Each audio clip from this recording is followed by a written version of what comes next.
Excellent. Excellent. Good morning, all, once again. You're welcome to the Anambra Innovation Stakeholder Summit. We'll go straight to the business of the day. I would want to call on our Deputy Governor, His Excellency, Dr. Nkem Okeke, to give us his opening remarks and to set us on the pace to have a wonderful day. Thank you. Your Excellency, your answer. Thank you very much. Can you hear me? We can hear you, sir. Wonderful, wonderful. Good morning, everyone. Good morning, sir. I'd like to, on behalf of the Governor of our state, Chief Willie Marabochuobiano, I welcome you all to this first inaugural Anambra Stakeholders Summit. Hold on, can you hear me? Can you still hear me? Yeah. Yes. Oh, good. Yes. Carry on, sir. Carry on. Okay, wonderful, wonderful. As Michael mentioned earlier, COVID-19 has really created opportunity for digital economy to thrive. I was just saying earlier that it's really nice with this webinar meetings because it creates an atmosphere where people have to be on time. You know, instead of you traveling to a place, you're in your office or your comfort zone with your iPad in front of you or your laptop or whatever it is, and you tune in. You know, you don't need to be hustling with the traffic if you're in Lagos or wherever. But it's wonderful. I'm glad to have you all on board. Of course, we all need to move in this direction. I think digital economy is the way to go for every economy. And Africa should not be left behind, Nigeria in particular. Of course, what we need to do is try to harness all the potentials, put the right framework, the right foundation, and make sure things are working in the direction that we want. Anambra, for example, has one of the highest literacy rates in the nation, and also the lowest poverty rate in the federation. So we really have the tools, the skills, the people to really tap into this sector. We're also a leader in the small and medium scale industries, where technology can really thrive, can really play an important role. Agriculture is also an area that we're really, we have a comparative advantage, and that can help. It can really assist what we're doing here in Anambra State. So any help, any type of framework, that's something to do with digital technology can really help in what we're trying to achieve in our state. We've gone as far, the governor has gone as far as setting up the Anambra State Government Information and Communication Technology Agency, and also created the Office of Special Advisor to the Governor on Digital Economy, alongside several other digital policy initiatives. All this we are trying to do just to make sure that we're ready, to tap into this technology. Also, we have, last week we won the National Award on e-government solutions implementation. Anambra is also one of the states that's also gone a big way by having free right of way for broadband installations. And we're hoping that all these major corporations can tap into these avenues. We're really ready to make sure we can get what we need to develop. We need a situation where states can focus on growing their IGR, their internally generated revenue. And you can only do that by e-commerce. That's the only way you can achieve that. We can't always depend on going to Abuja to look for FAC, resources. That should just be something that comes about by, when I look at what's happening in Lagos, what's happening in the way you can achieve that. We can't always do much they've done to look for FAC. I'm getting the feedback, so I don't know why. It should just be something that comes about by, when I look at what's happening in Lagos, that's the only way you can achieve that. Gentlemen, I'm getting the feedback. I don't know if I'm hearing myself again. Are you hearing me? We can hear you, sir. Yes, we can hear you. I think it has stopped. Okay, I think so too. But like I was saying, I think we are ready. The state is ready to see what we can do, how we can harness digital technology to be able to move forward. We can't just keep on depending on resources from the federal government. No, we must develop internally. Each state has that potential. All we need to do is create the right avenues, best business practices, and then make sure that every state is connected, every part of the state's ministries are connected. Be able to, the Ministry of Lands, Ministry of Finance, Ministry of Agriculture, everybody's connected, because that's the only way you can know what A is doing and B can know what C is doing. And once we have that, we can move forward. And I pray that this type of summit can, hopefully help us. And what we take away from this, we can build on. And hopefully more seminars, more summits will be able to grow this process. I want to welcome you all once again to this summit. And I pray that the discussions here will help everyone, all the participants, to be able to move forward in this direction. Thank you so much for having me. Thank you. Thank you, Excellency. Thank you, Excellency. Thank you very much, Your Excellency. That was a wonderful takeoff. Your Excellency is also not just a great gentleman, but he's a wonderful orator, and he's a fellow engineer. So thank you so much, sir. We welcome also our federal agency that is in charge of IT across Nigeria, and the National Information Technology Development Agency, NITSDA. The Director General and CEO of the agency, Malam Inua Kashifu Abdullahi, is being represented by Doctor, are you on? Can you hear me, sir? Hello? He's there. He needs to unmute. Yeah. I can hear you. I can hear Dr. you. Usman. Yes, Dr. Usman. Okay, yeah. Dr. Usman Abdullahi is representing the DG of NITSDA, and he has a welcome address for us. Sir, you're most welcome to your humble and state agency. Thank you so much, sir.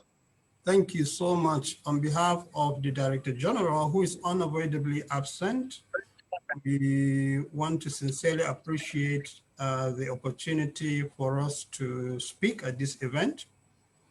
The DG is unavoidably absent, as I said, and he, something came up this morning, after making arrangements to be here with the team, but he asked that I represent him. So I'll just read his address. Thank God that he has put it in writing already.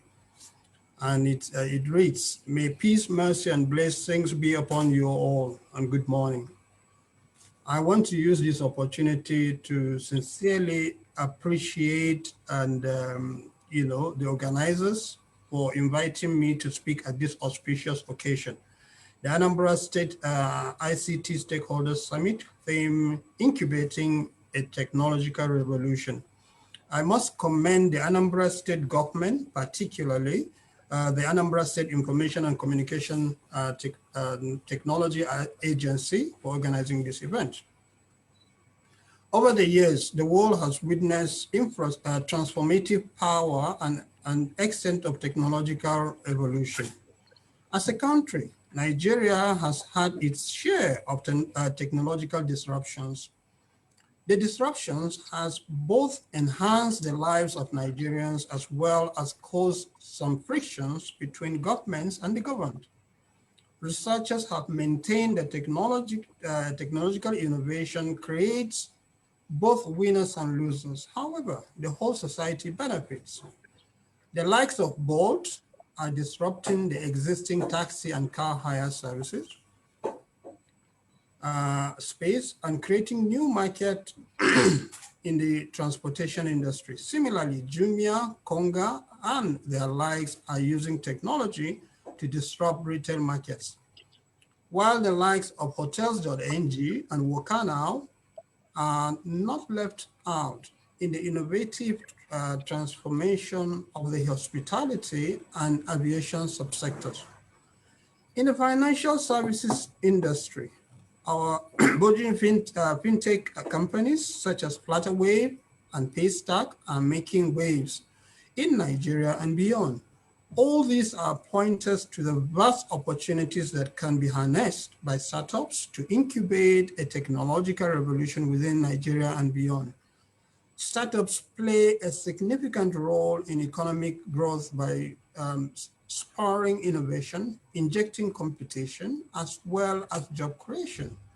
Additionally, the size of our population offers innovative startups an opportunity to access a big market by developing solutions tailored at solving identified challenges and needs. However, the factors that are critical to ensuring that our startups are well equipped to harness the vast available opportunities and drive the needed disruptive digital innovation to set Nigeria on a pedestal to the impending fourth industrial revolution and economic growth and prosperity are capital and talent.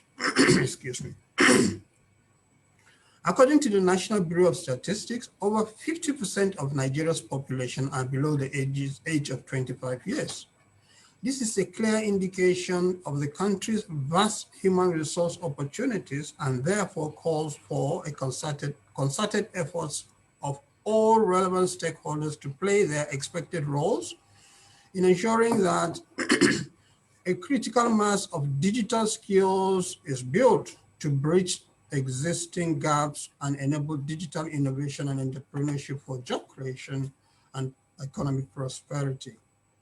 In a similar vein, Nigeria's burgeoning digital innovation and entrepreneurship ecosystem has attracted significant investment over the years. While we have local and foreign investors, the opportunity still exists for more private sector involvement. According to Partech Africa 2020 annual VC report, venture capital flows into Nigeria moved from about 100 million in 2016 to almost $1 billion in 2019, and more is expected as we continue to create the enabling environment for startups to thrive. Distinguished participants, ladies and gentlemen, you may be aware that in 2019, the federal government launched the National Digital Economy Policy and Strategy, and that's for a sustainable roadmap to accelerate the development of digital economy in Nigeria. The policy is premised on 8 pillars, namely developmental regulation, digital literacy and skills, solid infrastructure, service infrastructure, digital services development and promotion, soft infrastructure, digital society and emerging technologies, and indigenous content promotion and adoption. These pillars are designed to catalyze the deliberate development of the digital ecosystem in Nigeria and to deepen the quality of indigenous innovation to solve problems in Nigeria and analogous markets worldwide. So far, the policy has produced focused plans and programs being implemented through various agencies of the federal government. These programs include incentives for local development of technology and innovation centers to accelerate growth and indigenous innovation and skills. Furthermore, the National Information Technology Development Agency, NIDA, has been at the forefront in supporting the digital innovation ecosystem in Nigeria. You may also be aware that we recently unveiled our strategic roadmap and action plan 2021 to 2024, which is targeted at driving programs and initiatives to achieve the objectives of the NDEPs. It is anchored on 7 pillars, namely developmental regulation, which is driven also from the National Digital Economy Policy and Strategy, digital literacy and skills, digital transformation, digital innovation and entrepreneurship, cybersecurity, emerging technologies, and promotion of indigenous content. The 4th pillar, distinguished ladies and gentlemen, on digital innovation and entrepreneurship has a particular focus on implementing programs and initiatives that will strengthen the digital innovation and entrepreneurship ecosystem, as well as enable innovation-driven enterprises and micro, small, medium-scale enterprises to thrive. Some of the initiatives include creation of access to public data for innovation and digital economy development, implementation of technology, innovation and entrepreneurship support scheme to support Nigerian techpreneurs and ensure lower failure rates for startups implementation, while implementation of the MIT RIP program to strengthen the innovation-driven enterprises ecosystem, a program for the adoption of indigenous innovation for a digital economy to incentivize and provide market access for innovative entrepreneurs, among others. Over the years, NIDA has supported many startups through various programs, which include international exhibitions, hackathons, capacity building programs, and acceleration support. We are also working assiduously in collaboration with relevant stakeholders to enable startups expand their businesses and harness the opportunity presented by the African Continental Free Trade Area Agreement. I would like to reiterate that the NIDA Strategic Roadmap 2021-2024 is focused on the facilitation of a rapid transformation of the digital economy through elaborate stakeholder collaboration in the implementation of NDEPs. Therefore, we are open to extensive stakeholder collaborations for actualization of the aspirations of SHRAP and by extension NDEPs. As we continue deliberations and engagements in today's event, I want you to have these opportunities and many more that I have not mentioned at the back of your minds. Disruptive innovation with the ability to scale quickly and impact on millions of persons is what will put Nigeria on the global map. And these solutions will come from the brilliant minds gathered here today. I thank you for your attention and God bless you all. And that is Malam Kashifu Abdullahi, CCIE, Director General, CEO, National Information Technology Development Agency, NIDA. Thank you. Thank you, sir. Thank you very much, sir. Thank you very much, Dr. Usman. That was the welcome address of the DG, the National Information Technology Development Agency, NITDA, and it was taken on behalf of Inua Kashifu Abdullahi by Dr. Usman Abubakar. Thank you so much, sir. It's wonderful. Abdullahi. Dr. Usman Abdullahi. Sorry, sir. It's wonderful and it's great that we're able to have the support of the federal. I know that they're very open to collaborations, and we're reaching out to them to work together on developing the ecosystem forward and developing collaborations between state and federal. I'd want to call on my Managing Director and Chief Executive Officer, Mr. Theo Manifa, to take his address as the host of this occasion and to discuss ANSICTA and all it has to offer. MD, you're on, sir. Yeah, thank you so much, Mike. I'd like to share a screen, please. Can I be allowed to share a screen? Daniel, can you share your screen?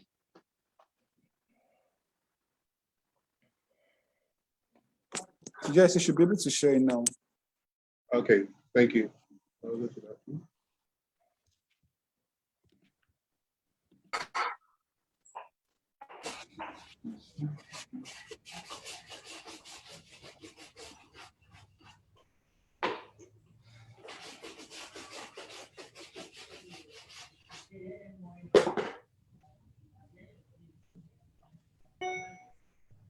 Are you showing your screen? Yeah, I'm trying to get that.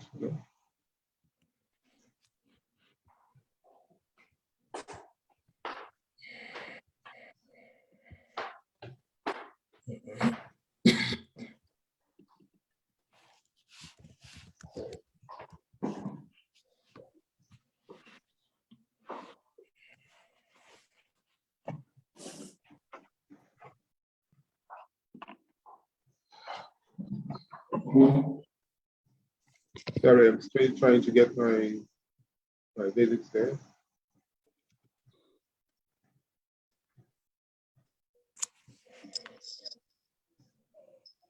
I'll be there in a minute. Okay.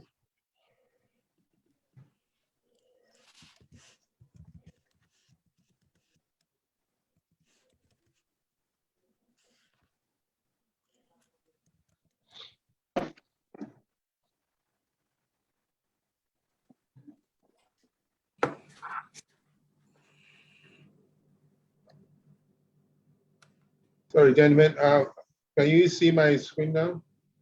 You can see it. Carry on, sir. Okay, good. Yes, sir, we can see it, sir. Okay, good morning. Good morning, Your Excellency, Dr. Nkem Okeke, the Deputy Governor of Anambra State, distinguished speakers, moderators, panelists, and guests here present. I'd like to start with a brief introduction of ANSICTA. Now, the Anambra State Information and Communication Technology Agency, ANSICTA, the concept was the brainchild of His Excellency Chief Dr. Willie M. Obiano, the Governor of Anambra State, who envisioned the role of ICT in the development of a modern society and economy of his administration. The agency was formed by a bill passed through the Anambra State House of Assembly in November 2019, but started operations in February of 2020. Amongst other important functions assigned to the agency, ANSICTA was charged with the development and deployment of the state's ICT roadmap for sustainable fiscal and physical growth in digital economy and infrastructure. Now, we started with developing our roadmap, which is the topic of this, my presentation. Yes. Is our roadmap to the future. If I might quote the Nigerian Vice President, Professor Osinbajo, he once remarked that the future of Nigeria is not about oil and solid minerals, but about technology and innovation. Tech innovation is all about high-skilled people, entrepreneurship, spirit, and supporting ecosystem of government, investors, mentors, and global cooperation. In view of that, therefore, the development of this roadmap comes in two segments.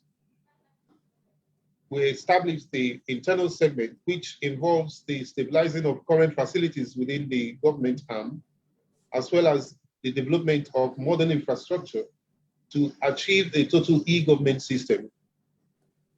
We also recognize the external segment, which involves the development and deployment of public infrastructure to effect maximum ICT penetration and assimilation for effective digital economy drive in Anambra State. Both segments are to work in synergy to ensure the desired technology-driven ecosystem.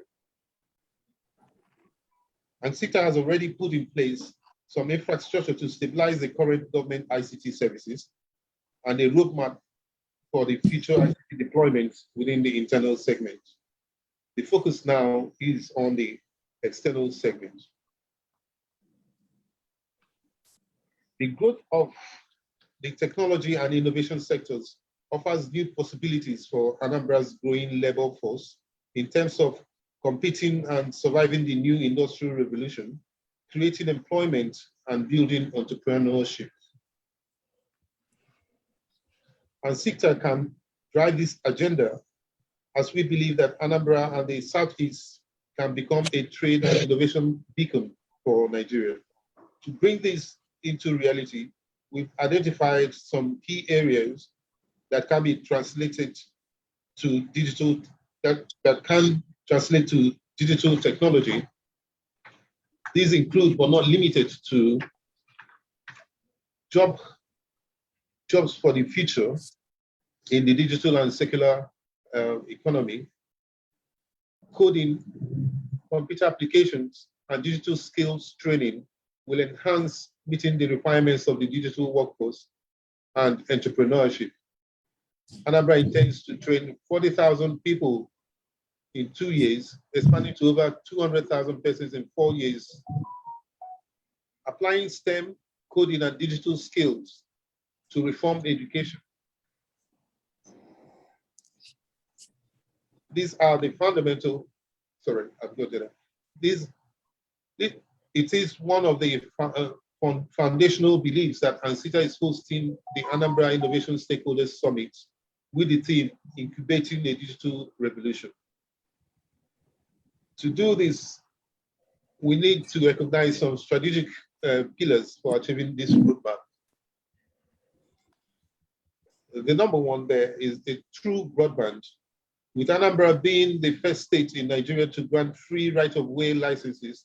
ANSICTA is currently working with 2 fiber network providers to establish a total fiber coverage of Anambra State within 2 years.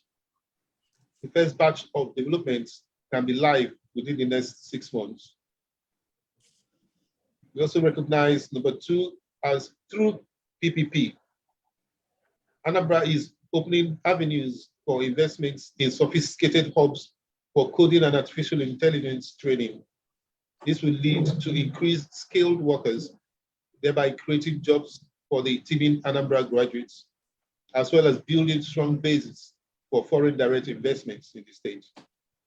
ANSICTA is already in talks with a number of organizations interested in investing in such hubs in Anambra State. An organization in the United States of America called the Eon Reality is interested in building what will be only the second IDC in Africa, in Anambra State, via private participation. This will host the largest AI training center in Nigeria, and indeed West Africa, culminating in the influx of revenue and fast-tracking the deployment of skilled workers in Anambra State.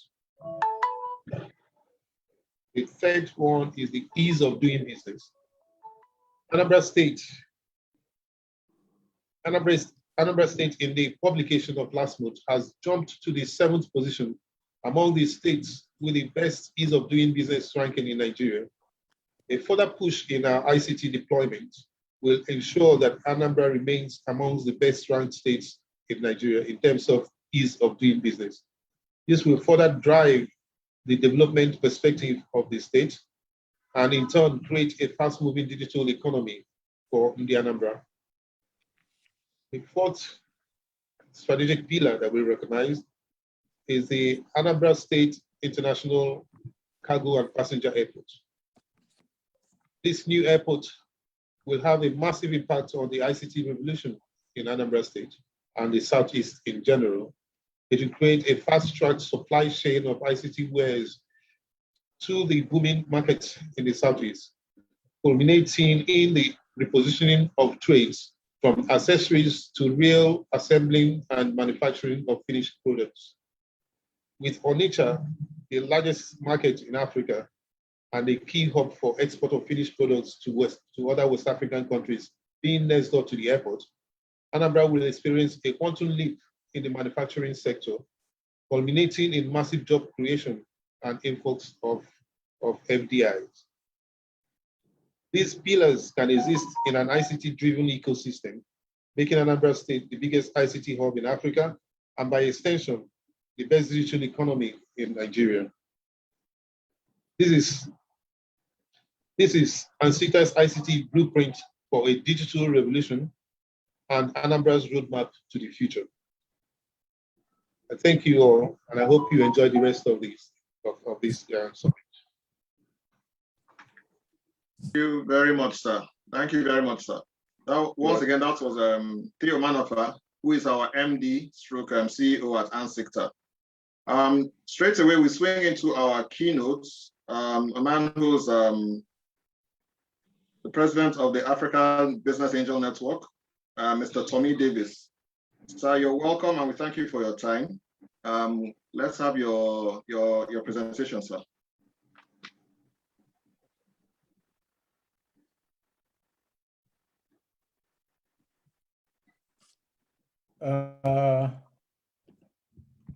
Can you see my screen?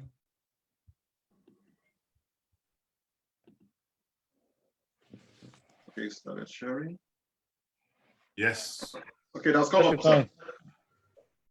Okay, I will start, Michael, with a just slight correction. The name is Tommy, not Tommy. I'm very sorry, sir. No, not at all. It's just when you switch it into local language, Tommy actually has a very derogatory meaning. So that's why I had to make the point of correction. No worries. Just call me TD. Okay, sir. Right. Well, CEO, thanks a lot for that. Deputy Governor Nkem, I thank you. And Dr. Abdullahi, good to see you again. Thank you very, very much. My apologies on protocol, but due respect to all present, and may I use that international phrase, all protocols observed. Theo's team have asked me to talk about where is the money, how technology and innovation can transform Anambra State.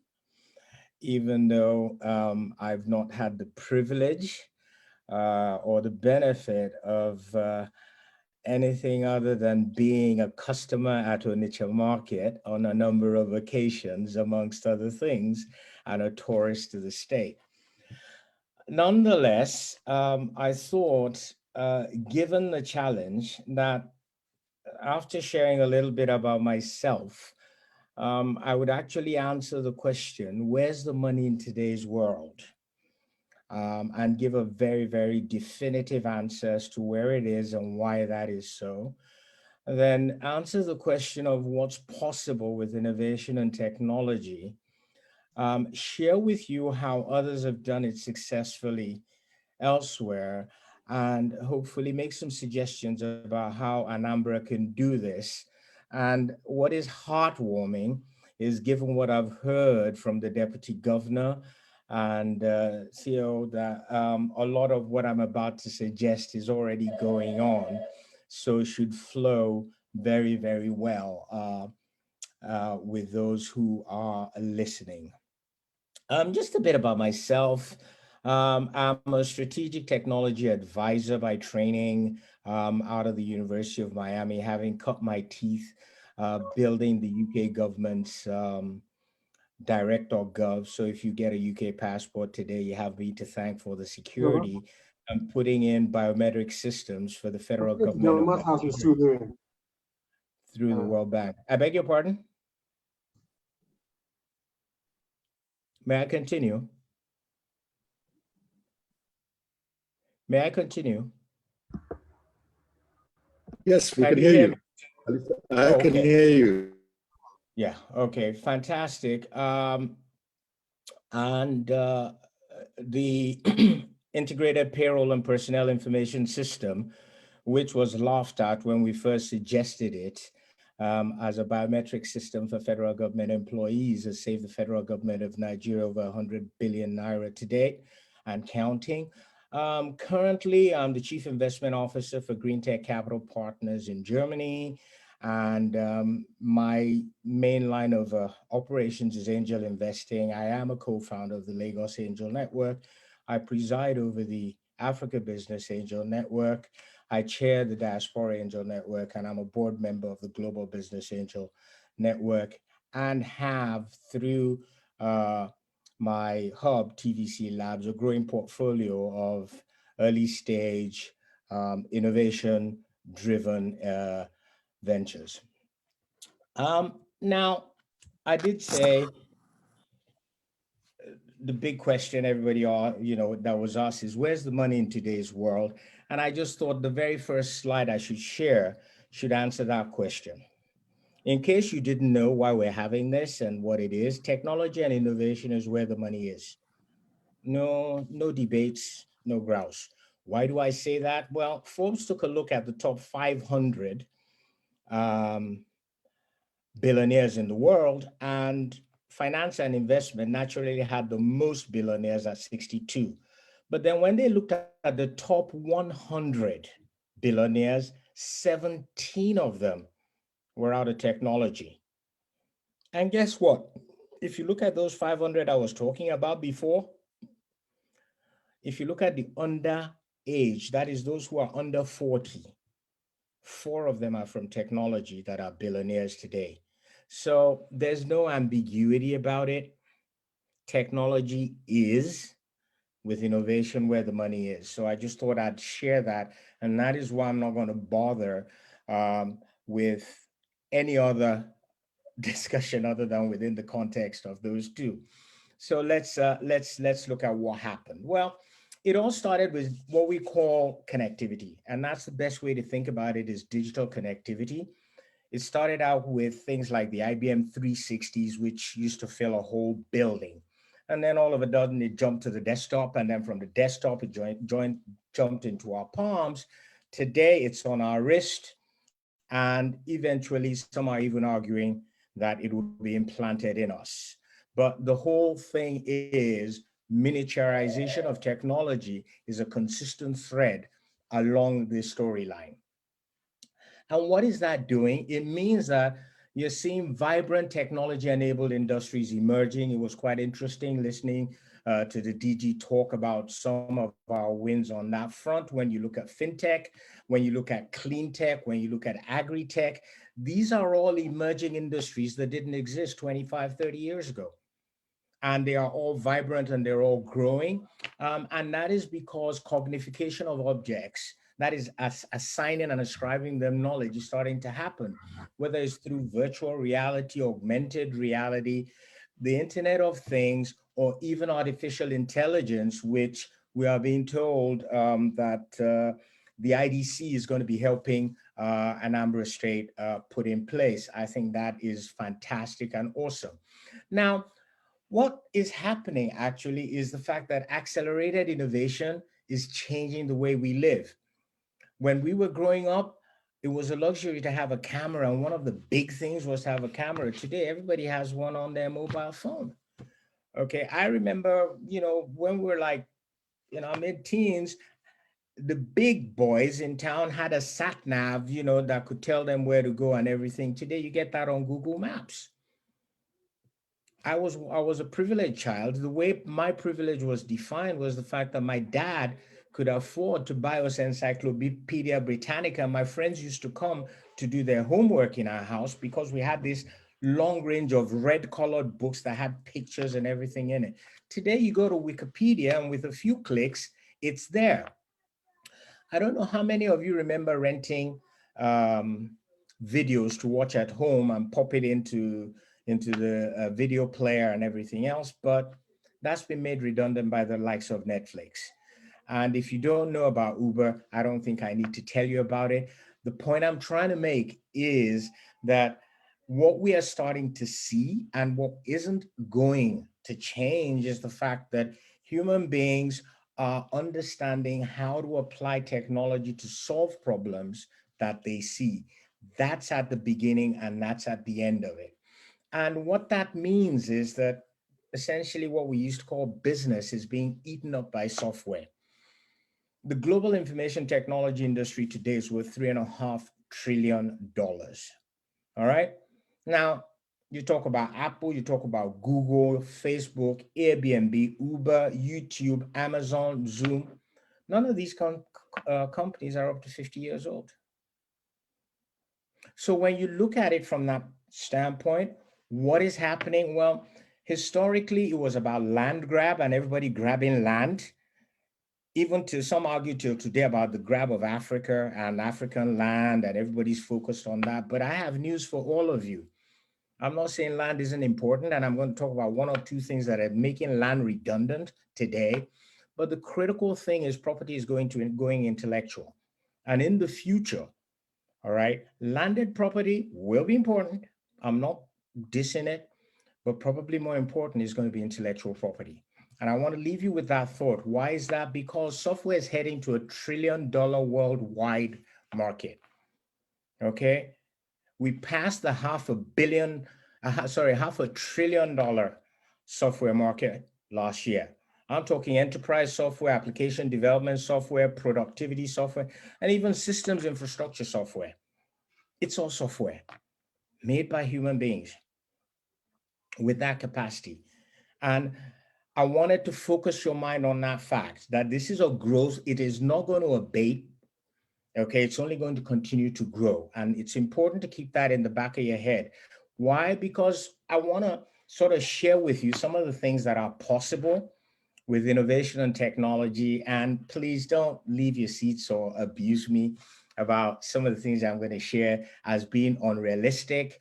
I still remember when I told a certain convention, maybe about 25 5 years ago that we would use biometrics for identification.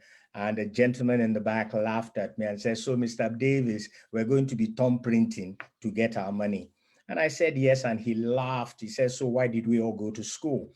He obviously missed the metaphor. I wish I could find him now to find out what he thinks, okay, about biometrics. So please suspend belief and just, flow with me, because I've been asked to do this and share with you what I think. So the first thing is mass personalized food. This is called, if you want to look it up, it's called precision agriculture. And there's a cellular method for cultured meat production. So you can imagine producing food at scale at a fraction of today's prices. And I'm talking of food that's personalized to your specific genes based on your most recent visit to the toilet. Okay? That's the future of nutrition. Highly personalized, and for you, for the moment you're in. I don't feel like Isiehu today. I feel like Ofala. Boom. Printer knows what to do, and that's what you can't have it because, and it'll tell you. That's where we're going with nutrition. This is not theory. This is actually things that people are doing in research and development that will become part of our lives.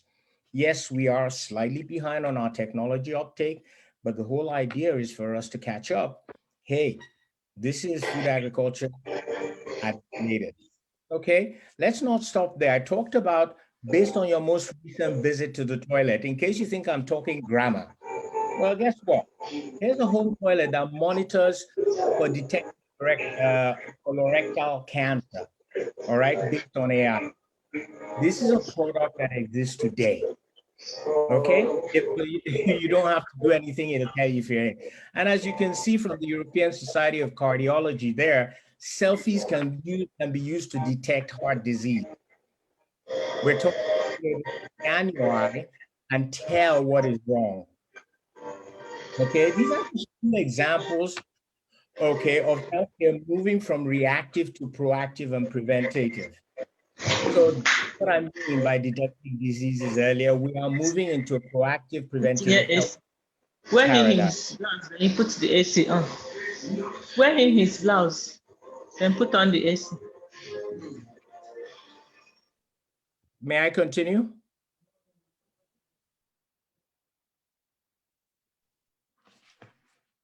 May I continue? Oh, okay, thank you. Now, Continue, please. yeah, here's another one. In the 60s, when Cambridge University came out with the messenger RNA sequencing methodology, people thought they were having a joke. But take a look at this. January of last year, okay, the messenger RNA 1273 for COVID-19, okay, was finalized for the novel coronavirus. But that wasn't the challenge. 63 days from sequencing, 63 days from sequencing, the first human trials were approved. Never been done before. Okay? And we're talking of within 5 months, guess what? Collaboration was announced by Lonza for the manufacturing of what? 1 billion doses per year. That's within a 6-month period of a solution set.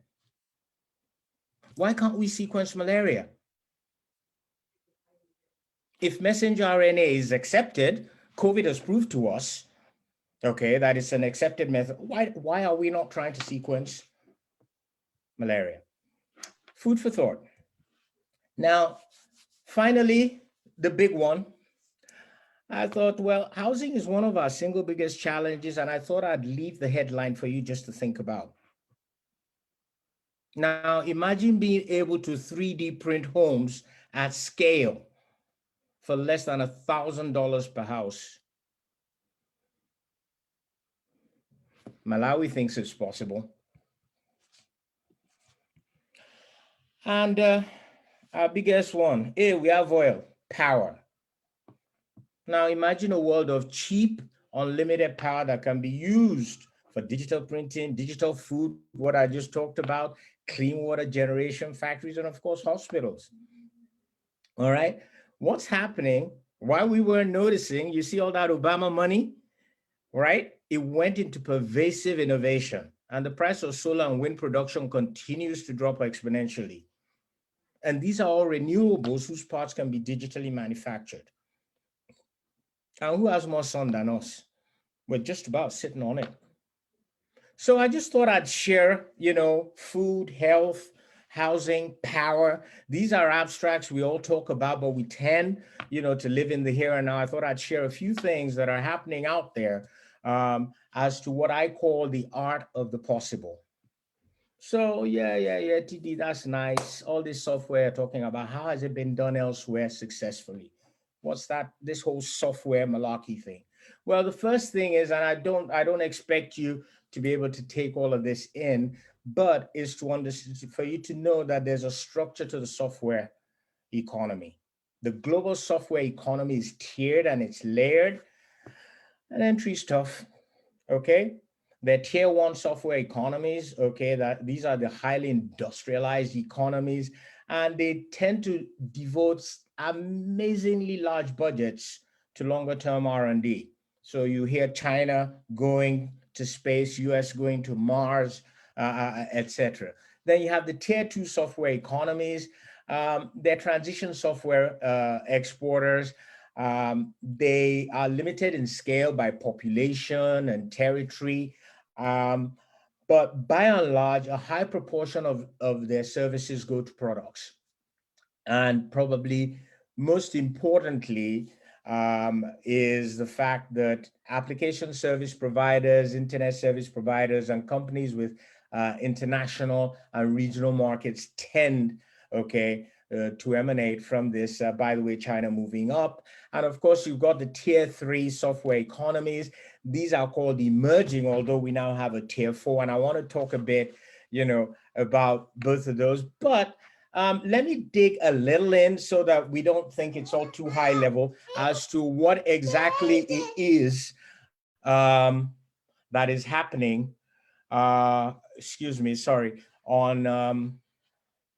on the tier one fronts, okay?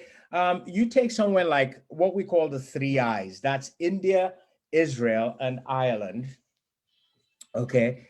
India, for example, started 50 years ago. They had a 50-year plan to increase their local capabilities, and they benchmark against, in those cases, it was the University of Manchester and MIT, to say anybody coming out of our university, out of our Institute of Technology, what they have in their head based on that certificate must be equivalent to those two. So nobody can come out of there and do bragging rights.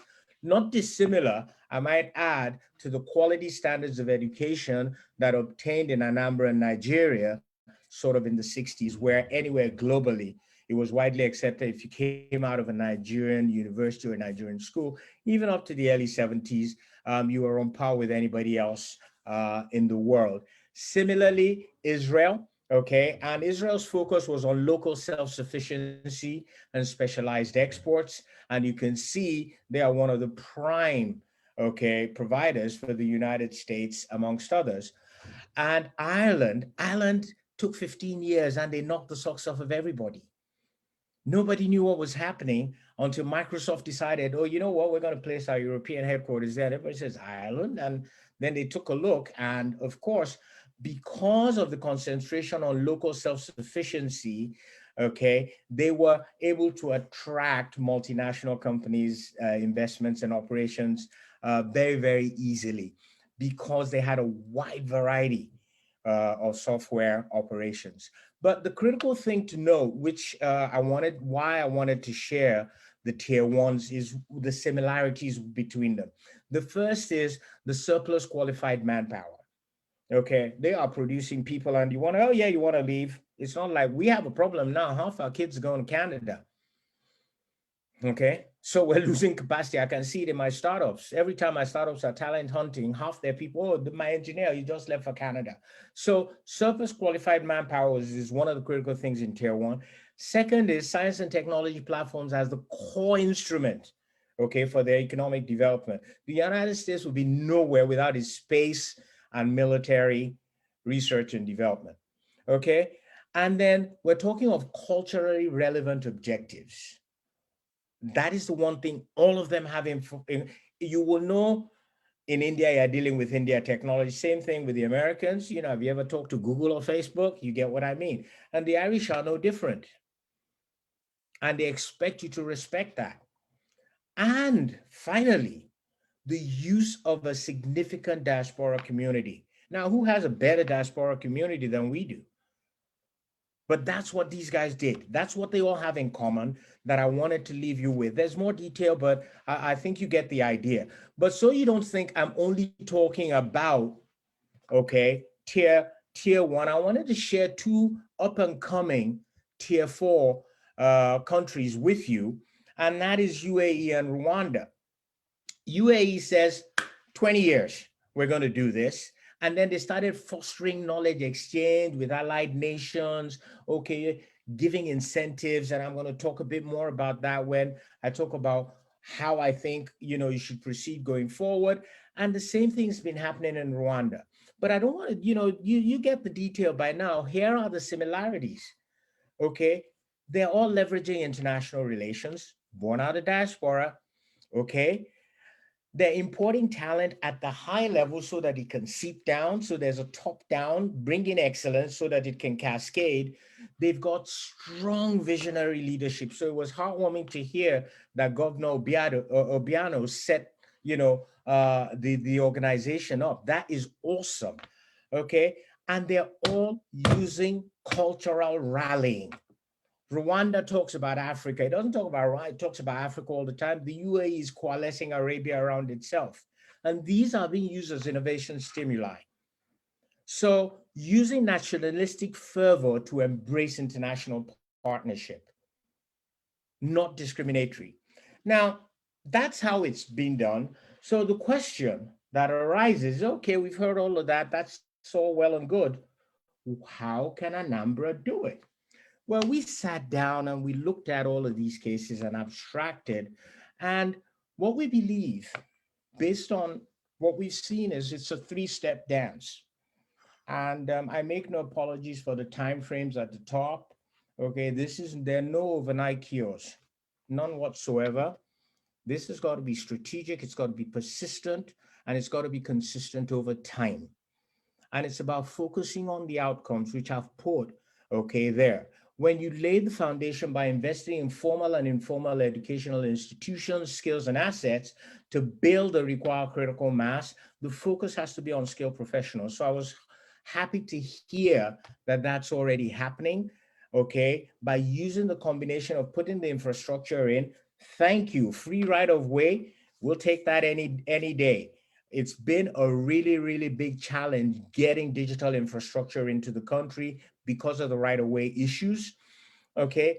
I cannot oversize education, but I'm going to put a twist into it and say, look at technology-assisted and technology-enabled education, not just learning by rote in classroom. It's no longer feasible when you consider our youth. Fortunately for Anambra, you have the highest literacy rates in the country already. So it's about building upon an existing foundation. And it was heartwarming again to hear that policy and legislation is already in place. And for funding and finance, the PPP has been looked at critically. So as a structure, these are the critical components that need to go in place, but remembering the focus in the foundation stages to have that critical mass of skilled professionals so that if 50 of them decide to leave Onitsha tomorrow, we're not, what do we do? It's more like, okay, where's the next 50 to move in? That's why you start from there, because it's all about the human beings. It's all about the people. The more digitally literate skilled professionals you have, the better you are to move into the next stage, which is growth. And again, that's where funding and finance requirements will change, because now your focus is going to be on innovation-driven entrepreneurship. You call it startups, okay? But it's in a more structured way, and that's looking at policy and legislation to support them, promoting the absorption of those skilled indigents into the technology workforce, but more importantly into the institutions, so that they become, like everything else, a fabric of the society. And it's investing in those professional service firms that are required to develop local software, products, and services. That's the focus at that point. And the outcome should be viable businesses. These are sustainable businesses that are being run professionally and that are in growth. With those in place, you can move to the final stage, which is consolidation, which is pretty much where, you know, some of the countries I talked about earlier are, and that is to provide that enabling environment for the formal software industry to develop products and services on markets, not just locally this time, but internationally. It's about promoting that industry as a viable, stable, and beneficial environment to FDIs, and to establish a secure regime, okay, for intellectual property, because as I told you earlier, that's where the wealth in the future is really going to be. You know, it's not going to be in the buildings, it's going to be actually in the intellectual property that is layered around them. And the aim, of course, being to have a vibrant industry that can compete with just about any others in the world. And on that note, I'd like to thank everybody for listening. I hope you found it useful. My name's Tommy Davis. Please feel free to get in touch. Excellent, excellent, excellent presentation, TD. I feel more comfortable calling you that. Let me not get it wrong again. No worries. Everybody calls me TD anyway. Okay, sir. Okay, you've given us a huge insight into the developed world, and you've also given us a huge insight into the emerging world, which Nigeria falls into. And a few questions came up. I don't know if we can just take one or two questions, sir. Yeah, please go ahead. Hello, sir. Yeah, go ahead. Okay, okay. One question was from Idris. He was asking, what areas of digital transformation can we channel our focus on in the local environment? Because I think, you know, everybody is asking that question. Where is the money in, where's the money in Nigeria? Where's the money in Anambra?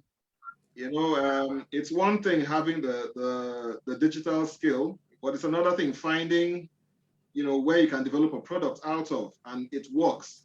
So I think that was what Idris's question was. Then the second question came from Chikere. He said, what are the use cases of blockchain in our space? That is in Nigeria and in the East as well. I think that's where he was going.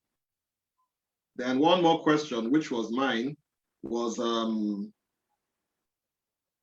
we are far behind, really. That is as a nation and as sub-nationals as well. And I love the way you said we should use our diaspora community, just like the Indians have leveraged heavily over their diaspora and the Chinese as well. How do we get our startups to access markets, and how do we help them to scale? Because these are very big questions that a lot of the startups are asking. We know that there's always the rainbow, the pot of gold at the end of the rainbow they're looking for, but they need to understand how do they cross that rainbow and get to the pot of gold. Those are the three questions, sir. Okay, well, let me see. Aside from the blockchain question, which I'll take separately, the first and the second ones are tied to each other, which is essentially back to the question of where do we find money? And my answer is it's not about money. If you look for money, you never find it. When you start trying to figure out how to build better people, sustainable people who are well educated and thinkers who can get things done, then the money will follow you. Okay. If you focus on where is the money, I'm sorry, I don't have an answer for you. What I can tell you though, in my experience, those nations and those countries that have looked to build, okay, people that are credible global citizens that can go anywhere, they are the ones that thrive. That's how India's come up. That's how Israel, that's how Rwanda is doing it today. That's what's happening with the UAE. That's what's happening, you know, that's what happened with Japan, who doesn't have any natural resources, okay, to exploit. It's all about the people. So yeah, it's nice hearing about literacy, but I think we need to start exposing our people to what I called earlier, the art of the possible. We have some of the smartest kids on the planet, but we're miseducating them. We're sub-educating them. We're mal-educating them. The resultant effect is the question you've just asked me, which is, where do I find the money? Money is pervasive. Like I said, we're moving to $1 trillion economy, and those who build software and systems that solve the problems of the people around them, not necessarily a fixed problem. So it may be logistics that makes money. People didn't think about ride hailing until Uber came along. Now we're talking about Bolt. Okay, it could be in food. I just gave you an example. Just yesterday, the vice president was lamenting about food storage being why we're probably going to have some people, some starvation and issues around harvesting. There are challenges all around Nigeria. Transportation's a challenge still, even with Uber. I have one particular startup that's gone into the bus riding, and they're doing quite well. That's around logistics. We look at health. I just talked about malaria. Who's doing anything about that? If we focus on just where the money is, well, then move to America and take a day job, and you'll earn more money than you can make as a small business in Nigeria. So my answer unequivocally to anybody asking me that question is, let's look at the challenges we face. Power is a challenge. Who's solving that problem? Food is a challenge. Distribution, who's really solving that? I've talked about education. Okay, aside from a gentleman by the name of Sim Shagaya and a few other people, I don't see people actually addressing the education problem. We're still using fossilized education mechanisms that have been outdated since my dad's time to teach our children who are just being born. Now, that's a travesty. Those are opportunities we're not addressing. We're all looking for the dollar sign when it's sitting right in front of us, but we don't know how to materialize it. And that is why the Chinese and other people are coming into our country and doing things we didn't see and making money and walking away. So the sooner we recognize that it's about our people first and foremost, to get them right, to get them to be the best educated, the best problem solvers, guess what? The money will come automatically. Now, let me quickly address blockchain. Okay. Blockchain democratizes, us in a very interesting way because, and I'm not talking about cryptocurrency, all right? I'm talking about blockchain, not Bitcoin. What blockchain allows us to do is immutable transactions. That is non-reputable transactions, things that make sure that transparency prevails. And the opportunity it presents, I can't even start to address in a forum such like this. And I strongly suggest, if you don't know about blockchain, find out about it. Just like we're talking about the internet now, okay? Well, if you remember 30, 40 years ago, you had not heard about the internet. It was some project somewhere in America. That's what blockchain is. It's going to become an totally inescapable part of our lives going forward. Not necessarily in its current form. It may be in advanced forms. The internet we're using today, we're now using, I think we're on IPv7 or V8 now. We started with IP1. So again, it's an evolutionary thing, but definitely in terms of transactional transparency and the ability for us to keep records inviolate, blockchain is inescapable. Thank you. Thank you very much, TD. You've given us a whole lot of insights. The whole place is abuzz, but we are really tight for time. I think we have to call you again to Anambra, virtually or any which way, to have, even if it's a whole day, because you have a whole lot to pour out for us. God bless you, sir, and thank you so much. Thank you very much. I appreciate it. Unfortunately, I'm way past my time, and I really appreciate the invitation. Deputy Governor, if you're still here, thank you. Dr. Abdullahi, thank you. And CEO, well done. I'm still here, Tommy. Wonderful presentation. And like the MC said, definitely want to have you in Anambra again. You have a wealth of knowledge that we need to tap into. Thank you so much. My pleasure. Cheers. Okay, ladies and gentlemen, and all participants, we've been having people come on and off. We've had the representative of the Vice Chancellor of Nnamdi Azikiwe University, Professor Simone, but I can't see him right now. That's Professor Uzochukwu. And so many members of the Anambra State Executive Council. I can see Uche Nwora. I can see quite a few of them. It's all protocols as well. We're also happy having you on board. We need to dive into the next panel because we're a bit behind time. So the next panel is panel number 1, and it's titled, Where is the Money? How Technology and Innovation Can Transform Anambra State. And to moderate that session, I would want to call on Koromone Koroye. Sorry if I get the name wrong. She's the managing editor of Tech Cabal. And please forgive me, but please help me if I got the pronunciation wrong, but I'm learning every day. So can the moderator take up the session? Yes, good morning. I pronounce my name properly. It's Koromone. You said it a bit fearful. It's just one name, Koromone. Yeah, but you pronounced it correctly. Thank you for having us. Thank you for having Tech Cabal be a part of this really necessary and relevant conversation. TD's session was amazing, so I'm really glad that I caught that. So today's session is called Where is the Money? How Technology and Innovation Can Transform Anambra State. Before I call on each panelist to introduce themselves, let me just speak a little bit about Tech Cabal. Tech Cabal is a media publication dedicated, focused on a mission to tell African stories, particularly focused on tech and business in Africa. So what's happening in Africa's tech and business ecosystem? What do people need to know? What do foreign investors need to know when they're coming into this landscape?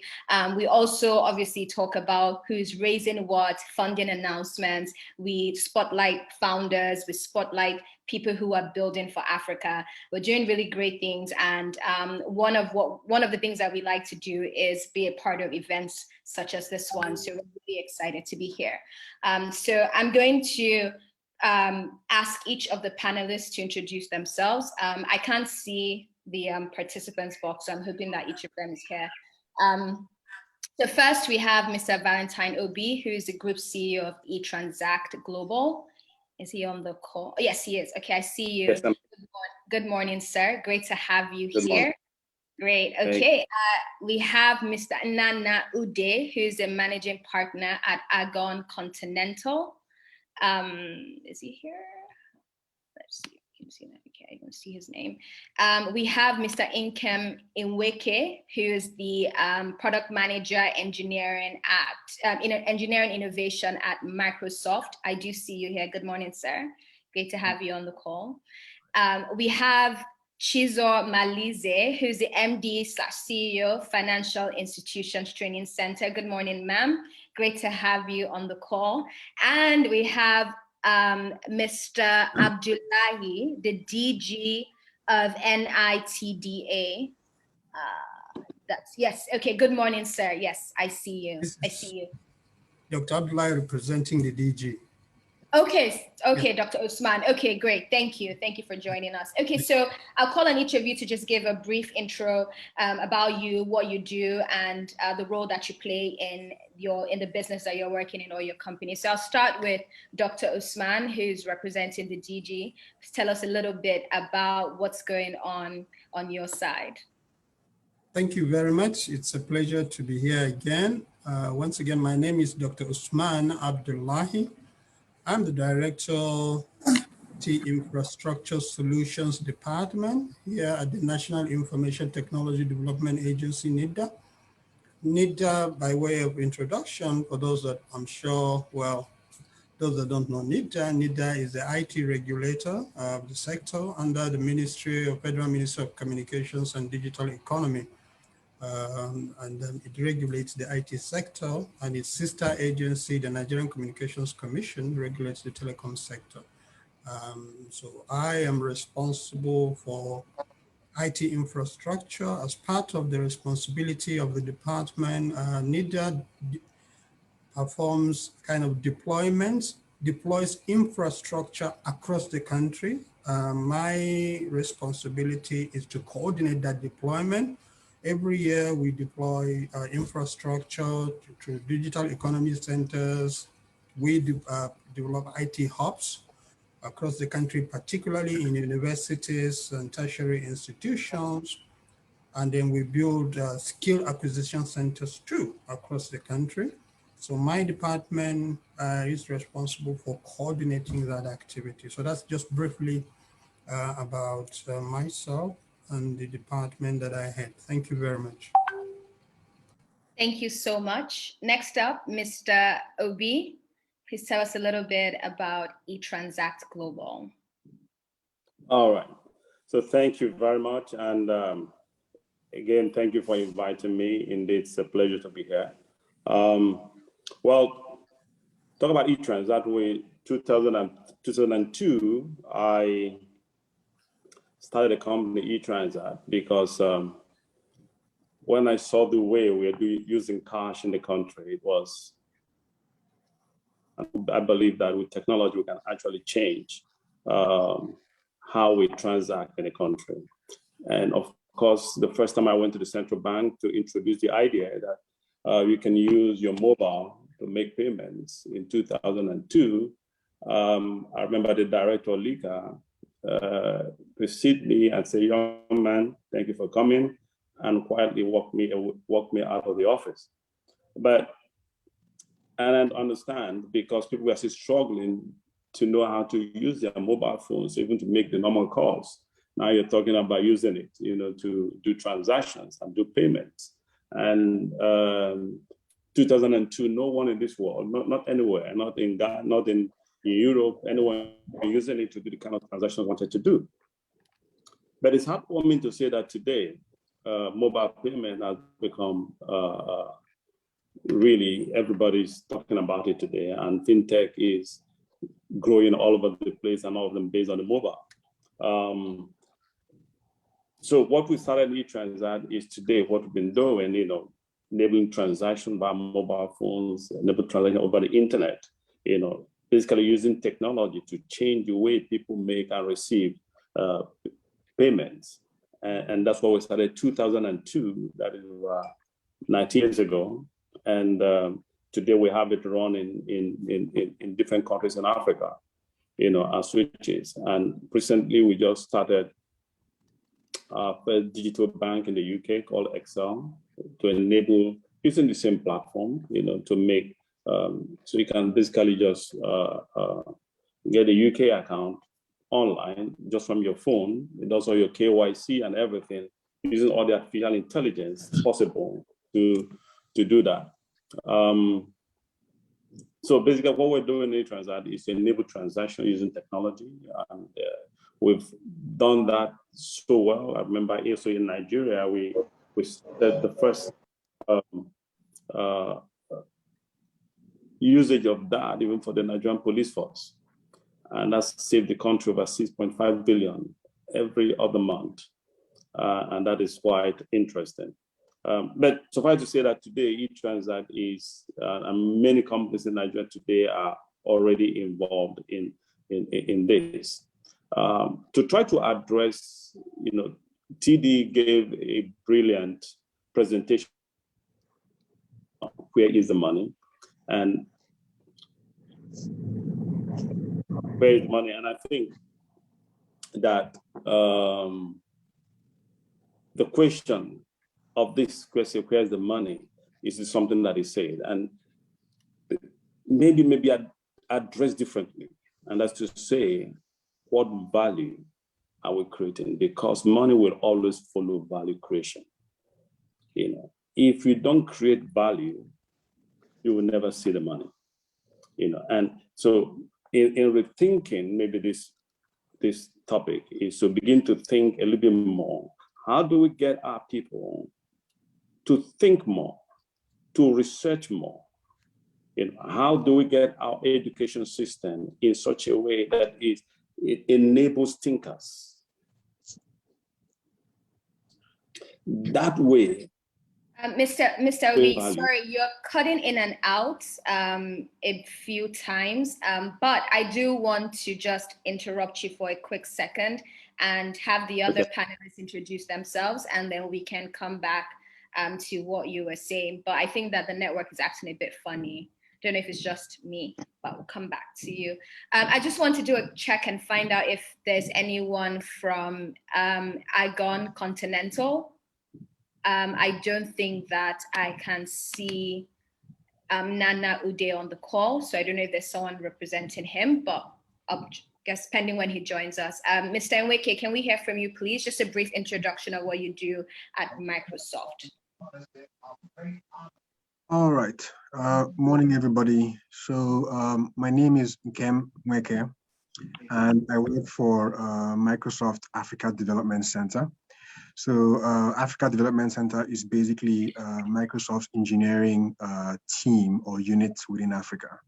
And this was basically set up to cite engineering resources on the continent of Africa to help Microsoft take advantage of the opportunities and challenges within the environment using current technologies like AI, machine learning, mixed reality, to build solutions across numerous domains, from healthcare to agriculture to energy, fintech, human-centric automation, which, if you agree with me, are pivotal to the growth of the African economy and ecosystem. We also are keen to partner with academia. We're keen to partner with people in government, as well as the tech hubs, tech ecosystem, and the booming developer community, within the country.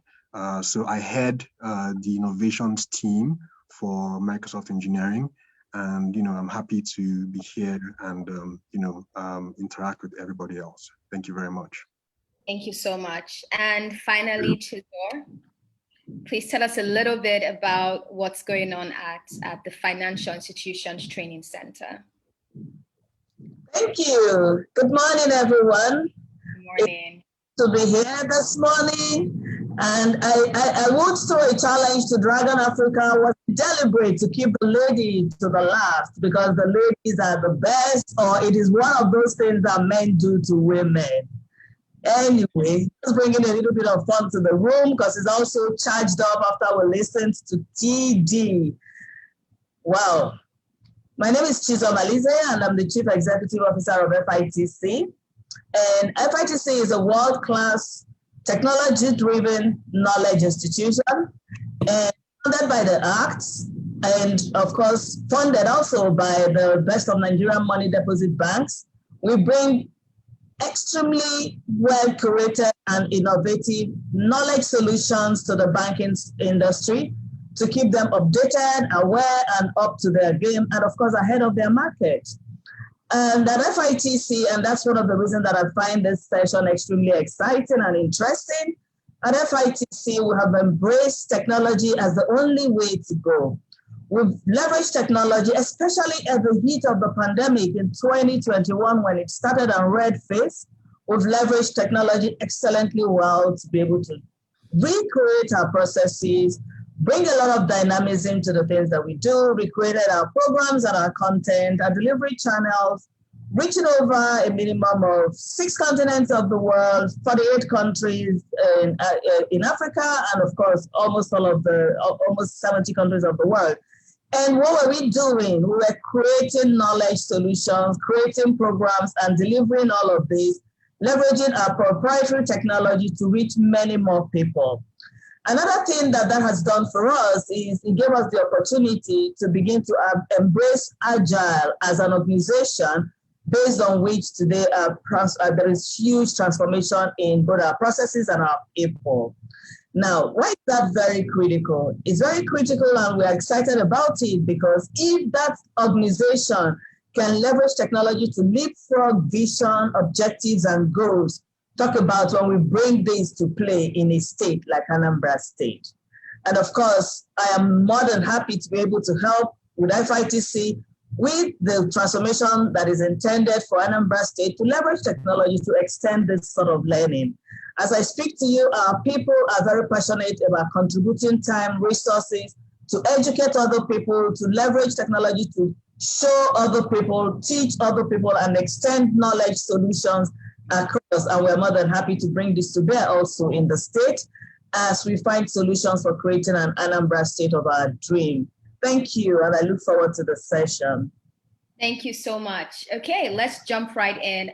What I love the most about all these introductions is that they've touched on something very important: transformation, innovation, and leveraging technology, right? So we are focusing on Anambra State here, right? Which means that in order for us to have a robust conversation on how technology can really take Anambra State to the next level, we need to look at how other cities, other African cities or African states or African countries are leveraging technology, right? So my first question is, what is the best way we can bring innovation, or perhaps make it a widespread notion or an idea that more people are willing to embrace, especially in Anambra State?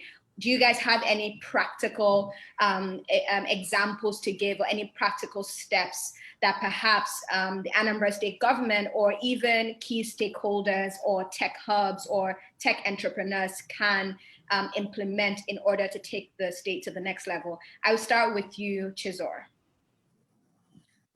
Okay, thank you. Thank you very much. When I speak around the things that, and that's bringing it to some degree of practicality, there is so much that governance all over the world can do with technology. So if we take a look at a state like Anambra State, can adopt technology as a game changer and as a catalyst for exponential growth. It can adopt technology to drive development, and it can adapt technology in so many ways. So, for instance, we have seen how technology has been able to bring accountability to governance. There is no where, because the first point is resource management. So, government can leverage technology to begin to drive accountability of projects, accountability of resources, reporting, tracking, monitoring, and all of those. That's one first solid major step. Government can also embrace technology to invest in security infrastructure that is a major issue, not only in the country right now, but also in the state. And of course, we know how investment in technology can also stimulate and catalyze development. New businesses can emerge as a result of technology. And we do know that the state is in supporting technology, and the schools and academies that are interested in teaching of technology through their support of incubation, hubs, and all of those.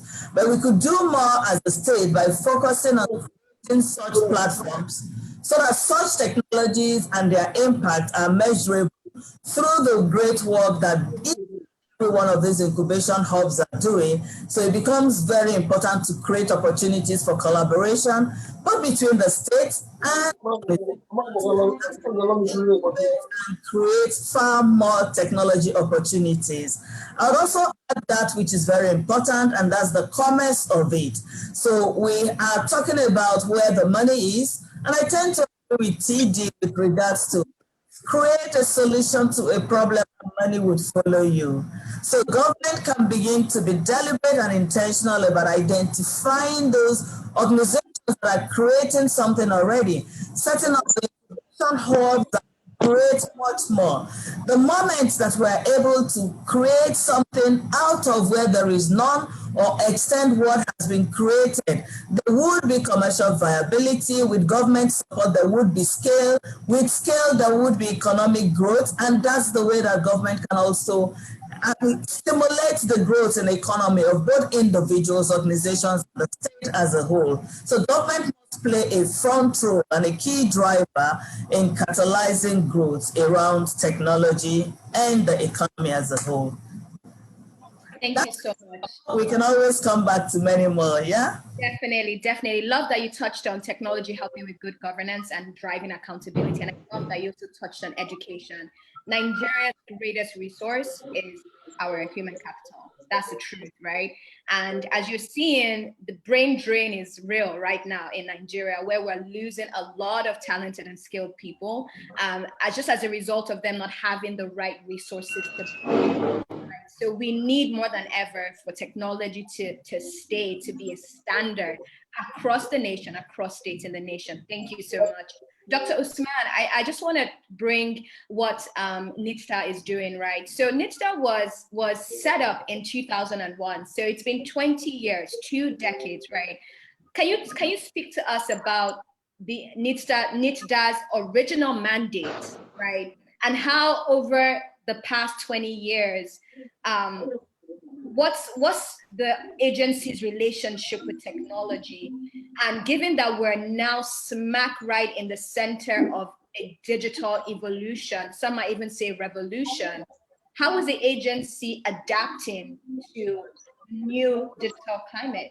And how is it different from what they were focused on 20 years ago when the agency was founded?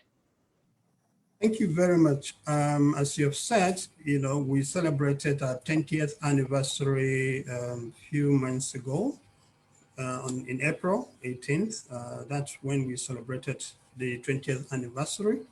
Now, NITSTA, as we said, was set up really to develop the IT sector, to regulate the IT sector, and to provide advisory services. That's what the agency has been doing over the years. And just as I said in my introduction, one critical thing that the agency has been doing is that developmental aspect. And for us to develop, we need to have regulatory instruments. NITSTA focuses on development of regulatory instruments at national level, as well as partners with stakeholders at state level to support them in developing regulatory instruments. So it's heartwarming, that the Agency for Information Technology, Information and Communication Technology has been set up in Anambra State. And of course, as the MD has said, we've been working together. We'll continue to work together through that development.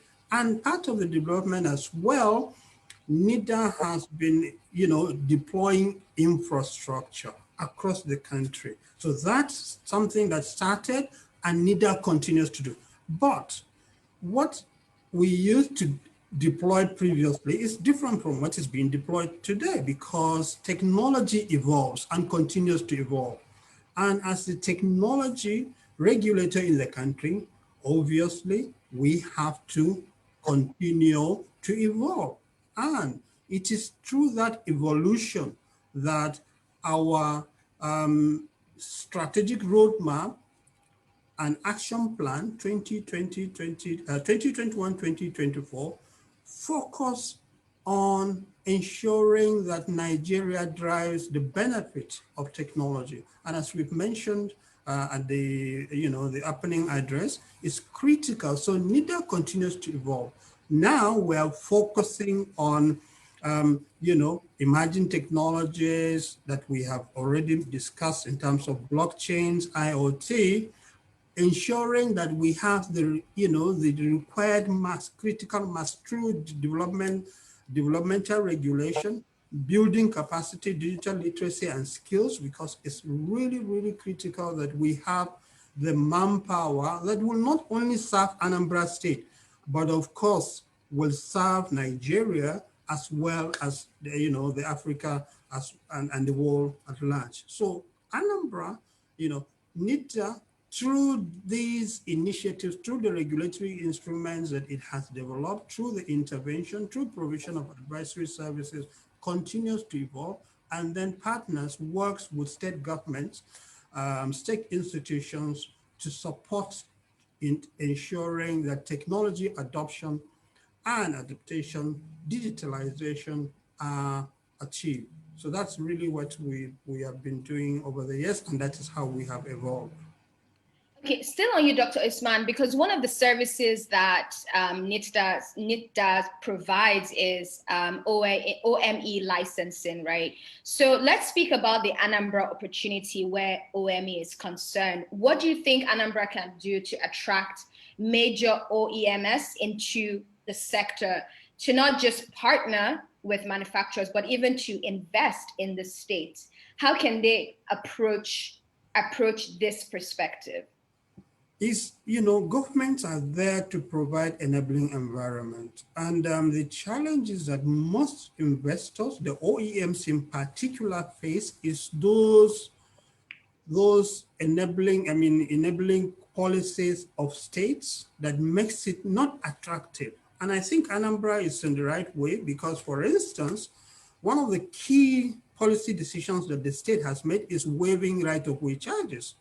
And by that, it shows that, of course, it is interested in technology, is interested in ensuring that the state makes the best use of technology. So providing enabling environment, providing relevant policies, making sure that those needs, because OEMs, for them to set up, yes, we license OEMs, and at the moment we've licensed quite a number, and they are also willing to expand. I think there's one that has put in their registration requests, and that are hoping to to set up their factory in Anambra State. That, of course, is going through the assessment process. So providing enabling environment, providing enabling policies that will make it attractive for OEMs and investors in general. I think that is the best way that it can help to attract and to harness and to build that economy in Anambra State. Thank you so much, sir. It's important to, yes, know that an enabling environment and enabling policies will always, always attract investors. They are eager to invest, but they want to ensure that the policies are friendly, or regulators are willing to listen to them and invite them into a state or even into a country. Thank you so much, sir. Mr. Obi, I'd just like to talk about opportunities for payment technology.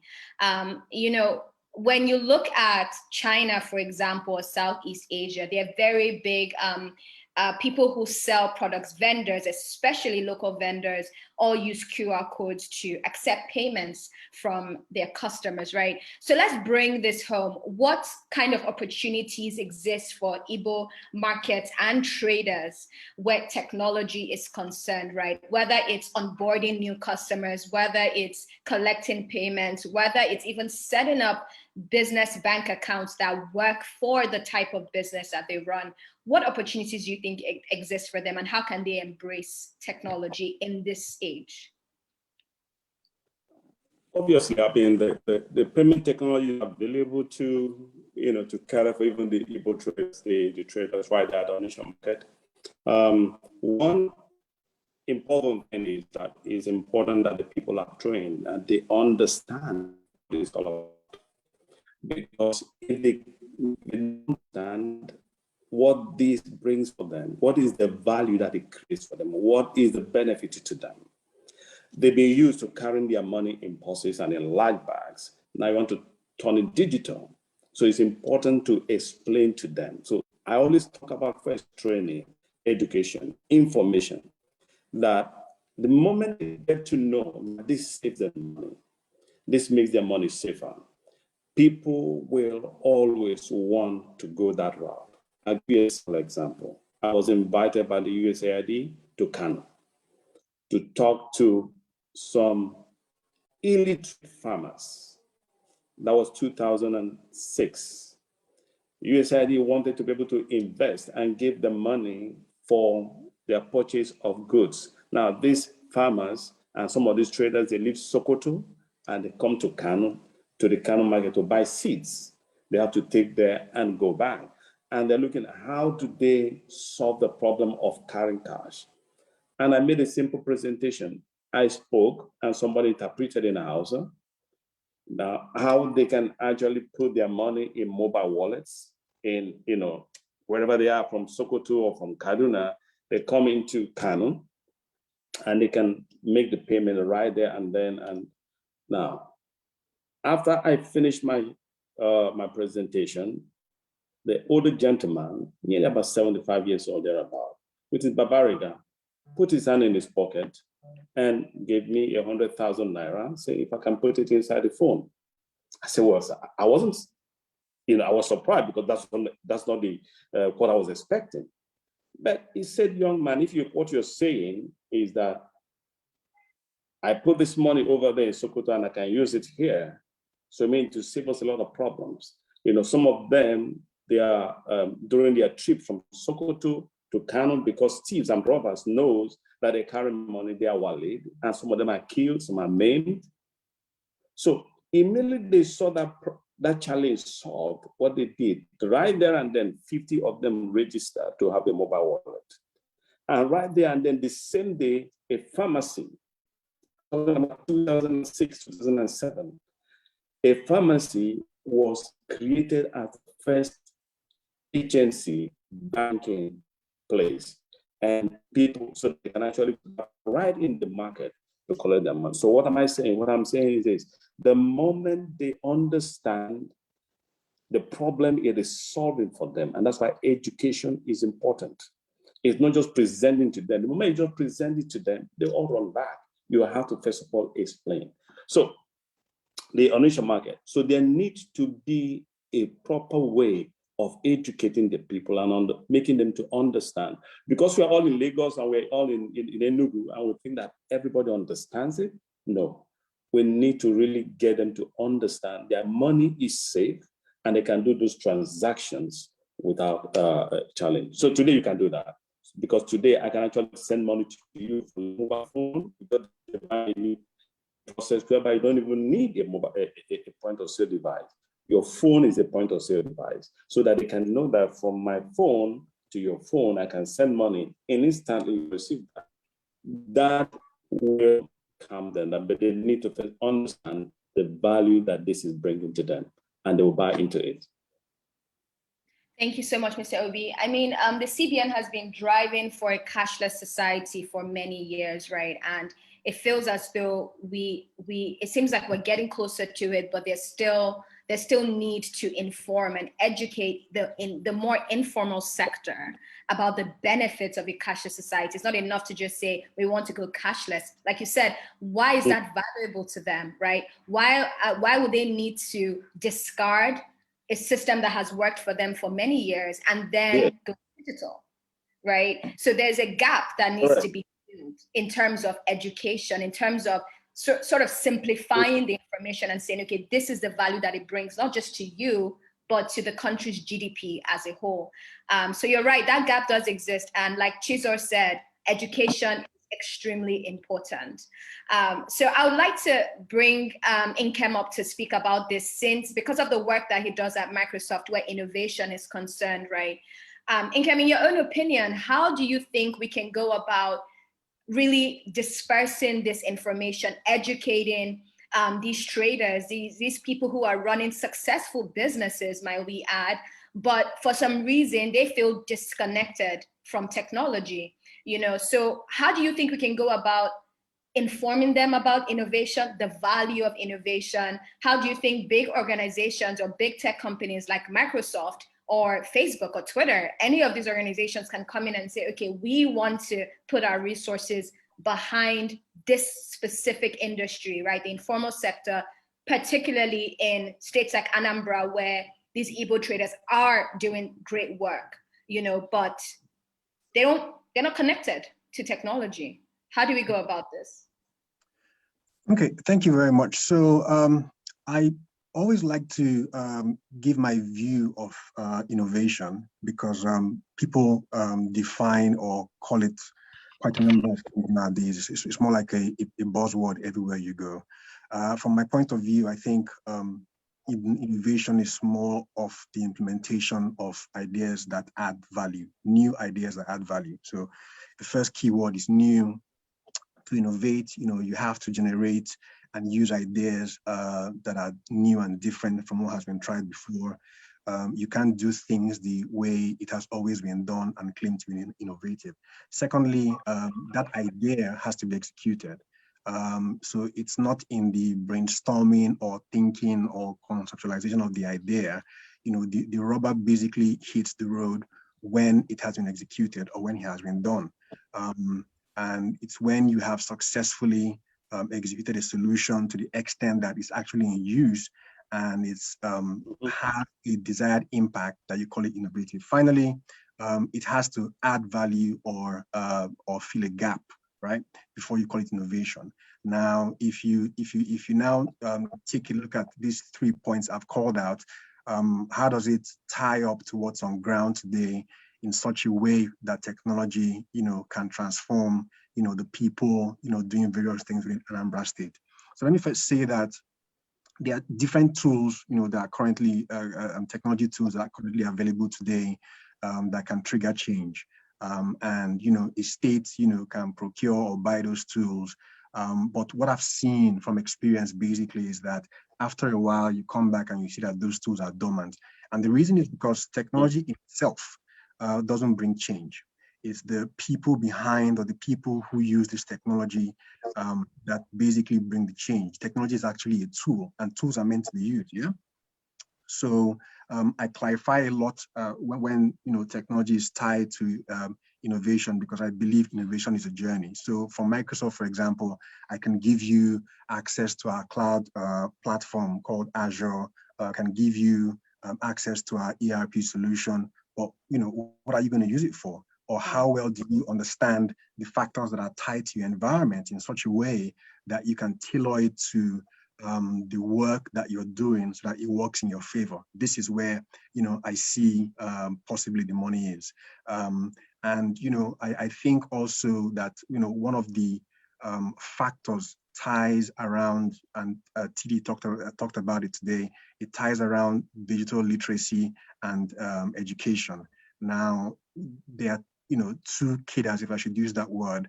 If we are focused on, innovating for the future, we basically need to start training our young people, from a STEM perspective. Digital literacy is very, very important because STEM, allows these kids to begin to think critically, to begin to increase science literacy. It makes education applied, it makes education interactive. STEM shapes the mind to think in a structured way. STEM is the bedrock of what we now know as design thinking, and design thinking is an open door into innovation, which innovation in turn leads to new products and processes that sustain or transform your local economy. Again, that is where the money is. We in Microsoft constantly are looking for engineering talent. Across the country, across Africa. We basically believe that engineers are the people who are going to help look at the local situation in their environment and begin to draw the parallels to see how technology would be able to tie to them. The guys who are going to Onitsha market to do their trade, or so they're not tech people. So you can't saddle technology to them. You just need to provide it in such a platform in a way that will make sense. Now, and if you think about it, I don't believe that we can leapfrog our way around this stuff.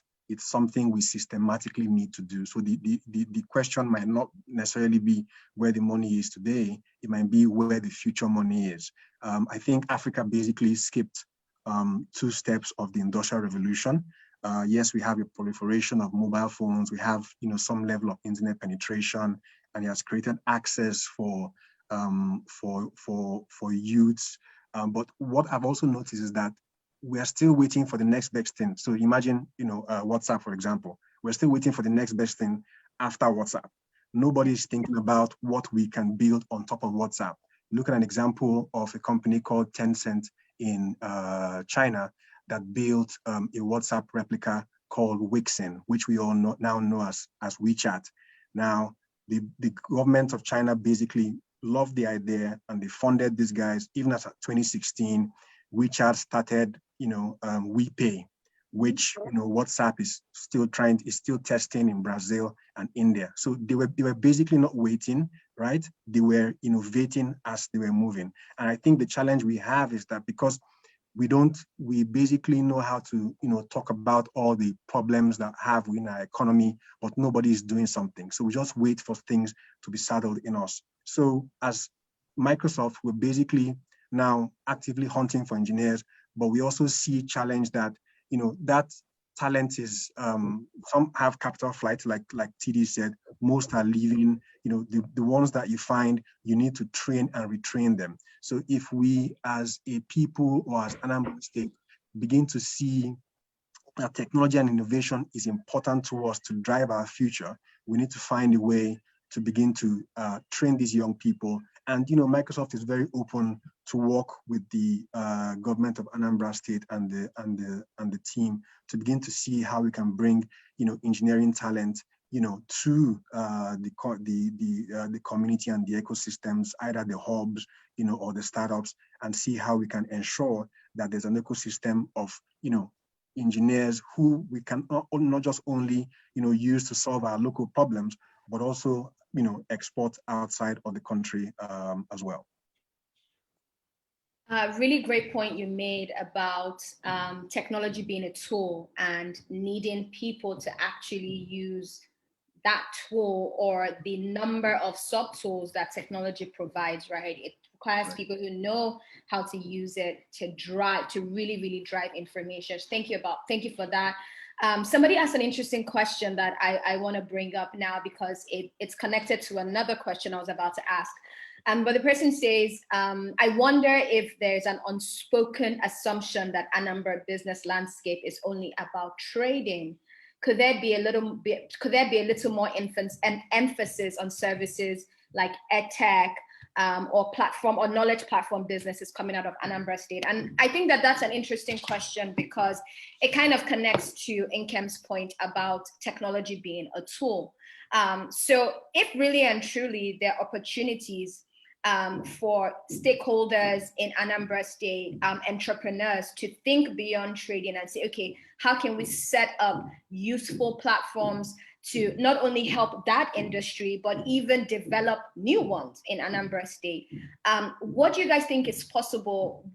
Can you talk to us about some untapped markets or industries that exist in Anambra State that should be called out now more than ever? Chiz, I'll start with you. What do you think is missing besides trading? What else, what other potential sectors exist in the state? I would prefer that we even begin to exhaust the opportunities that we are speaking about here that technologies can create. And technology and innovation can bet so much that we can't even begin to talk just about just one industry, for instance. So truth about the positioning with regards to the trade and commerce is a predominant thing in the state, but there's nothing wrong with trade and commerce. There are so many nations that are huge and big on trade and commerce. But what we're also talking about, which is the reason for all of this summit, is how the state can leverage technology to promote growth in the state so that there are many more areas and many more avenues for success. And I would like to draw our attention to one of the things that is super global and super real right now. Africa is closely watched as the next big growth market. And this is because of the fact that there is huge opportunity and optimism around its youth population, around the consumption market, around the fact that we're highly digitally enabled, driven by mobile phone capabilities. Anambra can be a great reference point for that African story. And the reason that I say that is because besides the fact that the state is focused on looking for where the opportunities are, the state has also made commensurate efforts in developing, collaborating around technology. So having said that, one of the things we can do now, and it's good we are speaking about this with regards to government involvement and participation, One, first and foremost, is for government to lead all of the stories of incubation that we've been speaking about. There are so many incubation opportunities that government must be involved in, must engage in, must be a part of, so that it can scale. Now, every single thing around technology begs something new. So if government is interested in incubation and investments in all of these incubation hubs, trust me, health can be developed from that. What does it take? An app development that can help to promote health, that can help to track health, that can help to advance health. And that's such a big industry, whether we like it or not. How come that the medical doctors are one of the richest people? Because health is untapped, and people who provide services around health make money. So government can collaborate to develop health. We've talked about logistics today. How many food do we see that perish just because there are no storage facility? Technology can scale that. Technology can help with that.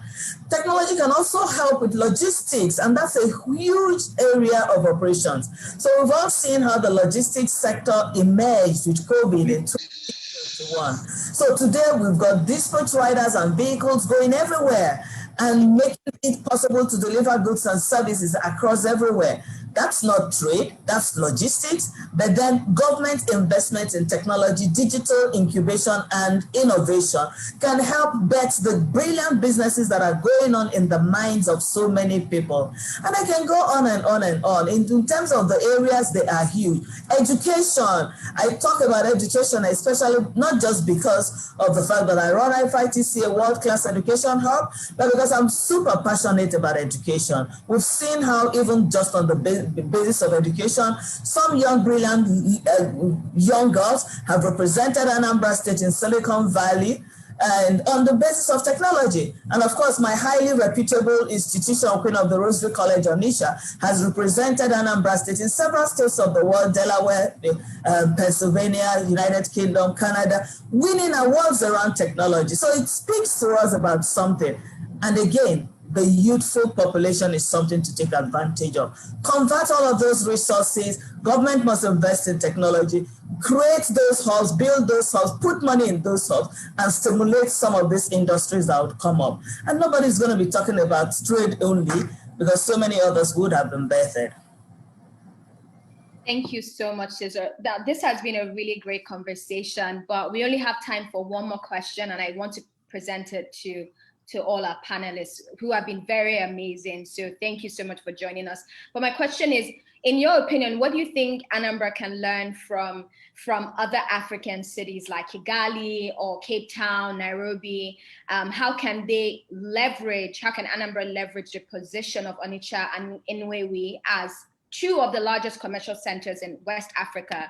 And this is in relation to looking at how other commercial centers in other African countries have essentially built out this, like, what appears to be a very, very working system, right? You go into those countries and you can tell that, yes, whatever they've put up in place is working, right? So what do you guys think that Anambra can learn from one or more of these countries or states? Dr. Usman, I'll start with you. Thank you very much. I think just in terms of what can Anambra learn, I think it's really learning already, because what it has taken the right step in the sense that it has set up an agency, ANSICTA, that will focus, will harness all these opportunities for the state. That is one. And also has identified partnership. Because if you look at these these cities that you're mentioning, I think they leverage more on public-private partnership. And if you can recall, the ANSICTA's, one of the pillars of ANSICTA's strategy is public-private partnership. That can drive all the initiatives that can do, because government, in terms of funding, government has limited resources. There are opportunities that, of course, as we said earlier on, that we can invite, we can, of course, once government creates the enabling environment, it goes into public-private partnership arrangement, gets the relevant the relevant players, industry players, I think that will help essentially develop all the initiatives that needs to be developed. So I think it has taken the right step in ensuring that that happens. Policies, correct policies, and identifying key players and going into partnership with them. Thank you. Thank you so much, Dr. Usman. Mr. Obi, can you answer that question, but speak into how we could possibly, or how Anambra State could possibly improve issues like network connectivity, which affects how payments are done, right? Especially mobile payments. What can we learn, or what can Anambra State learn from how other African countries are solving that problem? I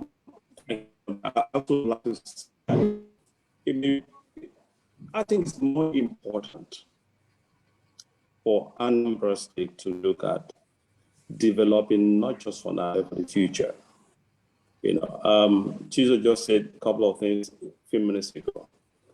One that is very important, and when I mentioned about training, and I mentioned about identification, that is clear and it's very critical. We need to begin to identify. Anambra State, they've chosen path, then identify, starting from the schools. You're not just to build for now. Identify people from now, even in our universities, identify organizations that you can work with for to the next level. And that's why not just we can ask the question at the end of the day, what is Anambra State going to start doing immediately? And I believe the first is, what you've done is great. You have created hubs, you made everything possible for people to come in and invest. But it's important to begin to identify locally the people that you're going to use. We are basically training users, we are not training producers. And that needs to change. We need to begin to find the right organizations within the shores of our country, of the states, that we can partner with. We need to begin to identify people in the universities at the early stages. These are some of the things that some of these countries have done. Rwanda, they took a couple of people, they have a lot of graduates, they got them in, and they have different challenges, things they need to solve. China, the same thing, even in Russia. So we need to begin to look at how do we, because it has to be strategic. We are not going to try to serve everybody. We need to find a way we can identify people that can solve the problems that we have, and we'll work with them. And then you can begin to increase on that. So my advice would be immediately start picking, and I'm sure that maybe the state is doing it, maybe the state is already doing it, but it's important to begin to identify people, identify organizations that matches what the states want to do. That way, it will be faster, it will be very strategic. We can't answer all the questions today. Like you say, we have very little time. There's so many things that you can add. Technology is no longer, it's not a commodity. Anybody have access to technology, anybody have access to it. How you use it to develop your state, yourself or your state or your organization depends on you. I believe that first of all is identification. Identify the partners you want to work with, identify the people you want to work with to get you to the next level. That will be my immediate contribution to this topic. Thank you so much. Inkem, any last words from you? So last words from me, I think Valentine and Dr. Usman were right in saying that, Anambra State has started on that path already with initiatives and programs like this. I think it's very helpful. I would probably, my suggestion or something I would add to that would be positioning. How does Anambra State present itself? If you've ever flown into Kigali International Airport, if you've ever flown into Nairobi, the airport in Nairobi, or flown into Ghana, as compared to flying into Nigeria as an investor with your bag of money. You will quickly tell where you want to invest, right? So if you look at Anambra State, the question would be, how is Anambra State positioning themselves to be able to, say I'm attractive enough for investors to come in? I think that's probably an interesting, and again, because I have a personal example, with some engineers I'm trying to bring in from outside of the country, you see them always wanting to go to the Silicon Savannah, right? Because I cover Africa, which is East and West Africa, Silicon Savannah, and that's always Kenya. And I started getting very worried about it. And, people were just saying offline, flying to Nairobi Airport and flying to Lagos Airport, you can just tell, they are different. If they come in, they have safe places to go to and hang out. They can go to the safari, so they can do things that are not necessarily related to work or technology. These are the things, and they can now maybe even consider, bringing in their family to come and stay for 6, 9, or 18 months or so. These are the things that make people want to stay. But if you juxtapose it with Nigeria, I may not even get a short flight between, Lagos to, Anambra or Enugu by 7 o'clock tomorrow. All these things are, pointers that let people, decide, and most people may not think it's important, but they're important. They're important to other people, and they make them decide whether they should come this far to invest. Is the place secure, and all that kind of stuff. I think if the state, while creating policies and regulations around, startup hubs and the rest, thinks about this other, soft on set things, it basically increases the chances of, attracting people. Lots of people ask me, why does Microsoft have a data center in South Africa? They don't have one in Nigeria. And, well, a data center is probably about, standard data center is about, 16 football fields put together. But the question is, do we have that land space? Yes, we have that land space, but what is going to power it? Are we going to get Meccano generators to power it? Nobody wants to bother about that. So, okay, what are the laws we have in Nigeria around, data governance and the rest? Is it just a copied form from somebody from somewhere else? Is it well legislated? These are the kind of things that people look at to say, I think these guys are serious about wanting to invest that amount of money to put a data center and make sure it's secure. So if you push it again back to the state, people who want to invest their business around the state to help drive the economy of the state would also look at these, soft issues to make decisions, to come or not. So I think that's a takeaway the team in Anambra State should have in mind. Thank you so much. And finally, Tizor, please speak to us, because we have to close out and move on. Thank you. Thank you very much. I would very much love to ride on what Nkem has said about government and the role of government in all of these infrastructures that need to be provided. But for me, I would say that the success of all of this, if we really, really want to get this done in Anambra State, it does start with vision. And I would make significant reference, specific reference to Rwanda. The president of Rwanda had a vision to build a Singapore of Africa. It was so clear in his mind what he wanted to do. And then he also identified technology and innovation as an enabler. And every single thing that he's done is rolled around technology. Go check that out, go figure it out. The judiciary system has been transformed to run around technology. The speed and ease of doing business is rolled around technology, and he's attracting ratings as a basis of that. Health is rolled around technology, having blood banks, dropping blood everywhere, using just simple SMS to collect issues and histories and data around health and what people are doing, zip lines, providing blood banks, blood to even very remote location, and go to transportation. They're even beginning to adopt something that is like the Oyster card that we know in England, in London, just to drive technology, just to drive accountability in bus transportation. So everybody's going to have access to ride a bus, but nobody's going to take the money from government. And go on all the way to schools, using satellite to provide schools and education to even students in rural area. He's also working with the Asian countries to build mobile phone producing companies in Rwanda. Why? Because it is so clear that mobile is the next platform for technology. So you can see that there is a vision. And to less it all, again, is human capital. He's beginning to attract his best talent and young talents at an average of 28 years as ministers in his cabinet, running the same technology that we are speaking about. So it does come with vision. So state your vision, embrace technology truly as a very big catalyst for growth and development, and build all of your strategies and resources around that, because there is nothing, no aspect of governance that technology cannot scale.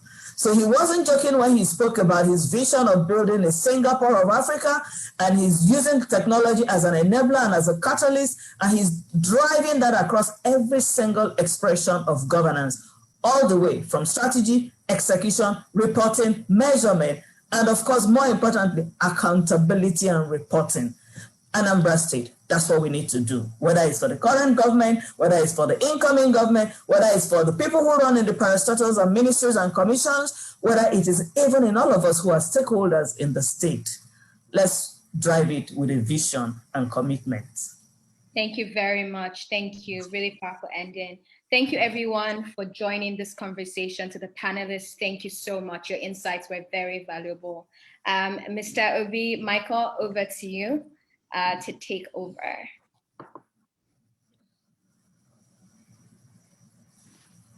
Wow, what a wonderful session. Thanks so much, Corey. Excuse me. Thank you so much, Corey. What a wonderful session we've had.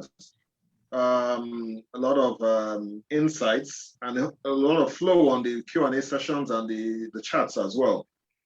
We really appreciate, and we'll get back to the next session. Panel 2 is public-private partnerships to bring Anambra online and to build digital public infrastructure. Our moderator for this session is Collins Onwebu. He's the founder of Signal Alliance. Mr. Collins, are you up? Yes, I'm up. Okay, Collins, my brother. Good. Can we go ahead? Yeah, fine. Go ahead, sir. Go ahead, sir. Thanks, Michael. Carry on, sir. Thanks, everybody.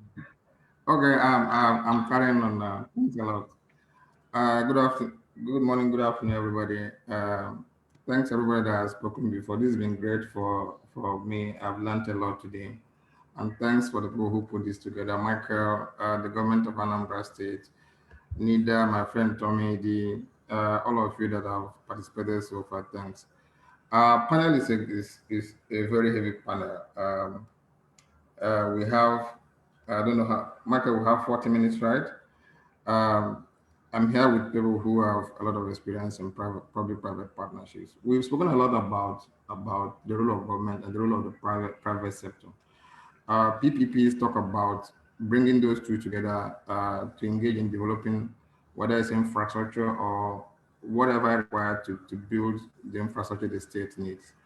We're just going to spend a bit of time to talk about that and look at how all the good things we've talked about, how Anambra State struggling with IGR, struggling with money from the federal government, struggling with a lot of things, budgeting issues, can still build underlying infrastructure to allow Anambra State to become an innovative hub. I would just want to introduce my the panelists and the keynote, and then we'll take it from there. We're going to have a short keynote by Dave. Dave, are you there? Yes, I am. I'm trying to get I'm right. Can you hear me? Yes, I can hear you. Just introduce yourself. I'll get back to you. I just want to introduce. Yes, Dave, okay. I just want to introduce everybody. Okay. And then I'll come back to you to do your small keynote. So yeah, there. Thanks a lot. I also want to introduce Adora. Adora Kenza, are you there? Adora works for Facebook. Adora, are you there? Just identify that you are up. Okay, Mikam. Is Mikam here?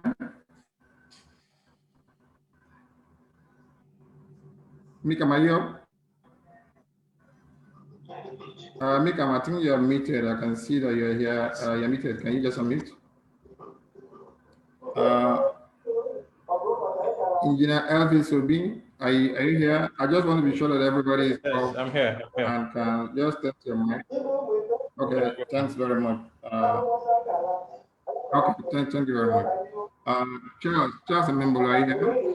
I can see you. Yes, I am. Yeah. Charles, Yeah. are you there? Yes, I am here. Put it for a while. And lastly, Chike, Chike, are you there? Yes, I am here. Thank you very much. All right, thanks everybody for joining. What I would like to do, we don't have a lot of time and we have a very powerful panel. So I will just give Dave, who is the keynote speaker, a few minutes. Dave has agreed that he's going to speak for under 5 minutes.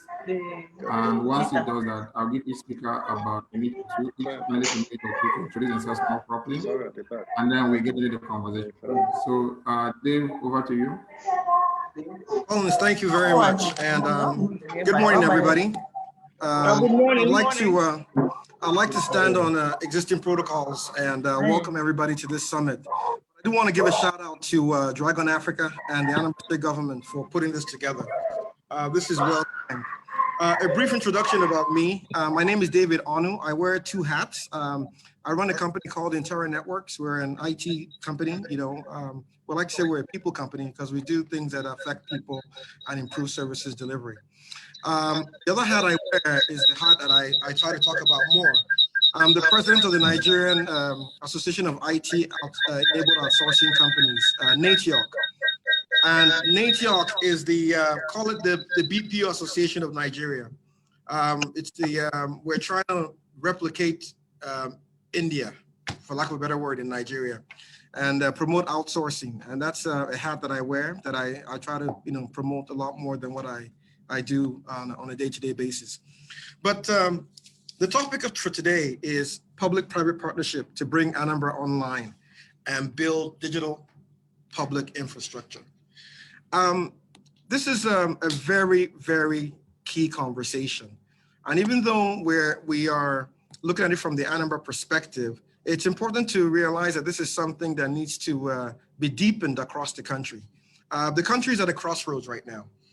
There's a need to reinvent our society, reinvent our economy, and look to new things. And as we've seen what's been going on with our dwindling revenue with respect to oil and the rest, innovation in different areas has to come about. And technology has been shown or proven to be a catalyst for this. And the role of government working with the private sector cannot be overemphasized. Technology really is the new oil, as we know it. And when you look at it from that perspective, you ask yourselves, what needs to be done to tap into this new oil?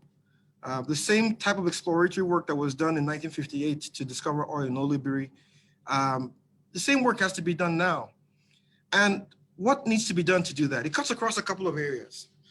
First of all, I'd like to look at it from a few perspectives on what needs to be done and how it should be done. So first of all, the question comes about, we keep on hearing this word innovation. We keep on hearing the term public-partner partnerships, but what does that really mean?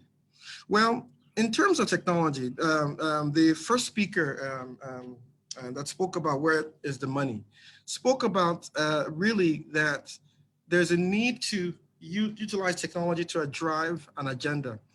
He talked about how technology has, if you look at the global companies, the global rich people, they're all technology-driven people. So what does that mean for us here in the country? Well, what it means is that, for example, if you look at services delivery across the country, government working with private sector has in some cases shown that it improves the service delivery. Diversifying the economy is also proven that, working with others, increasing collaboration helps to create new opportunities for growth. I like to look at this from a perspective of what is the result that we want. The result is what we want is that we want to increase wealth creation. We want to create jobs. We want to reduce poverty. And you ask yourselves, how do we do this? In Nigeria today, it appears that government is the largest employer of labor, which is not sustainable. So how do you create new opportunities for people to, in essence, create new job opportunities? It means that wealth has to be created. And that brings us to Anambra State. Anambra State is very, very unique. In terms of urban density, it has one of the highest urban densities in the country. In terms of wealth, it has one of the highest GDPs in the country. In terms of entrepreneurial drive, it has one of the highest entrepreneurial drives, if not the highest in the country. At the same time, look at education.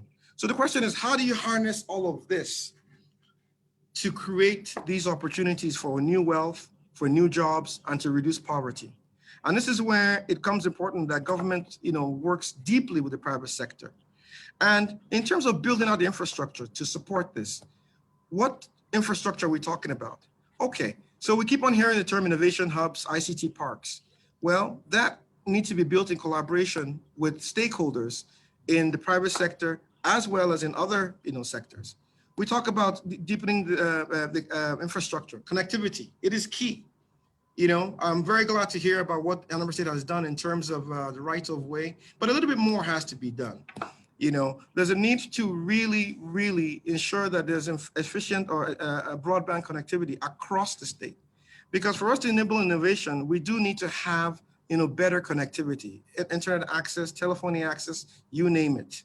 Then you now ask again, okay, education. Now, education, there's a deep opportunity in capacity building in education to deepen or build out this whole concept of driving growth and in the economy and wealth creation.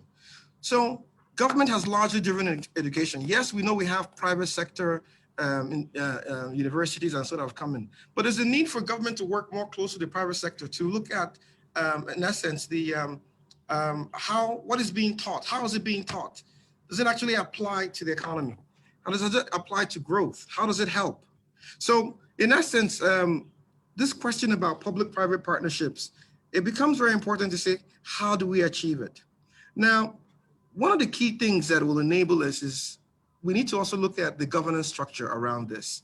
It's easy to say, okay, let's have a partnership with the private sector and the government, but there needs to be a structure supporting it.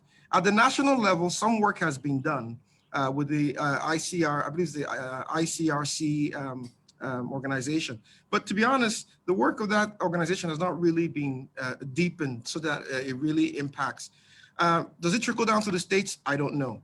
But it becomes important that at the state level, the right governance structure is put in place to enable these partnerships. Second is also, there needs to be, I would like to say, a demystification. I find that on both sides of the aisle, there seems to be suspicion. The private sector tends to look at government with one perspective, and the public sector looks at the private sector another view. And I think it's important that all these hindrances or these suspicions that we have are kind of diluted. I won't say they will disappear, but we need to also understand that we're all working towards the same thing.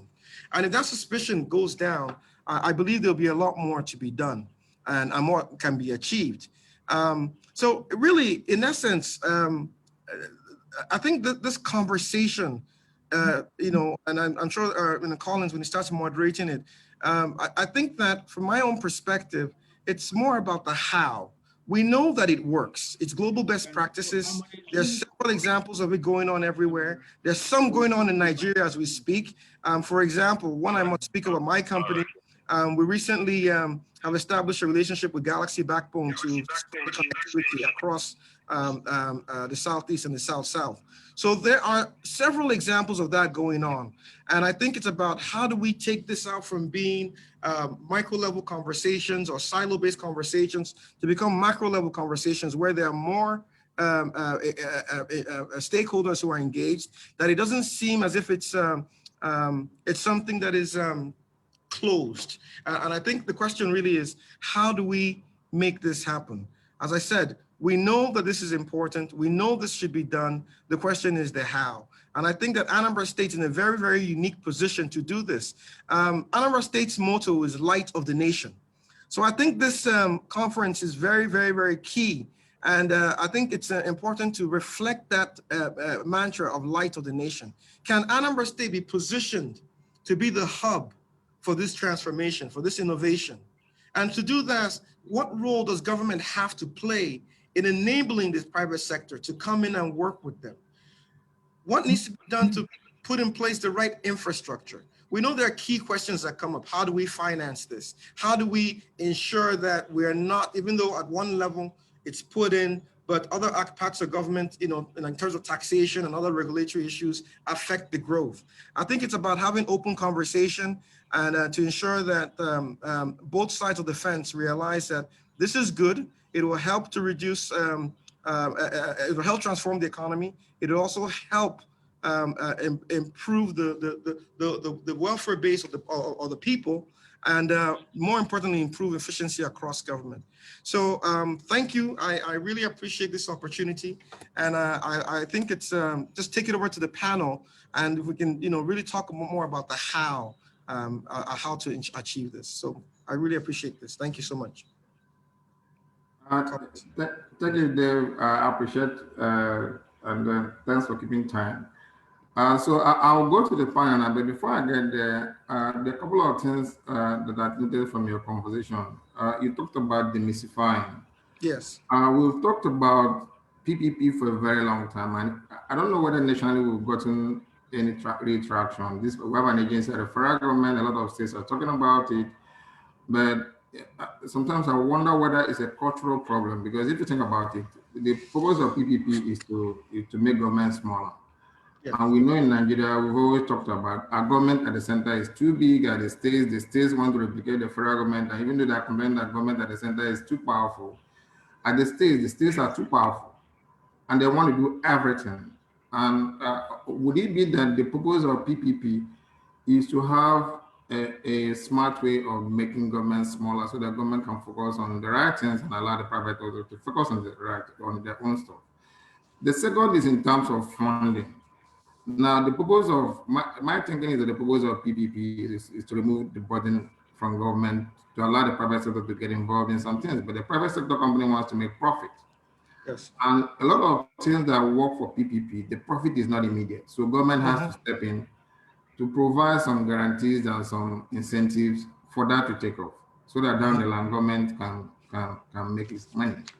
If you look at Onitsha today, Onitsha has the biggest market in West Africa. I wonder what happened to the person who thought about building a market in Onitsha maybe 200 years ago.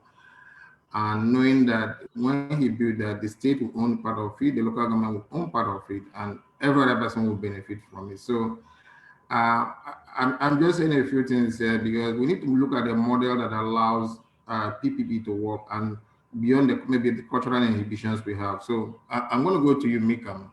Mikam, you were in government. You have been in the private sector. So what did you have enough experience in government to look at how your government could have involved in PPPs, and which area do you think that was possible? You are in tech actually, so in which area could you have made this happen when you were in government? First of all, let me thank the organizers.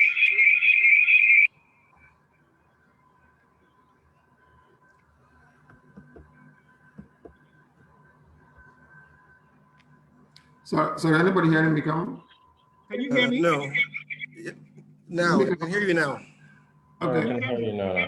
Mika, I think there's I don't know whether you have two devices connected, because there's a feedback on your line. Is it better now? There's still an echo. There's an echo. I think that is echoing on something. TV on, another laptop on, or something. Let me resolve that. 1 second. Okay. Okay. Why are you resolving that? Let me go to Charles. Can you hear me now? Okay. Go ahead, please. Let me go ahead. So I was just saying to the organizers for this event, and it's a pleasure to be here. In regards to your question, I would like to say that there are some, there are some prerequisites when we're having this conversation about PPP, okay?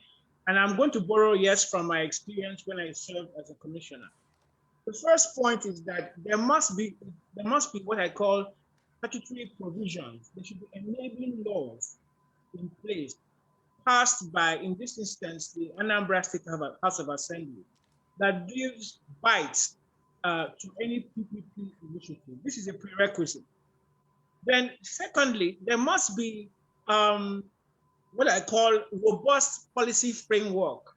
So beyond the law, there must be a policy that sets out, what PPP is all about and what it aims to achieve. And I'd like to borrow from the comments of my my friend David Ono, where he talked about, how. Incidentally, I'll even expand that to say that in terms of the policy framework, you need to look at not just the how, you need to look at what is PPP to Anambra State. Why does Anambra, so you look at the what, you look at the why, you look at the how, you look at the when. When should Anambra State look at deploying PPP? And then again, you move on to say where should the PPP framework be applied? Now, the other component that will be critical in the successful deployment of PPP in the tech space would be partnerships. PPP stands for public-private partnership. The partnership model must be very robust.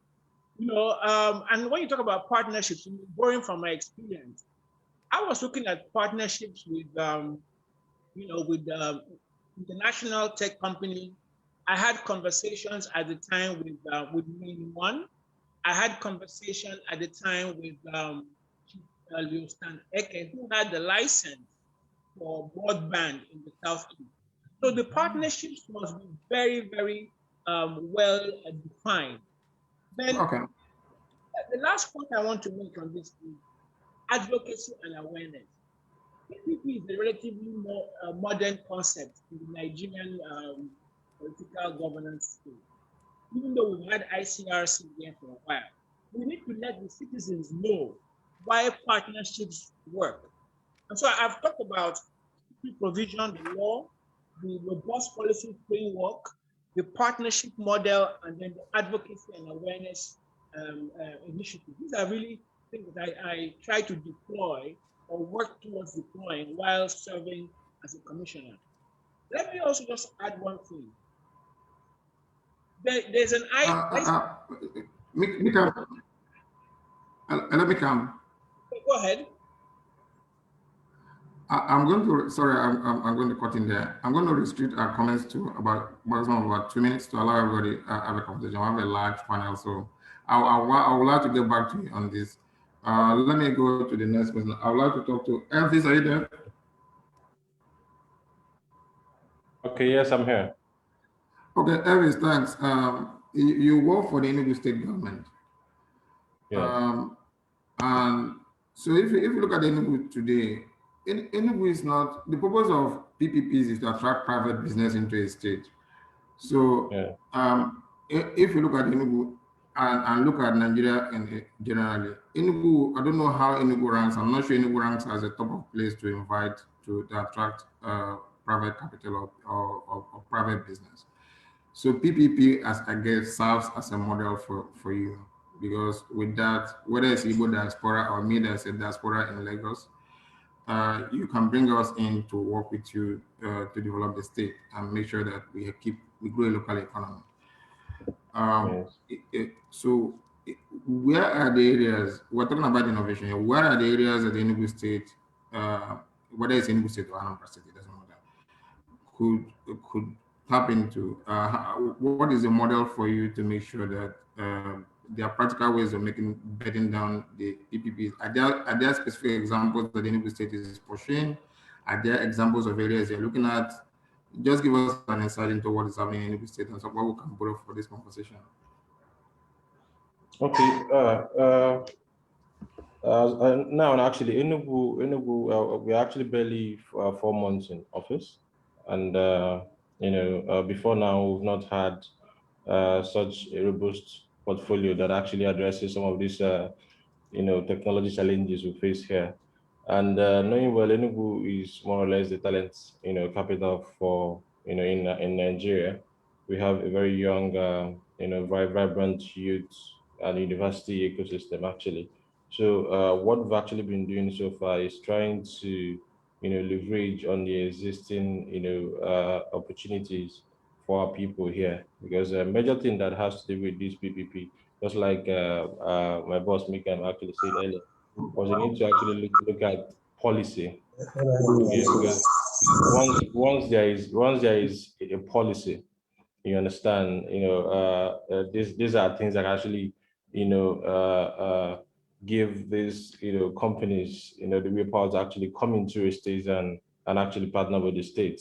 Okay, you need to make sure that you're an enabling environment, in terms of security and what's not, because looking at what we are facing in this part of the country right now, there's a whole lot of challenges, but then, I'm sure that in the next, government to be able to surmount those challenges. Okay, so there are some issues my brother Dave actually mentioned earlier. When we talk about the PPP and how we can actually help Anambra State. Okay, firstly you have to look at the taxation model. You understand, for some of these private companies that actually come in and help the states actually develop what they have. You understand? Then secondly, you also need to look at how you can localize these solutions. You understand? Because most of the people over there, hardly understand what technology is all about. You understand? Those market people. So there needs to be a system that will enable them to actually come out view of what is actually happening in terms of technology. Anambra, is just like he said, is the light of the nation, and he has a whole lot of potential for technology in Africa and the world. So there needs to be, a systematic approach to localizing this, a solution down to the market areas over there. Okay, and we talk about, access. Okay, there also needs to be to look at the opportunities in regards to access to information, access to network and all those stuff, because most of these companies that are coming into into Anambra needs to be assured that yes, there is enough connectivity, you understand, in that area, and these whole things are actually is something that drives around a policy. I must commend the state government for the waiving up the right of way for this state is actually a good one. I just wish every other state can actually do that to help the internet penetration in our local areas also. So one other thing we need to actually look towards is incubation of talent. Anambra has what it takes to actually make it to the top 5, top 3 of an internet technology state in Nigeria. Okay, there needs to be a system that can be able to incubate young talent. You understand? I actually love what my boss Obi Asika is actually doing, and I really I wish there could be more of that in Anambra, where talents are being incubated, because the fact is that the youth around this area, they are really eager to learn. They are open to new opportunities. So if there is an enabling environment for them to actually learn, it will actually help to attract more public-private partnerships in the states. So thank you very much. Yeah. Thanks a lot. I appreciate it. A couple of things that have come up here. We've talked about halls, and we've talked about broadband, we've talked about right of way as kind of foundation for building the infrastructure that can help the state be innovative. Charles, are you there, right?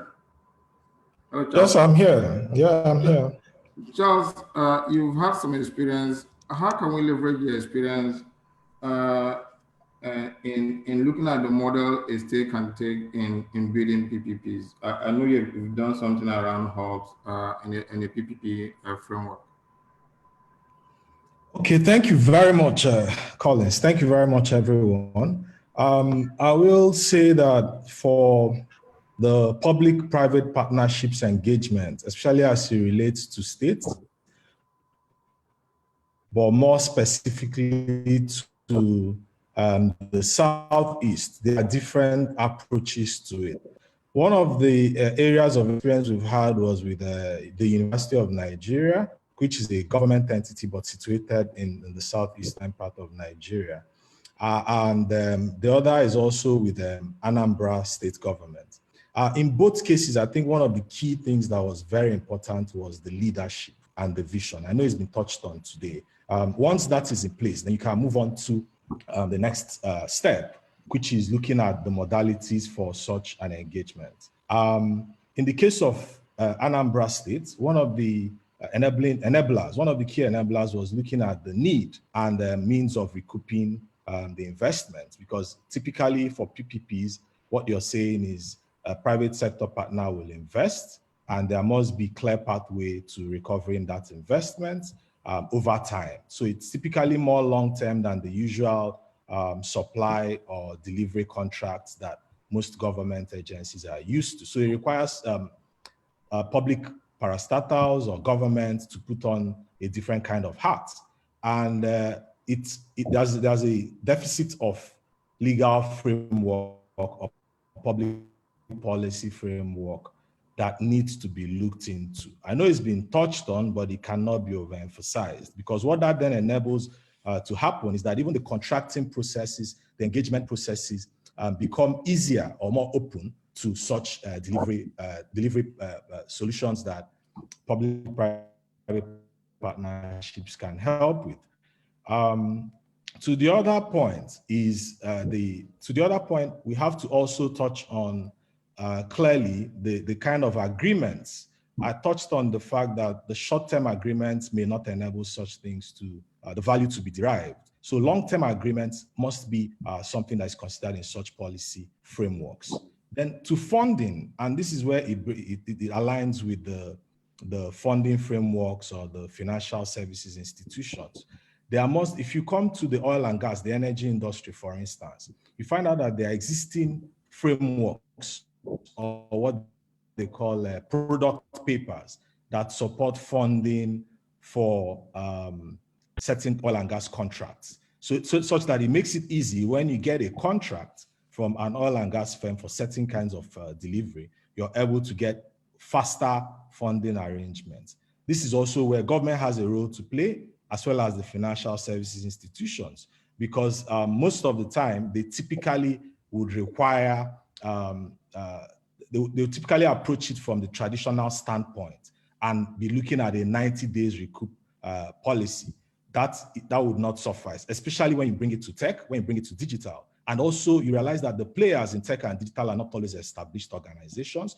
Sometimes the organizations that are innovative, coming out of the tech hubs, do not have the basic framework for being able to deliver, to provide the kind of securities that the typical banks may ask for. The onus is on the government, as well as the financial institutions, to work out product papers that can align with the typical agreements that support public-private partnerships and be able to create an enabling environment for more of these to happen. And to my third point, just to touch a little bit on that, is the underlying infrastructure, because we are talking about digital public. I'm not hearing you. I'm happy. You. Can I get back to you on your... Can you hear me? Go ahead. Your internet is a bit poor, but can you just round up so that we can? I'll get back to you. Just round up. Okay, great.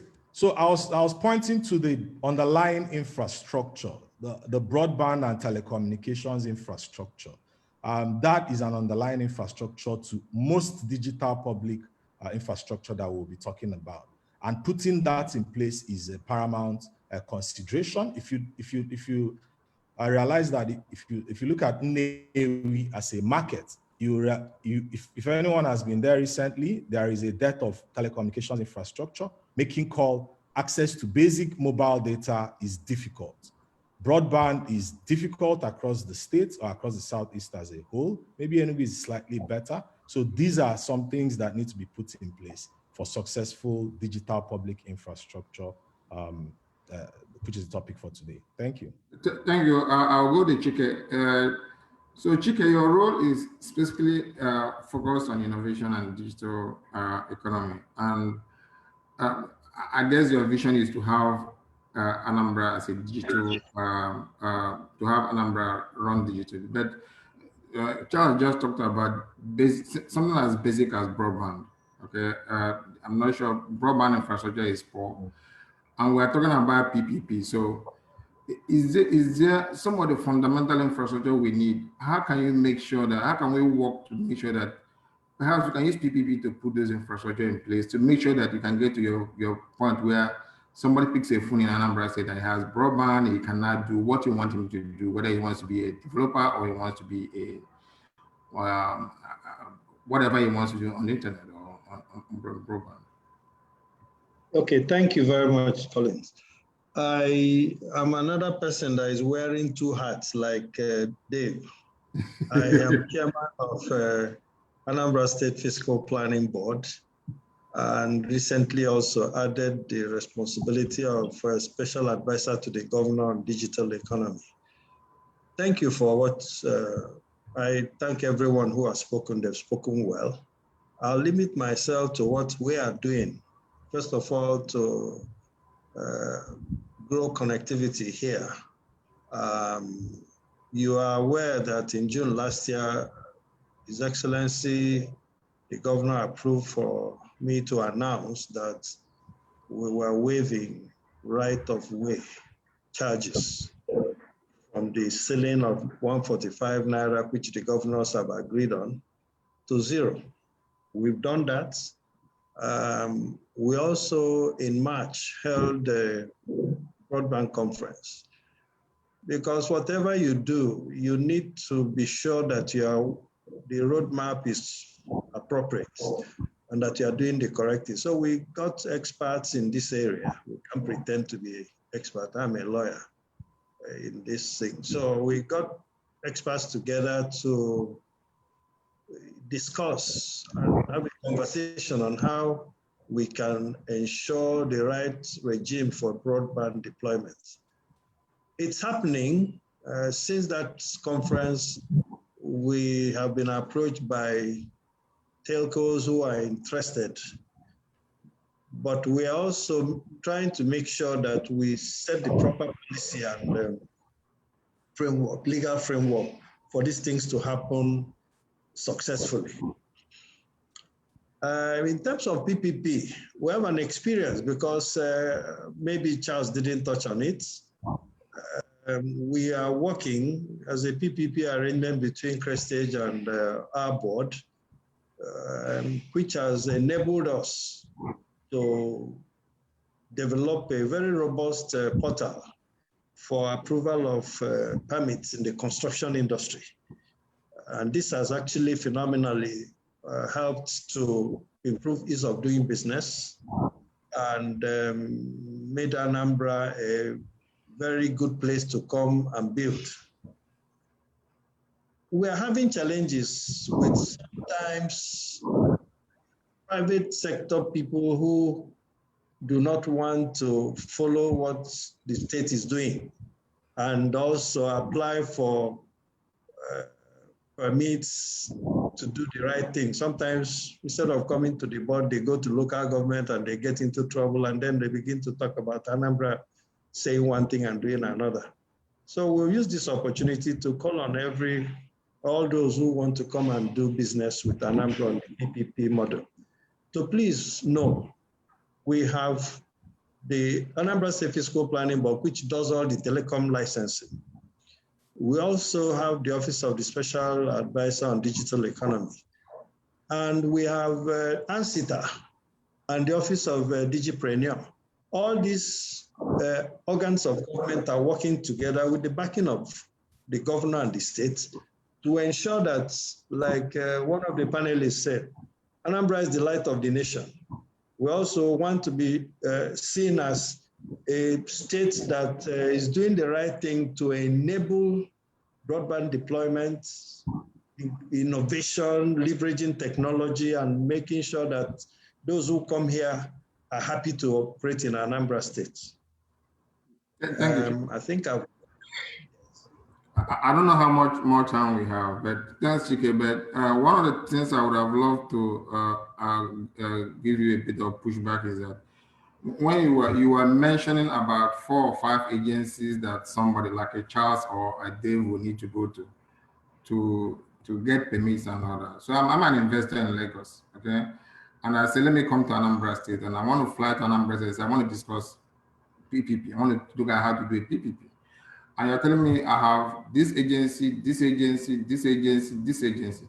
Especially in this innovation space where people want to click a mouse somewhere or go on the internet somewhere and they get a one-stop shop where they can do and deal with things. So it's easy to say we're the light of the nation, but in practical terms, I would like you to bed it down to, if we leave this conversation today and my company comes and says, I want to come to Anambra State and do PPP, or Dave does the same thing, who will he call? Whose phone will he call?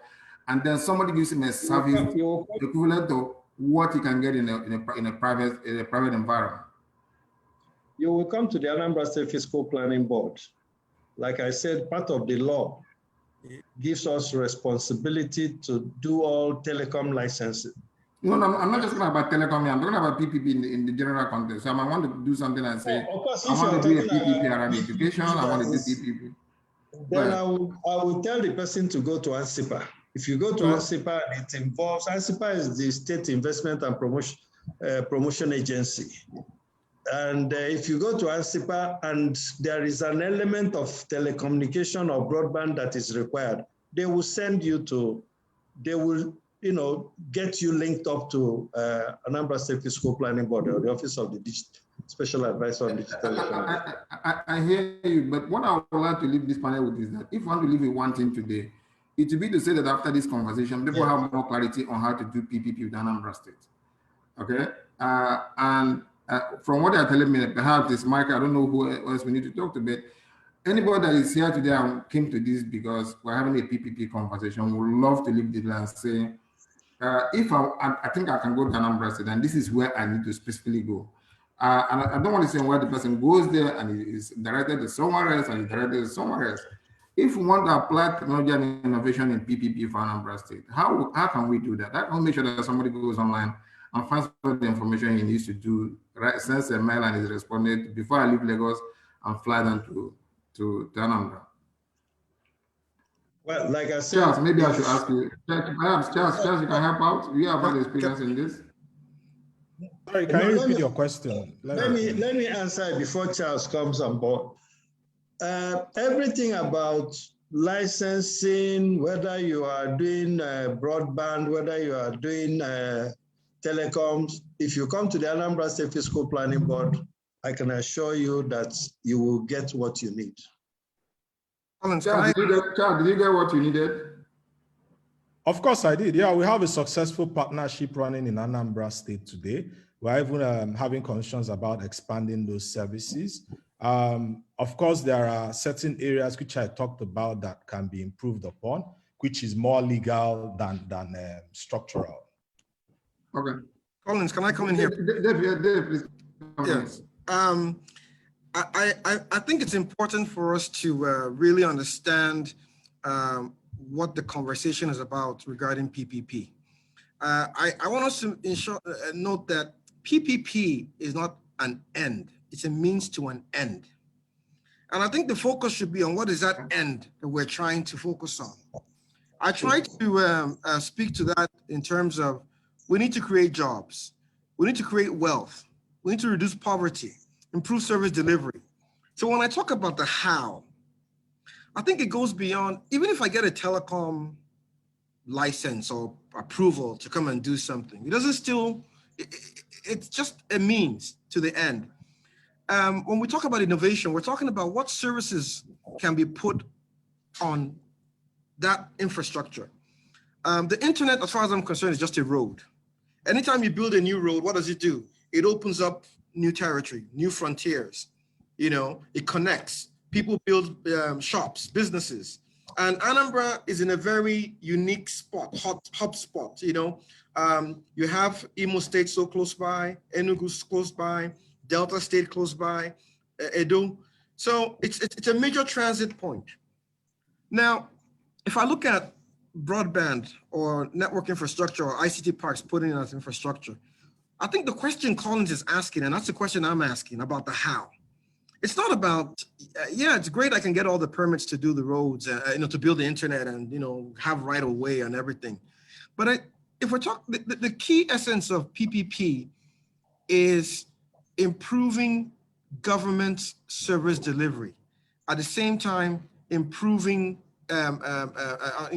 enabling, the creation of, things I talked about, wealth and jobs. So I'll give you one. Collins mentioned, for example, or you talked about licenses and permits and everything. Well, what should be happening is the PPP should be more about a collaboration with the innovative private sector company like Charles talked about that is small, that says, you know what, there's a better way for us to provide this these permits. And I'll give you one clear example. So today, the buzzword in Nigeria today is about everything should be online. But I hate to put it to you that, while we want everything to be online, the reality is that how many of our people actually have access to a smartphone? How many people actually have data on their phone? And if we talk about access, which is key, inclusion, which is key, it becomes important to look at having omni-channel approaches to access. So for example, can I access a service using the telephone, voice? Can I access that service using a local language? In the case of the East, Igbo. Now, what that would mean is, I'm running up, just give me 1 minute to round up. My question, my point is that I would like to be able to come to the to Anambra State, like a small company like Charles talked about, and say, okay, can we have a sit down and say, these permits that you're enabling us to, can we have a collaborative platform whereby I can bring some innovation on how you bring that to the table?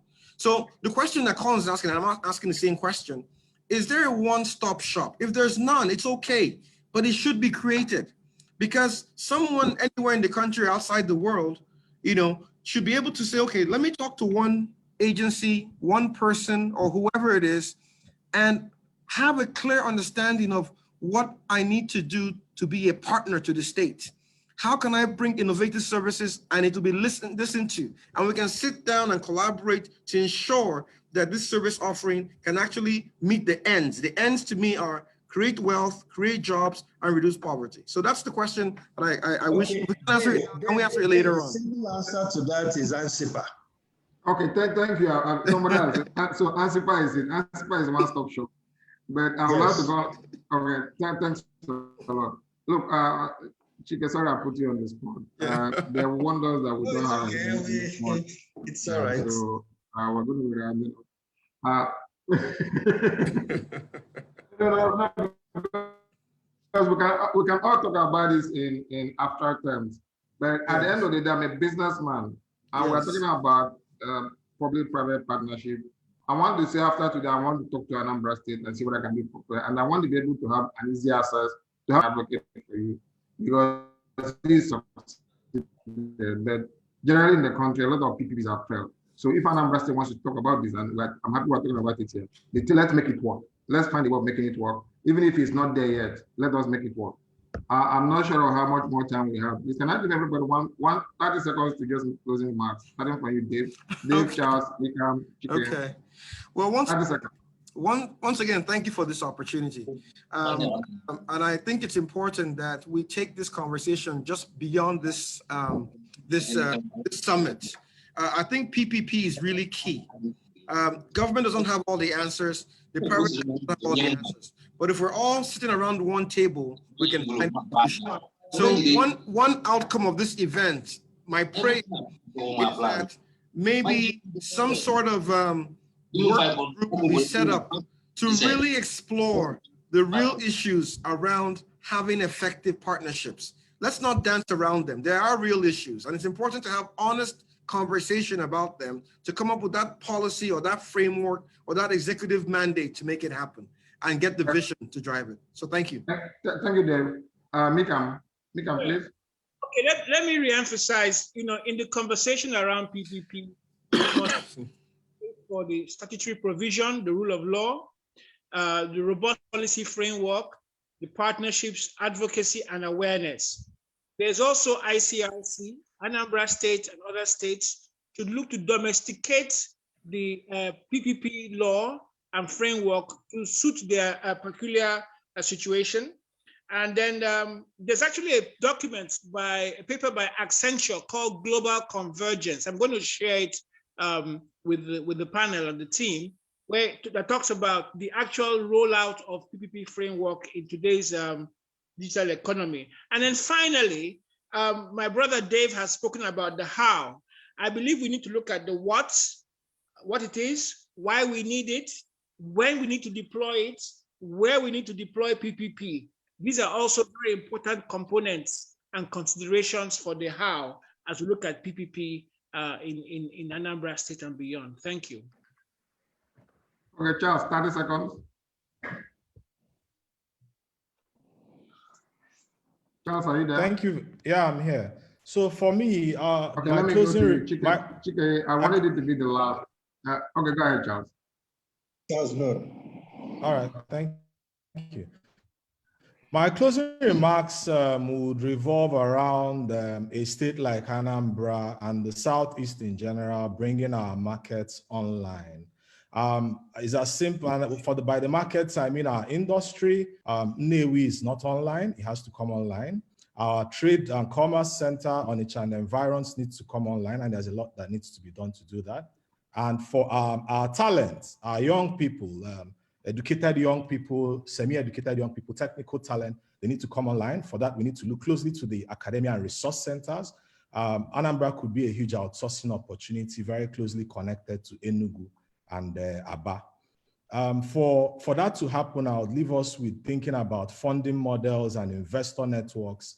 The traders that we know, the industrialists, all typically have huge sums of money invested in different ways, but very little of that goes into investment for digital infrastructure, for scalable businesses and the rest of that. There's the Society of Southeast Society of Angel, the Southeast Angel Network, which is something that some people should look at coming out of the zone.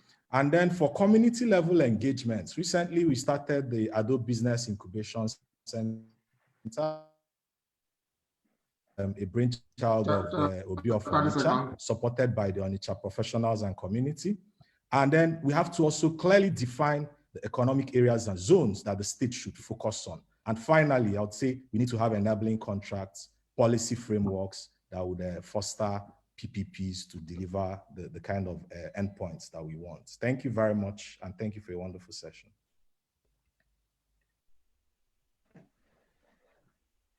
Thank you.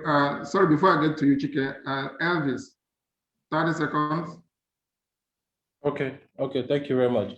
Okay, my closing remark is that while we actually work on our different, yes, I'm here. So while we work at our different levels to foster PPP in Anambra, I also think is a thing of note that we, on our different capacities, see how we can actually, because government, has a limit to what it can actually offer. Government gives you policy and platform. So I've been in the industry for close to 14 years, and we are doing all within our power to see how we can actually do a whole lot in our own capacity. Talking about bringing people like Talent QL to Enugu, we're actually trying to wrap up things on that now, because the major thing is that our government has a limitation to what it can actually offer.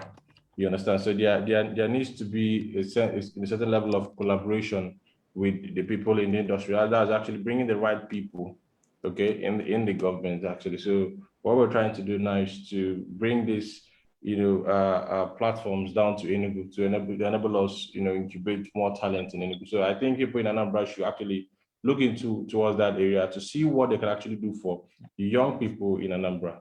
So thank you very much. Thank you, Elvis. And finally, I'll go to you, Chike. You are our host essentially. So are you going to use your 30 seconds to give us a commitment on what we can expect after this? Okay, thanks. Thank you very much. Well, I can assure you that first is to thank you and all those who have spoken, because I've learned a lot listening to the panelists. Government is not the same with the private sector. There are all kinds of, But I can assure you that Anambra State, we have a governor that is innovation conscious and has given all the support. I heard somebody saying that he wishes he can fly into Anambra and get the things he wants to be done easily. Yes, from maybe September, you can fly to Anambra and see a brand new airport that is probably one of the best in the country.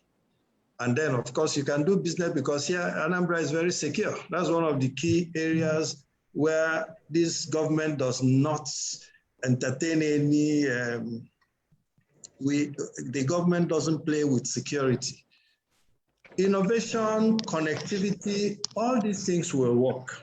And for those who are worried about having a one-stop shop, there is already a one-stop shop, which is the Anambra State Investment Protection and Promotion Agency, ANSICTA. Anybody that comes there, they will direct you, they will help you to get whatever you need. All of us are working for the same government to ensure that Anambra is truly the light of the nation. And that's what I can live here with, to assure you that anybody coming to Anambra to do business will not be disappointed. Thank you very much. I appreciate that. I'm going to hand over to Michael now. Michael, I'm handing over to you with the last comment, that there are specific things that we can commit to doing that between now and next year. If it's a one-stop shop, let's get a one-stop shop. I'm sure there are specific things that we talked about here that maybe in the next one year we can give ourselves a commitment that when we come next year, we say we want to trade based on what we discussed today. Thank you, everybody, and thanks for the audience. Over to you, Michael. Okay, thank you so much, Collins. Thank you to the speakers. We've had very, very robust discussions, and it's good that we've had experiences that are coming from different angles. Charles coming from the private sector, Collins coming from the private sector as well, Chike, Anambra State, Elvis, Enugu State, and Mikan from Imo State. So we've seen a broad perspective of how the technology sector was would I say, being effectuated by government. A lot to unload there. But I think the key thing that is important is that the key thing to understand is that this is a stakeholders session. Let's call it a parlor, a room where we can all discuss and air out our views.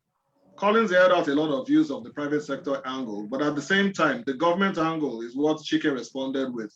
Because Anambra has been constantly commended for having that platform, that one-stop shop in the form of ANSICTA. And by the look of things, we're going to have the MD of ANSICTA as one of the panelists on one of the sessions. Because ANSICTA takes the issues from the private sector and passes it on to the relevant agencies. That's the way it works in Anambra. So they offloaded a lot of issues. I would have loved to talk about some of them, but really we're pressed for time. We need to go to the next session.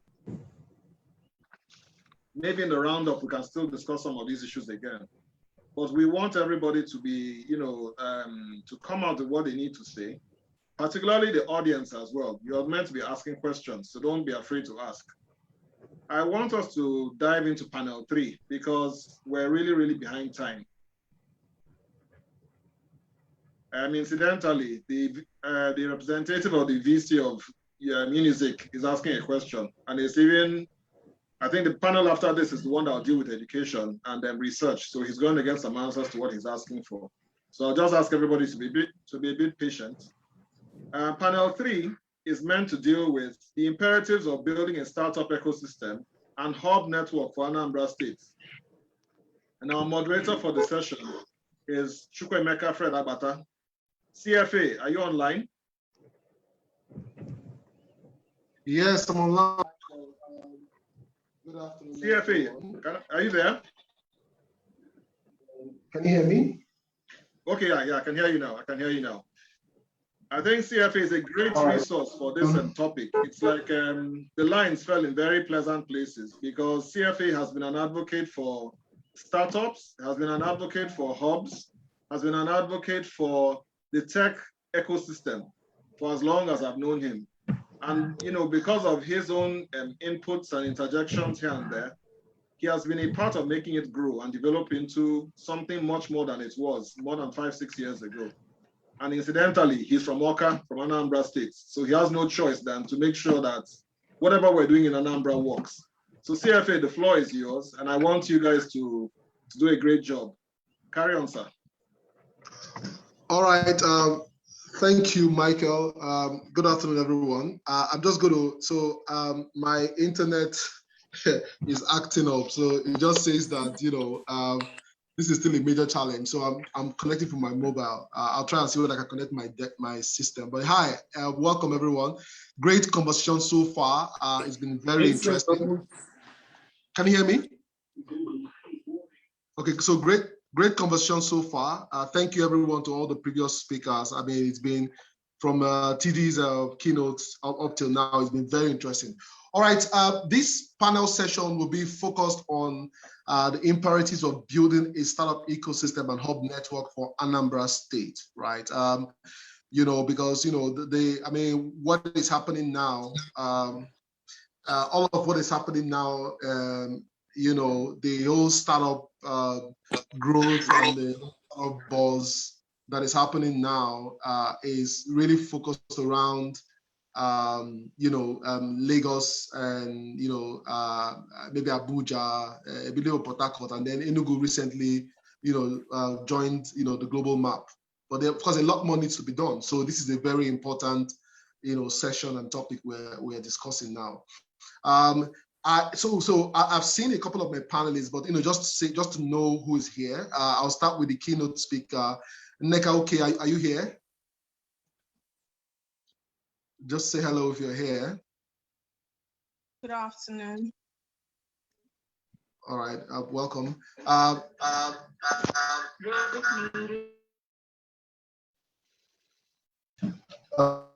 Daniel, are you here?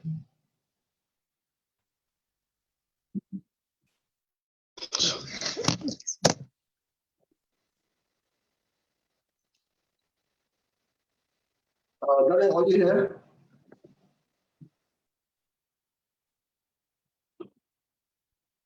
Okay, Kola, is Kola here?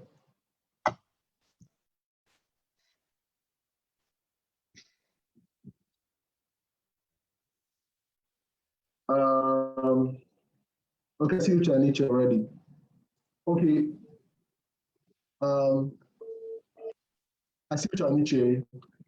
All right, so I'll allow the speakers who are here to introduce themselves. Start with Nneka. Nneka, go ahead and introduce yourself.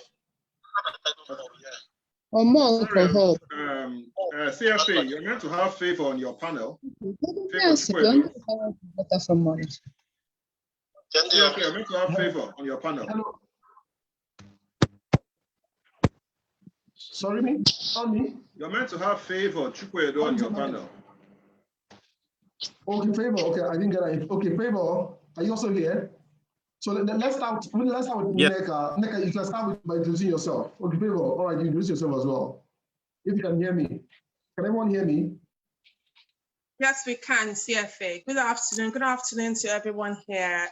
All protocols observed. Thank you for having me. My name is Nneka Uke. I'm the Executive Secretary of Innovation Support Network. We're Nigeria's largest community of innovation, technology, and entrepreneurship hubs with over 120 members in our larger community who support over 500 startups annually. Thank you. Thank you, Uche. You want to go next? Hi, good afternoon, everyone. My name is Uche Niche. I'm the convener of Startup South, which is Southeast community of innovation-minded, innovation-focused founders building high-skill ventures and creating jobs and prosperity in the region. Oh, and I'm also a director at the South-Southeast Angel Network, Charles mentioned that earlier today. Great to be here. Please confirm you can hear me.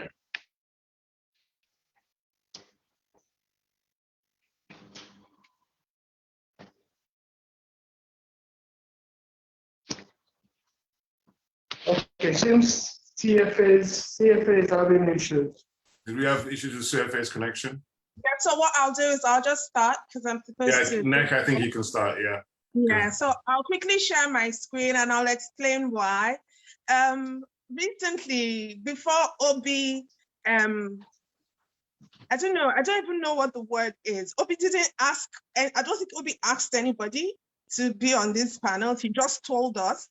But we have so much respect for Obi and the great work that is being done. No, I don't think anybody was able to say no, except their schedules did not permit. But one of the things that is critical for me to do is that I've been asked several times by people that are not familiar with the ecosystem. We have a lot of things that we say and it flies over the heads of people that are not really familiar. So I'm going to do a short presentation just as my intro into the larger conversation, which is going to be speaking pretty much about it's going to be speaking about the case for innovation in Anambra State, specifically regarding hubs, and it's going to be very quick. So first of all, what is a hub? A hub is an environment that provides startups with knowledge, network, infrastructure, and in some cases, funding. And there are different types of hubs. A lot of hubs started as co-working spaces, which were pretty much to provide infrastructural support. We know how the power situation is. We know how the internet situation is. So a lot of hubs started as co-working spaces to support startups and even young entrepreneurs, just having spaces to work.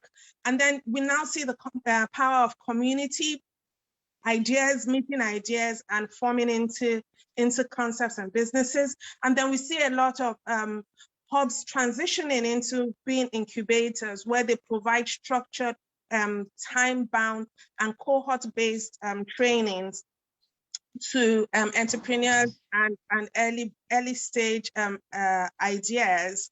We also have accelerators, which are usually focused at scale stage businesses. These are businesses that have created a product, have customers, and now need to get to the next level.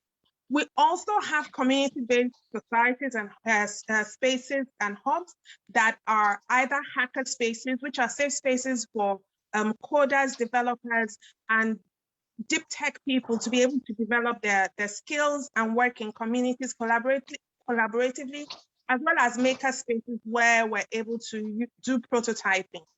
As I mentioned earlier, hubs provide knowledge, network, infrastructure, and funding to startups so that startups can create jobs, create products, which help us in general to have better quality of life and communities.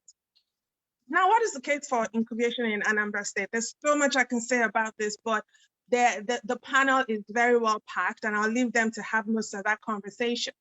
Now, on average, and depending on who you speak to, the population in Anambra State is over 6 million. And on average in Nigeria, youth populations are 62%. So we have potentially 3 million youth in Anambra State. We need to put all of them to good use. We've seen the unemployment numbers.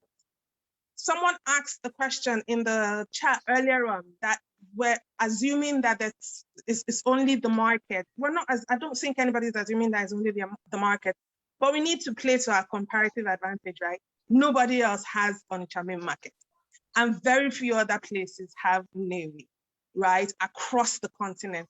So let's play to our strength. But in addition, there's a very interesting body of work that is produced by the Nigerian Investment Promotion Council called the Book of States. And in 2020, I did a screenshot. In 2020, these were all the potential areas that they identified for investment opportunities in the state, which means it's not just the market. Technology is an enabler and an amplifier. There has to be something that technology is going to build on. So why should it not be the things that we have currently? Why should we not be so focused on moving the markets online, creating skills to enable our youth to use their energies in more logical and viable ways, creating systems that reduce the rate of migration out of the state, but help us to capture value, to retain the value, and also to benefit from that value. One of the things that I find across the East to be a comparative advantage that nobody's talking about, except probably Professor Ndubisi, which is our apprenticeship system. We just take it for granted, right? And maybe we need to put a bit more value into it, because one of the things that has been empirically proven to increase the likelihood of success in startup is being, one, a part of a community, and two, being mentored. What is mentorship if it is not the apprenticeship system, right? We also, as I mentioned, have a lot of natural resources that we can leverage technology to improve. We can improve our yield per acre for our agriculture. We can do so much more leveraging technology and the resources we already have, as well as our teeming youth population. Finally, funding. In addition to, the people that we want to stop doing Dorime, and we want them to bring their money into the startup system, there's the diaspora community as well as the industrialists, right? We understand what's happening in that market, the two markets. In each of the markets, we're looking at about 3 billion annually. It's because nobody is collating the data. But at least Onitsha is doing $3 billion in transactions annually. We need to tap in. The way to do that is to create bridges between us and our audience. They need to understand what we're doing. These are people that have spent their whole lives trading physical commodities, and then we're talking to them about software, apps, online. We need to break it down so that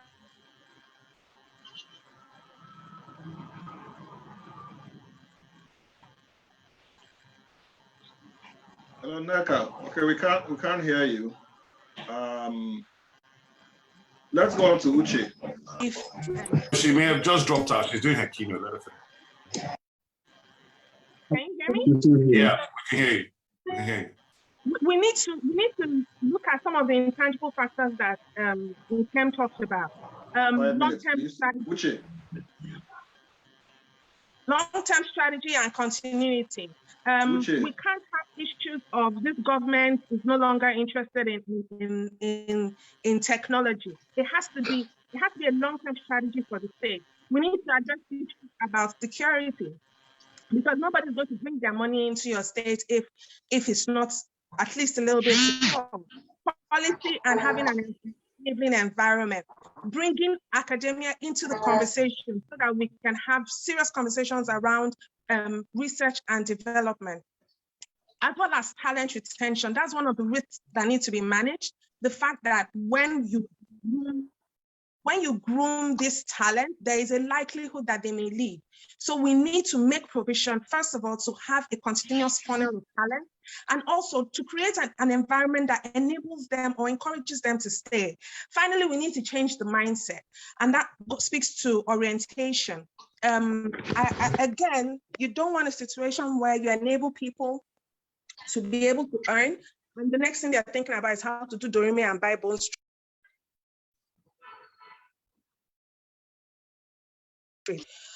So there, I think I just lost connectivity, but I'll just keep speaking.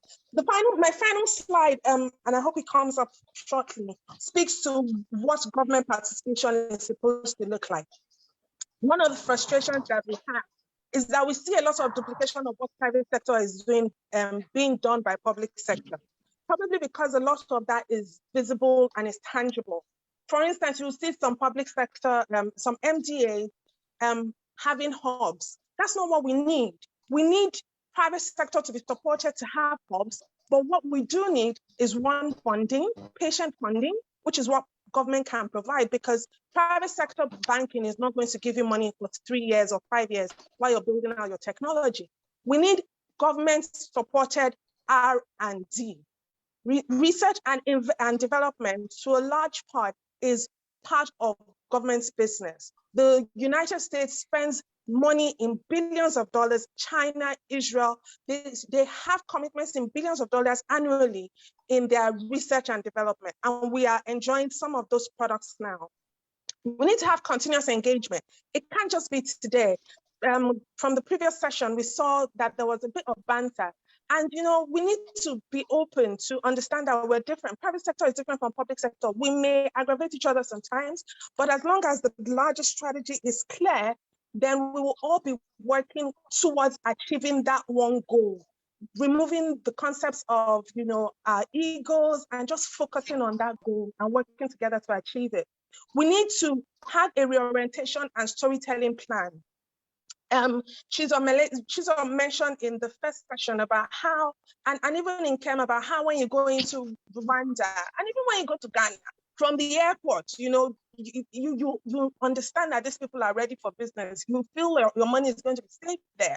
Once we start this larger body of work to drive innovation among the youth and the people of Anambra State, we can't keep quiet about it. There needs to be provision to make those successes and achievements known.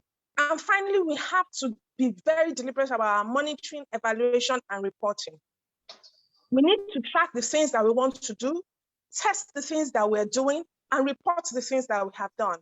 Because we need to build trust, and we also need to build a track record of successes. So that's it from me. My name is Nneka Uke, and I work with the Innovation Support Network, and we're here to support Anambra and all other states as they make the move to support and drive.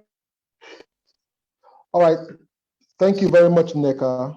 I think we'll love that. Thank you very much. Uche, you want to go next for the next 5 minutes? Okay. Thank you very much, everyone. I'm hoping that you can hear me very well. TF, can you confirm? Yeah, we can hear you, but yeah, we can hear you. Awesome. Can I finish? So we're going to be engaging people in private and public sector regarding the Nigerian startup bill. If we haven't engaged you already, please let us know if you're interested in supporting pushing this bill, because we're also going to be driving it at state level. And I believe we've also engaged some of the participants in Anambra State on private sector side, and we'll be looking to engage with the public sector side. Thank you very much. All right, thank you, Nneka. All right, thank you. Okay, go over to you. Okay, so I like to stand on all existing protocols. I'd like to start by commending the organizers,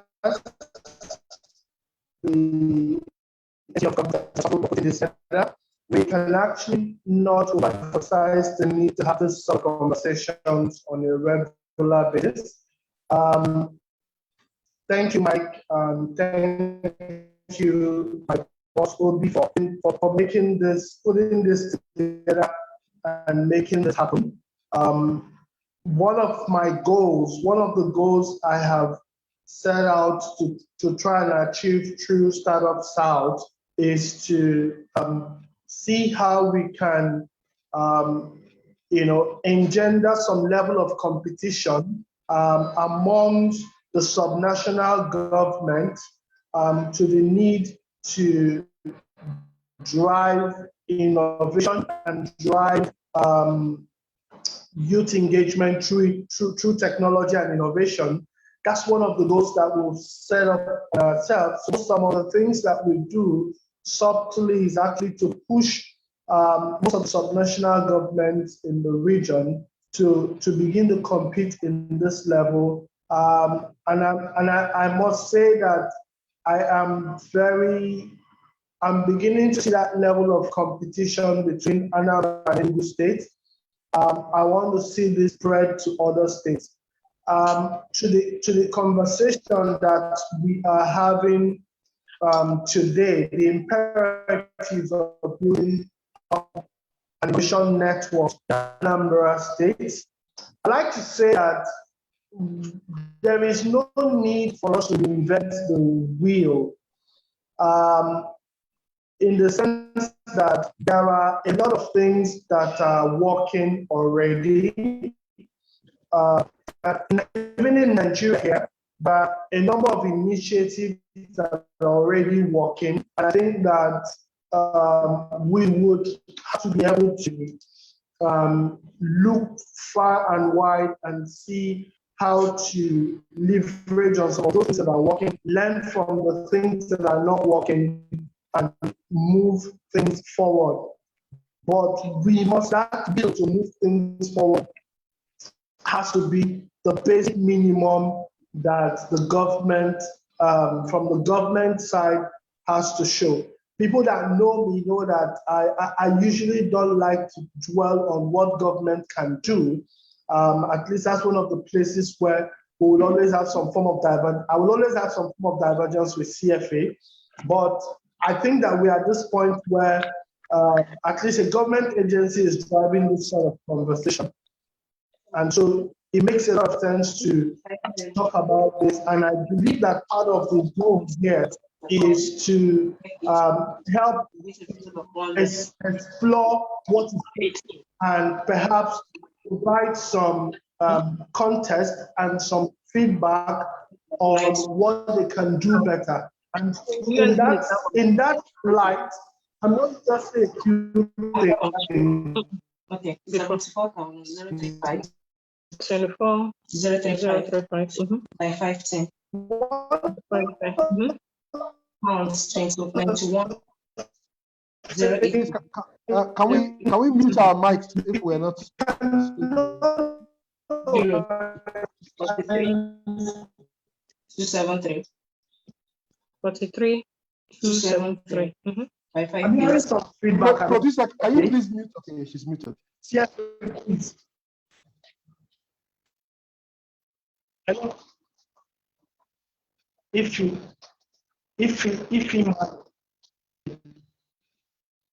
okay, yeah. Great. So I want to say that one of the states, CFA started by saying that a lot of things.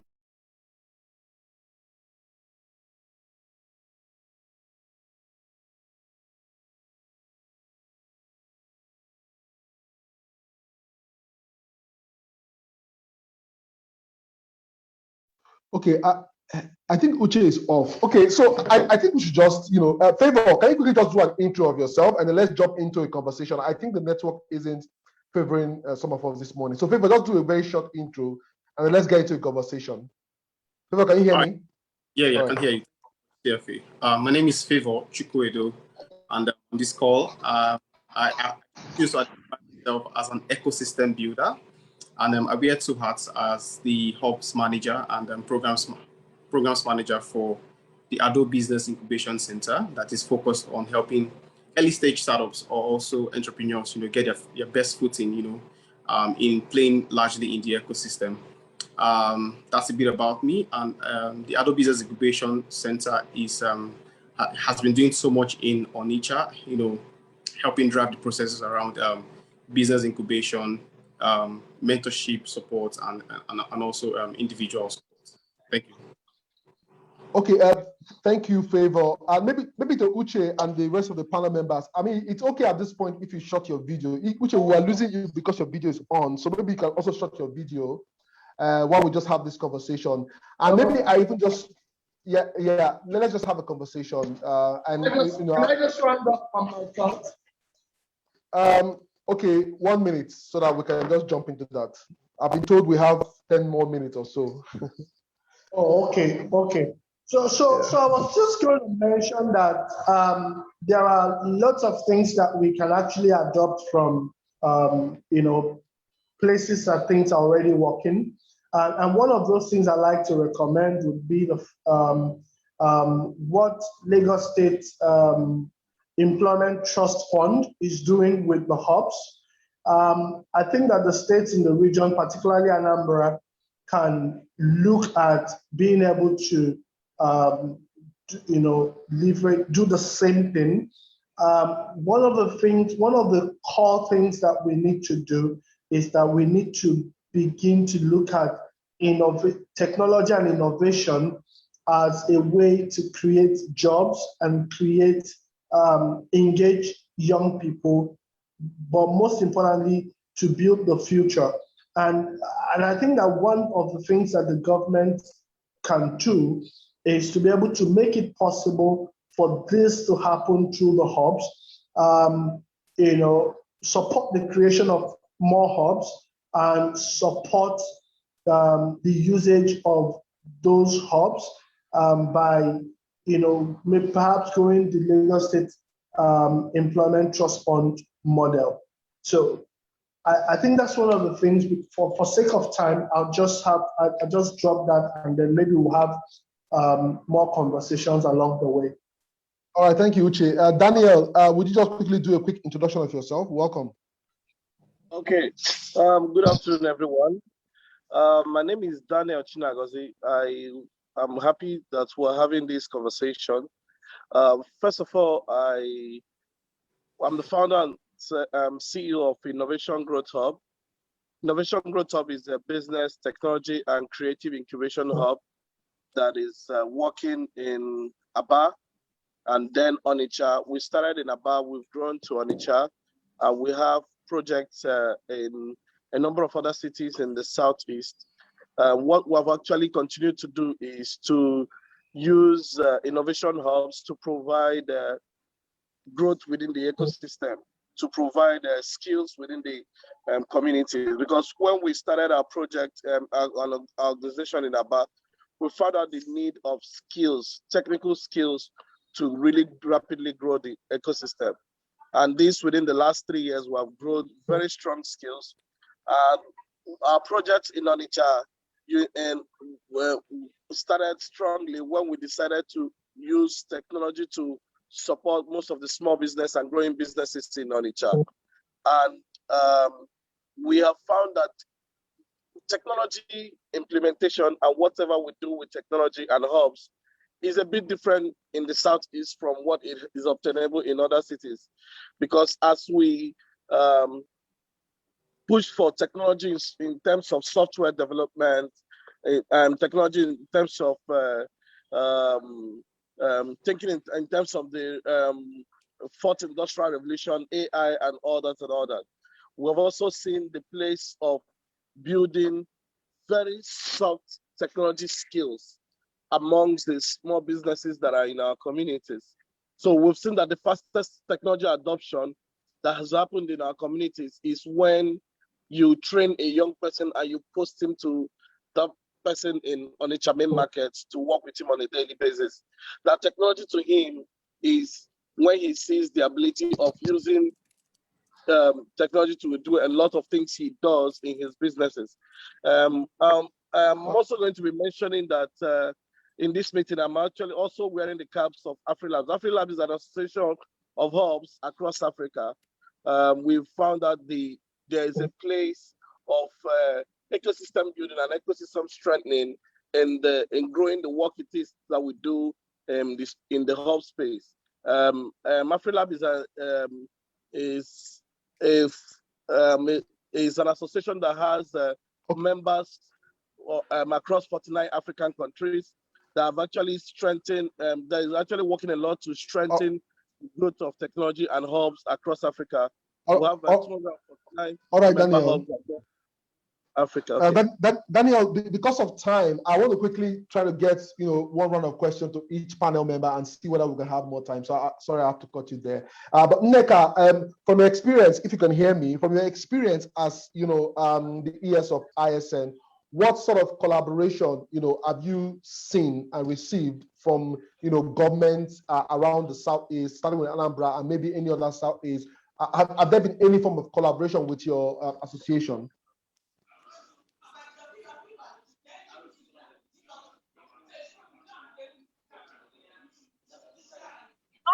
Not yet. We've started having these conversations. We've spoken to Enugu State, Mr. Elvis, if I'm not mistaken, and we're started having conversations around policy, supporting on the policy, but regarding supporting on a state level with innovation hubs, not yet, but we're hoping that these type of sessions will open up those conversations in the Southeast so that we can meet up with some other regions regarding innovation hubs, and engaging the youth through innovation. Thank you. All right, thank you. I mean, when you say meet, I mean, there's clearly no doubt that the Southwest, is, light years ahead when it comes to, whether it's with policy or direct engagement by government. I mean, 3 weeks ago, the governor of Lagos State, called some ecosystem people together in a particular hub, and he had a conversation with them, ask questions and listen. And I think that's the kind of level of engagement that we need to see from the government side. Even though Uche would say that I always hammer on government. But let me ask Favor. Favor, you are trying to do something that's interesting. I mean, the community-based innovation hub. What has been the experience, and how important do you think that the Ado Business Innovation Hub is for the Anambra ecosystem? So, thank you, CFA, for that. What I truly would like to identify here is that, in a nutshell, ecosystem tells us that individuals are very significant, and then creating sort of engagements around individuals, community members, is really a very important thing in growing an ecosystem. The experience has been very, very interesting. With around areas about reception from individuals. Right here in Onitsha, we have an incubation hub, ABIC, Ado Business Incubation Center, and then there's also there is IG Hub, there's IBAJ, right? There is ATEC hubs and a few others, and all of these engagements has really helped drive a lot of activities for early stage founders and early stage businesses. So in a nutshell, it has been quite interesting, and then it has really helped startups understand that there's actually a sort of a mother body that is really out there to ensure that they actually succeed. So that's just like a short word from me about the experience running community-based engagements within the. Okay. Yeah, Daniel, you want to add a comment there? Yeah, I wanted to say something, and I don't want to sound like a broken record. And when I try to say things like this, it's when I hear things like other regions being light years ahead of the Southeast. Now, with respect to the greatest challenge we have had in the Southeast is that the policy actors, the government that are expected to understand what it is we're doing, they don't get it. When you explain innovation, incubation, the whole technology growth thing to certain people in government, they don't get it. But we're happy with what is happening in Anambra State today. Okay, we're happy with what is happening in some other states that are trying to engage. Okay, but I want to point out the work of the young people and the experts that are doing amazing things across the Southeast Nigeria, in Enugu, in Abia, in Anambra, even in Ebonyi and Imo. There are a number of young people that are building amazing communities purely for engagement, pushing for policy change, pushing for engagement. But what has happened is that because the government is not involved, the private sector that should actually stand as strong for and with these young people to build amazing solutions in these communities, in this area, they also step back.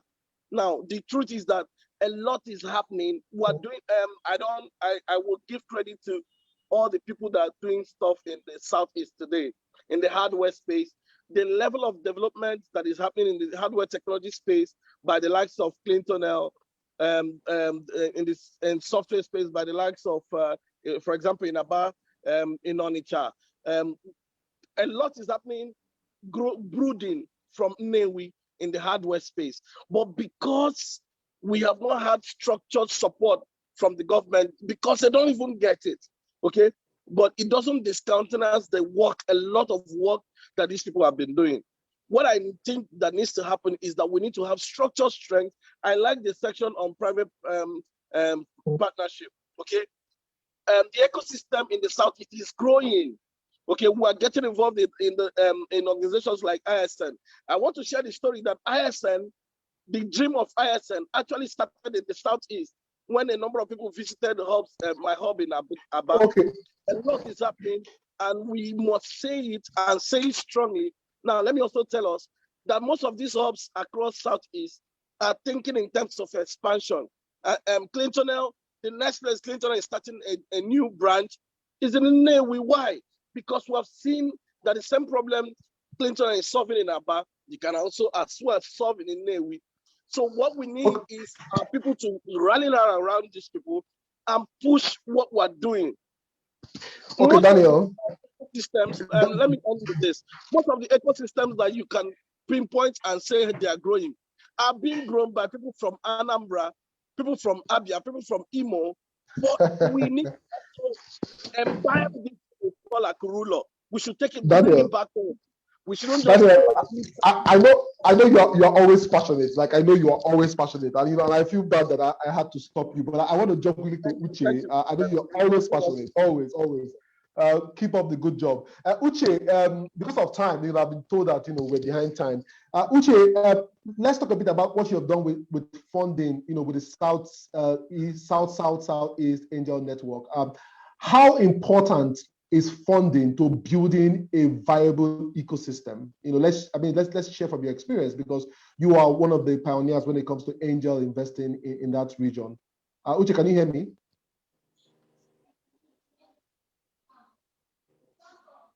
See if I can hear you very well. And the funding conversation is like a chicken and egg stuff. Yes, it is very, very important, and I would like to encourage a lot of people to actually get involved.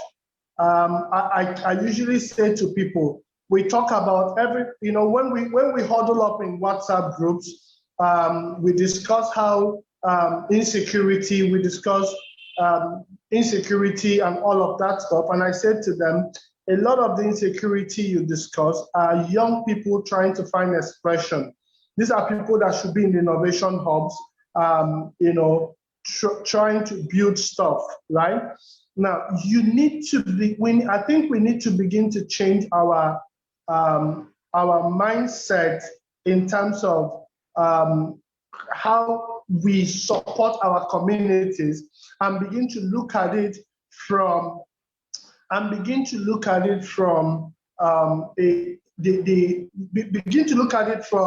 a wealth creation perspective. And when we begin to do that, that's where the funding comes in. I'm glad today that we're talking about Clintonel. I'm glad today we can talk about the likes of Greenage. I'm glad today that we can talk about the likes of Chima and Ugochukwu Arono in Enugu. But I know that about 3-4 years ago, that when these guys were struggling, if some of the stuff that we had done, if we are listening to most of the people who told us that it was not possible, that it cannot be done, and we didn't do most of the things that we had done, we will not be celebrating Clintonel today. We will not be celebrating Ugochukwu and Greenage and the rest of them, and a whole lot of them. I think that because of the question you have asked, it is important that most of our elite, most of our professionals, we need to begin to understand that the security we're discussing can actually be dealt with by leveraging the angel investing paradigm.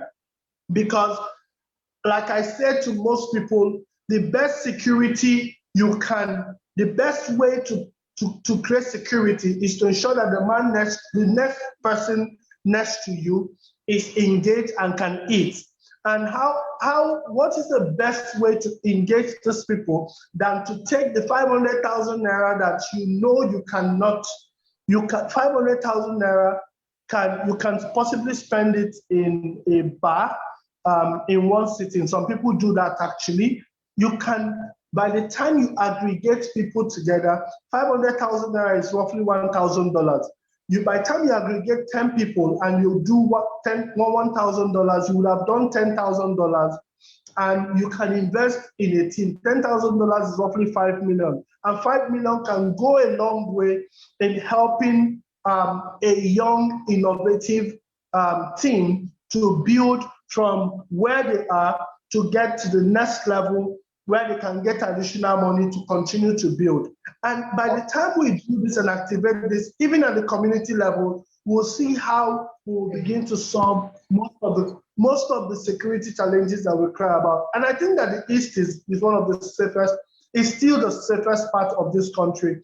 I think our elite should begin to bend backwards and look at how to support in a sustainable and meaningful way. So the South-South Angel Network is there, but you don't have to be part of the South-South Angel Network to do this. So I think Uche, I'll just let you see if you're back to you, please. Yeah, I'm sorry, guys. I mean, I'm not a passionate guy. I mean, if I allow you, I mean, between you, Daniel, we can have this for 2 hours, but unfortunately, time isn't our friend. So I would go to, I go to Nneka. Yes, Nneka, so I'll go to you 1 minute. No, Nneka, so I'll come to you and then everyone. Thank you. Something to speak to what Daniel and Uche have just said. I had a conversation with somebody this morning, and I had a similar conversation last week. There is something that I am finding to be the Igbo man's aversion for promotion. And CFA, you are in media, so you may be able to have data on this, or you may need to look into data on this. There is something about us that makes us averse to promoting our businesses. So those of us that know Clinton know Clinton. It's almost like if you know, you know. The people that are not in the ecosystem, do they know Clinton? And every other person, look at the great work South-Southeast Angel Network is doing. How many people know of it? If you're not in the angel ecosystem or in the hub or tech ecosystem, well, you know, we need to literally come out of our comfort zone. Promotion is part of the work, especially the more technical it is, the more averse people are to promotion. So what you find is that if you have a diverse team, there will be someone who is not so allergic to giving interviews and promoting the great work you're doing that will push that part of your story. It needs to be done.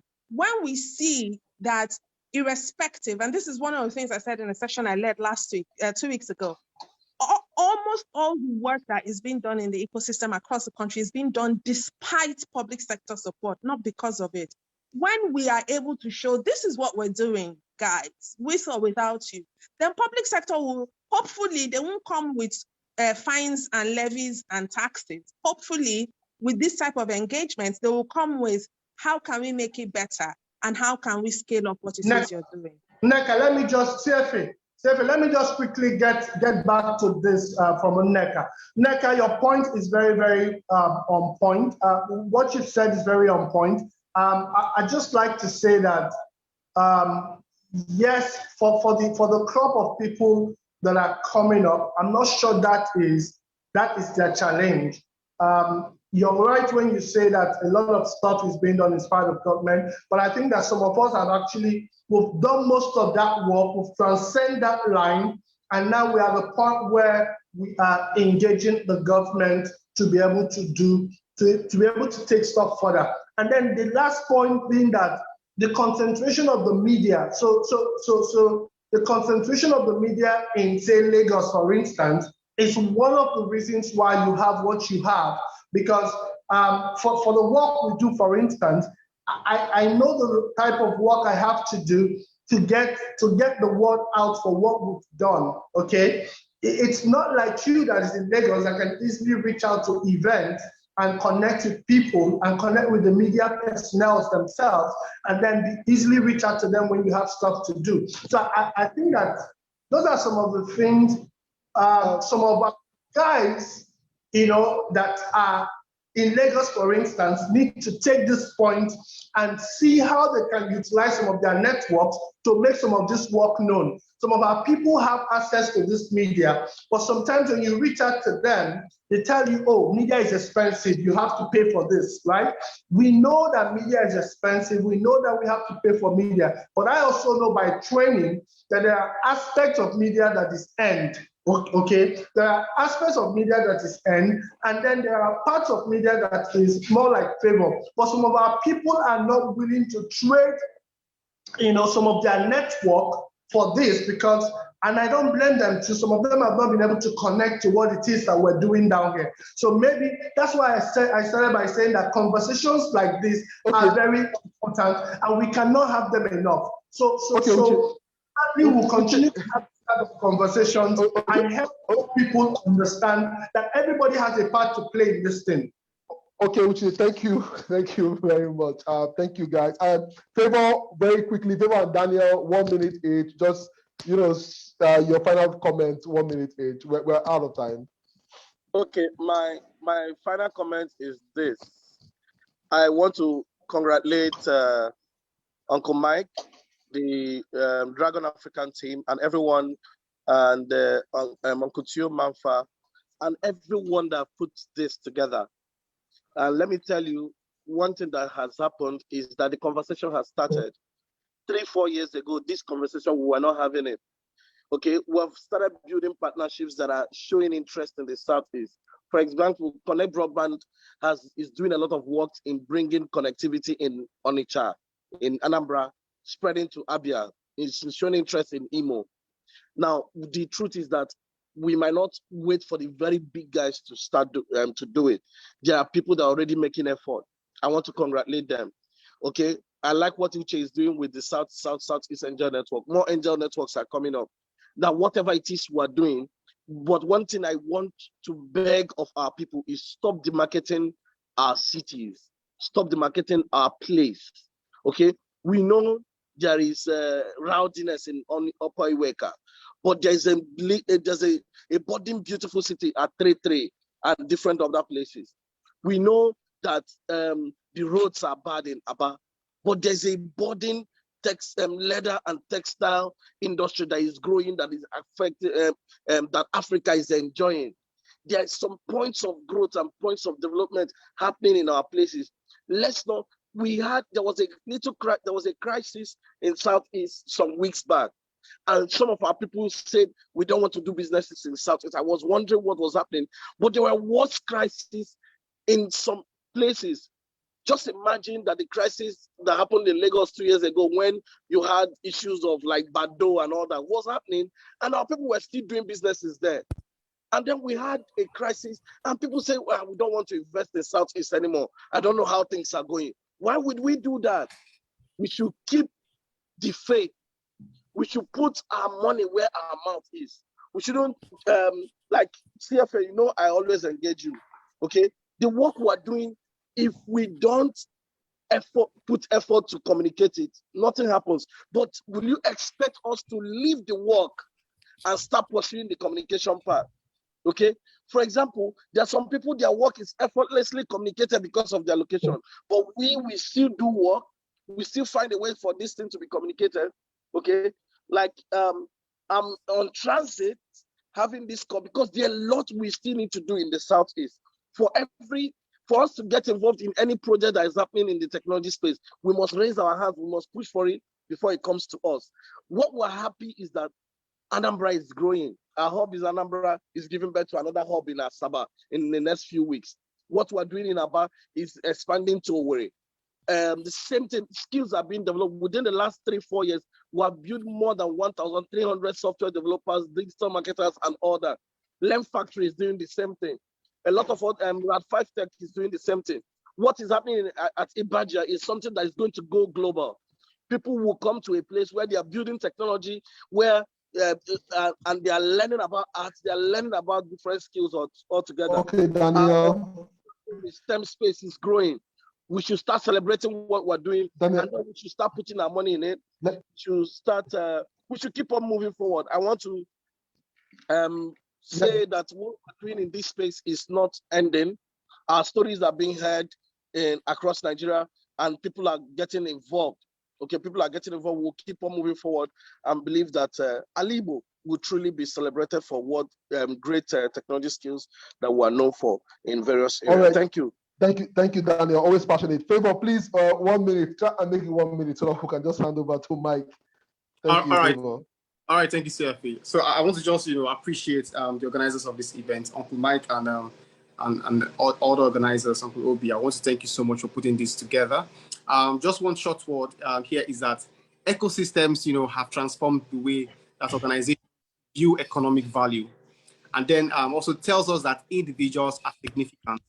But we can only communicate this through constructive storytelling and making our work discoverable and retained. So that's just my closing line. And the interesting thing now is that there's going to be so much, there's going to be so much engagement happening.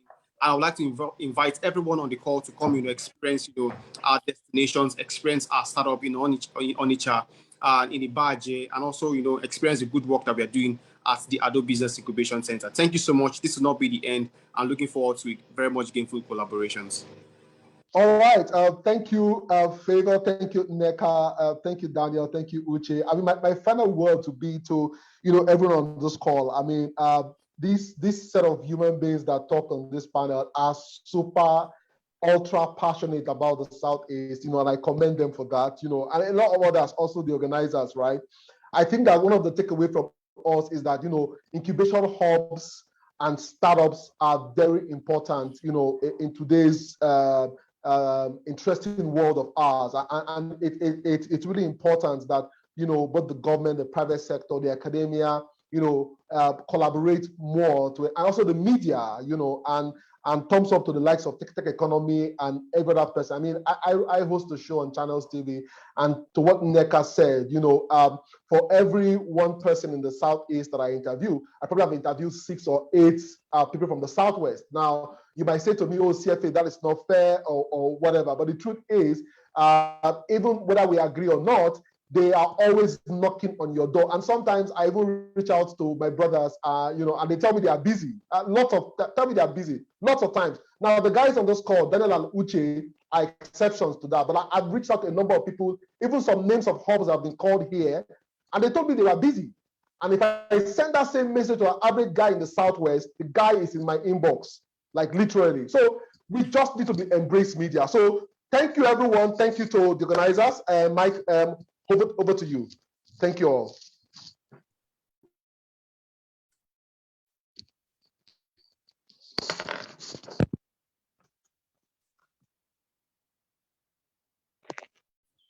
Thanks a lot for the session, man. Oh, where Mike is. Mike.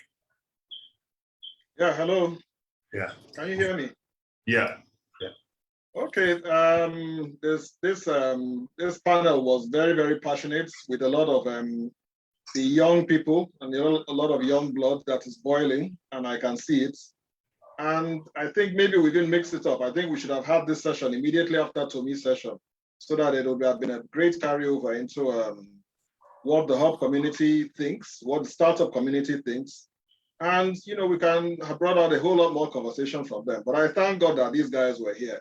And I want to assure them, this whole idea, this whole concept of having this conversation, of having this summit, it's because we have seen that you guys need to be brought on board. Government has not been listening to you people, but we've said, no, that has to change.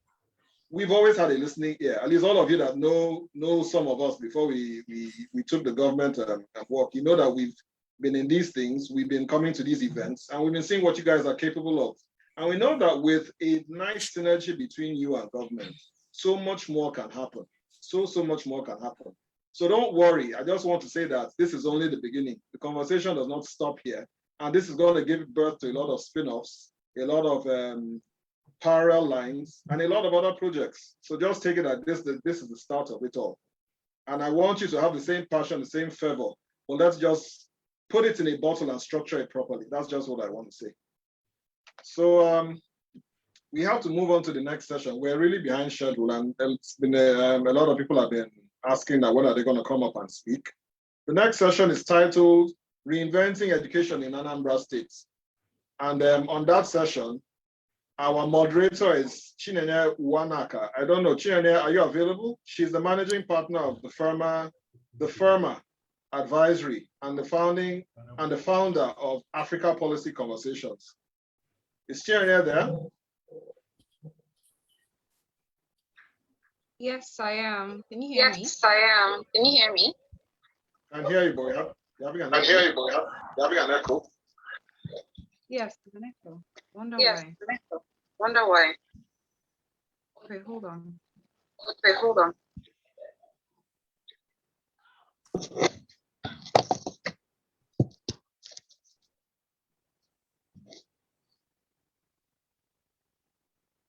Is it better now? Okay, Chiene, I want you to expand it a bit. I want you to expand it a bit. Let it be education and digital skills in Africa. In Anambra State. Did you get that? Yes, I heard you, but there's a bit of an echo. I don't know if it's still there.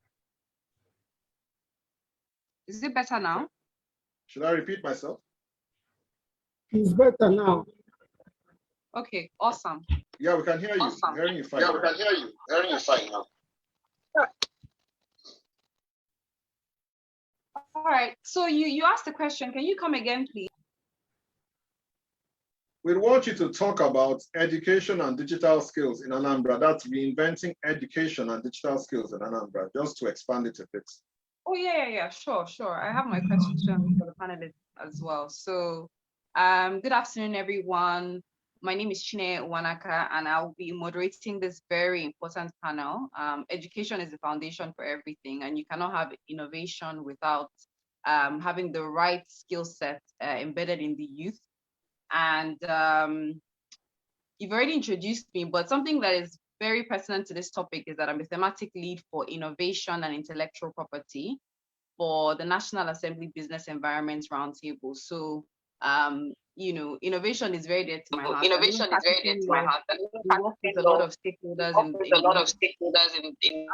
are all the panelists available to join the conversation? I know that we're running out of time. I know our keynote speaker, Mr. Chine Mbauzuku. Are you on? Yes, he's on. Yes, I am, very much so. Thank you, and hello, everyone.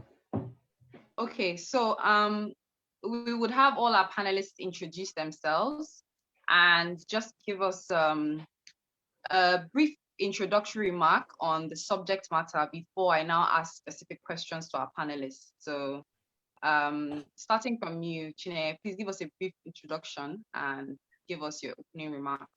Thank you.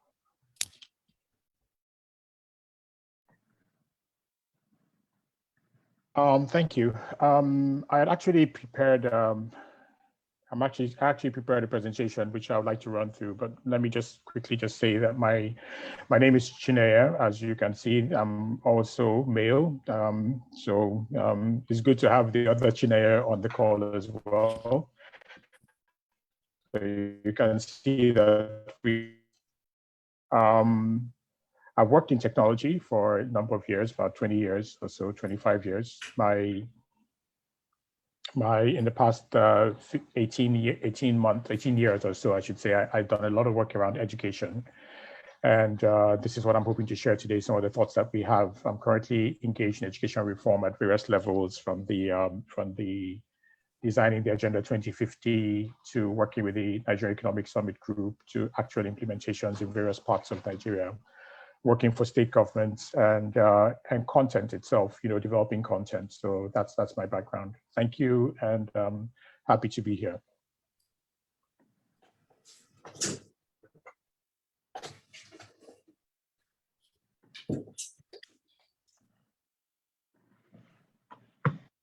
Sorry, can you hear me?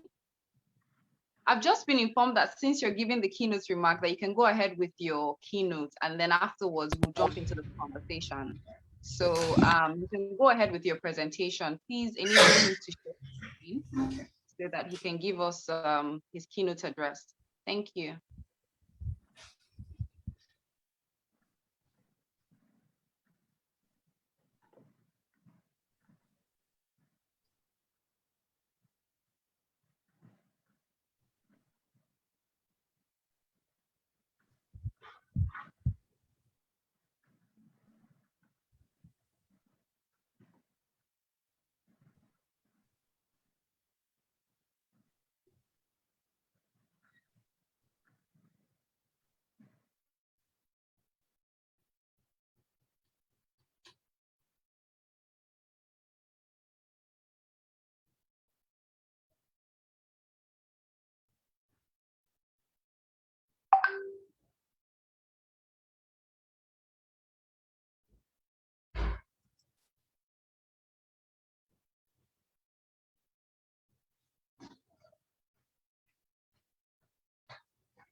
Did you miss it?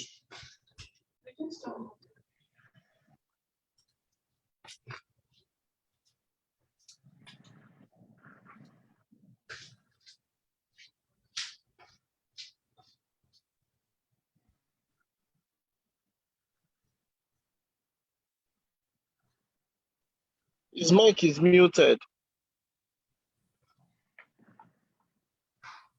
Okay, can you hear me now? Okay. We can. Yeah, Okay, better. brilliant. Brilliant. So I'm going to try to run through this presentation in as fast as I can. It's quite a lengthy presentation. I wasn't able to cut it short. I do have to help set the context because I feel that sometimes when we talk about the crisis in education, we don't really, when we talk about reinventing education, we have to first of all dimension where we currently are. And oftentimes people don't like to hear the sad story, but the reality is there. And unless we confront that reality, we really can't be moving forward. Often, and the distortions come from things like, JAM results, best performing students in this, best performing students in that. Whereas the reality is that, education is supposed to be education for all. We have to imagine education from the perspective of the right that every single child has to be the best that they can possibly be by being equipped with the right kind of education. And this is really where we're coming from. I'm sorry if I hope you can hear me. There's quite a bit of, I'm hearing a lot of side. I'm hearing some cups moving and okay, all right. So no problem. Everybody needs their mics, please. No, it's all right. It's all right. Tea and coffee is served already virtually. So let's move on. So bear with me while I race through the slides and see if I can get this done in the next 10 minutes, I would say, if that's okay with you. So I started from this perspective that just to set the context that whatever we thought we were prior to the pandemic, we are in a completely new world today. And it's a totally new world. And any attempt to talk about inventing or reinventing without accepting this reality is almost like futile, because what you end up doing is that you are in a state of pretense that everything is still the same. And you can see us working really hard to go back to what we call normal. But normal has changed completely. And when we talk about a new normal, what does that really, really mean? Human beings tend to like the safety of the comfort zone, the world that they know, that they're already familiar with. And so when things rock that world, our tendency is to start to, how can we get it back to the way it was before? But what if the way it was before was a disaster already? What if you were already in a crisis and didn't perhaps recognize fully that you're in a crisis? You wouldn't want to run back into that crisis. What you should be thinking about is, how do we surge forward? And Arundhati Roy makes this point very clearly, that nothing could be worse than a return to normality. For most parts of the world, in most aspects of life, nothing could be worse than a return to normality, particularly in a country like ours and the situation that we're in. And I'm going to quickly just sketch that for you, and then we move on. So no matter how far back we travel, maybe just before, in the decades after independence, Nigeria was filled with hope. What we've had over the last 40, 50 years is a really topsy-turvy type of roller coaster type of a journey. And I like this slide, particularly from AfriInvest, because they sharply demarcated what has happened in the past 10 years. And they said that it's like living in two countries. The situation leading up to the years of 2014, 2015, we seem to be coming out and having an upward trajectory. And then the next 5 to 8 years, or 5 to 6 years, we've been heading in the opposite direction. And then we got slammed by this tsunami of COVID.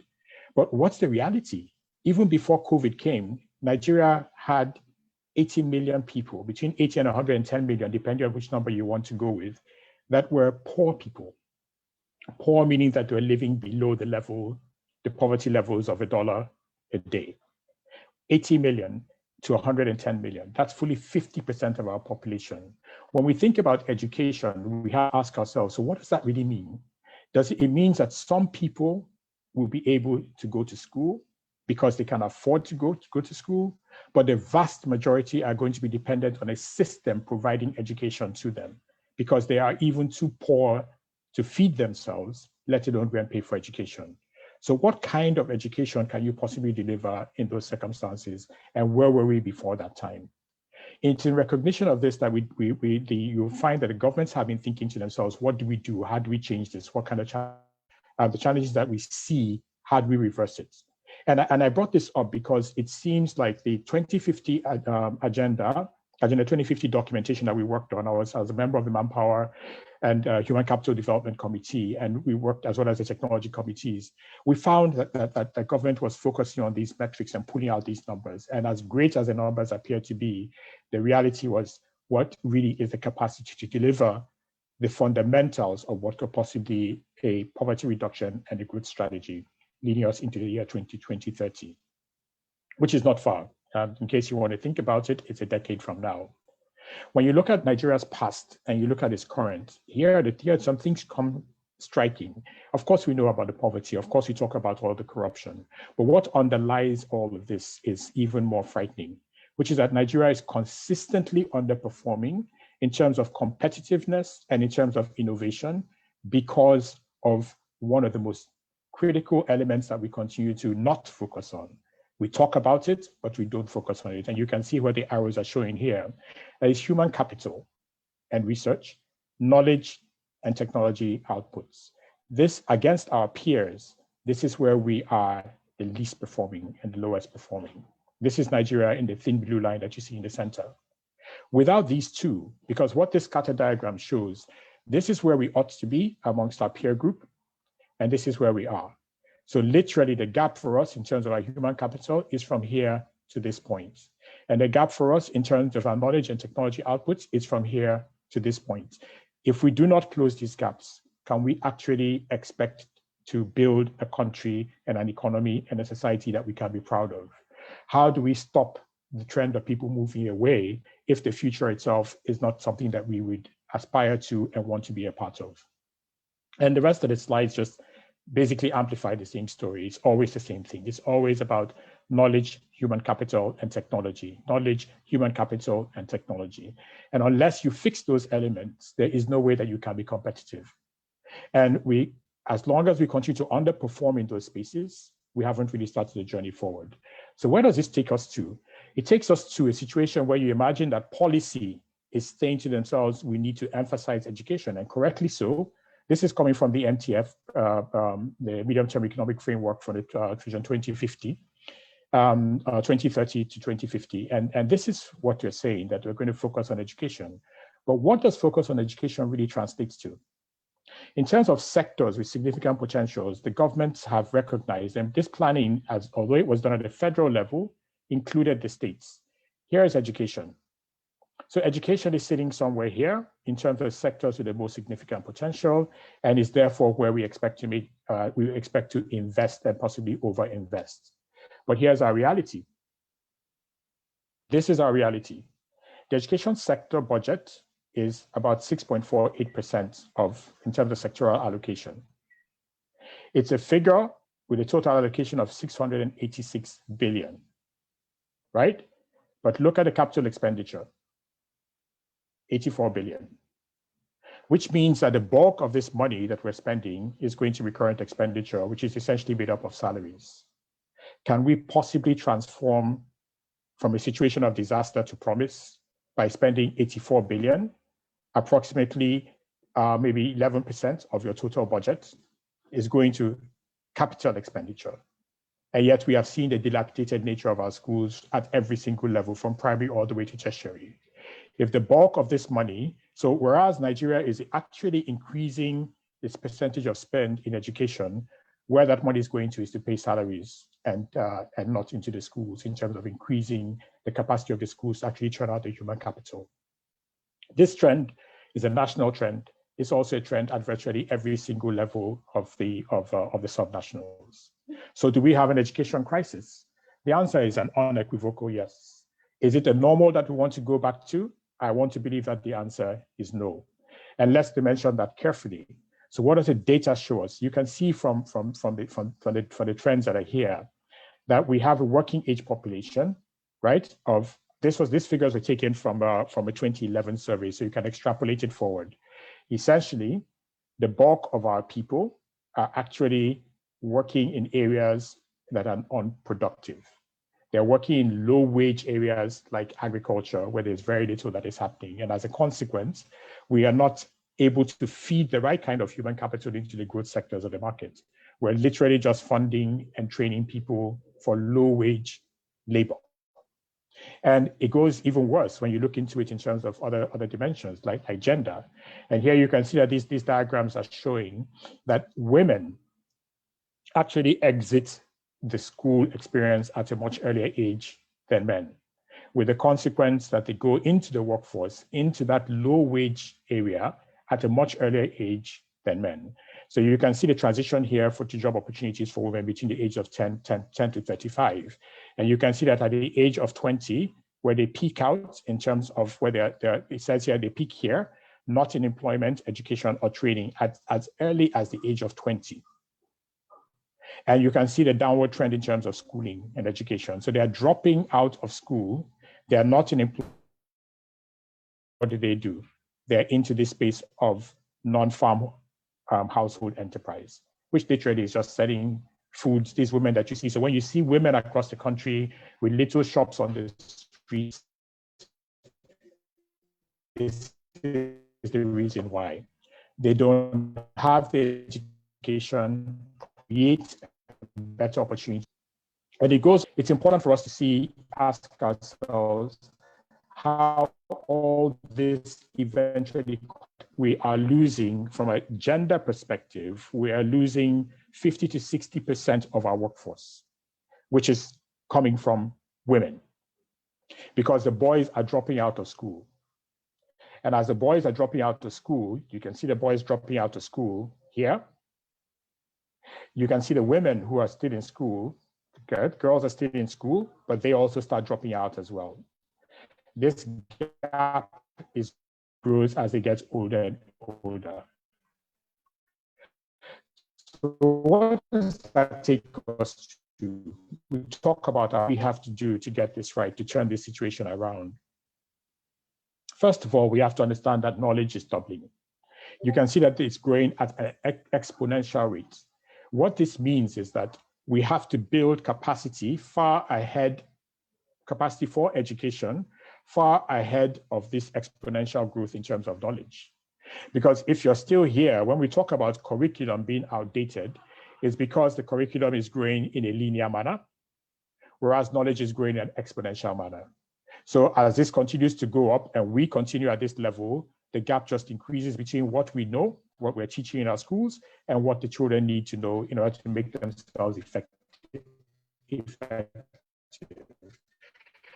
As a consequence of this gap, which is at where the world is going, we can see this constant surge. So a couple of days ago, there was a little, the World Bank came out and said that 50% of Nigeria's youth want to leave the country. And I had to smile, because it certainly means that they didn't ask the other 50% the right question.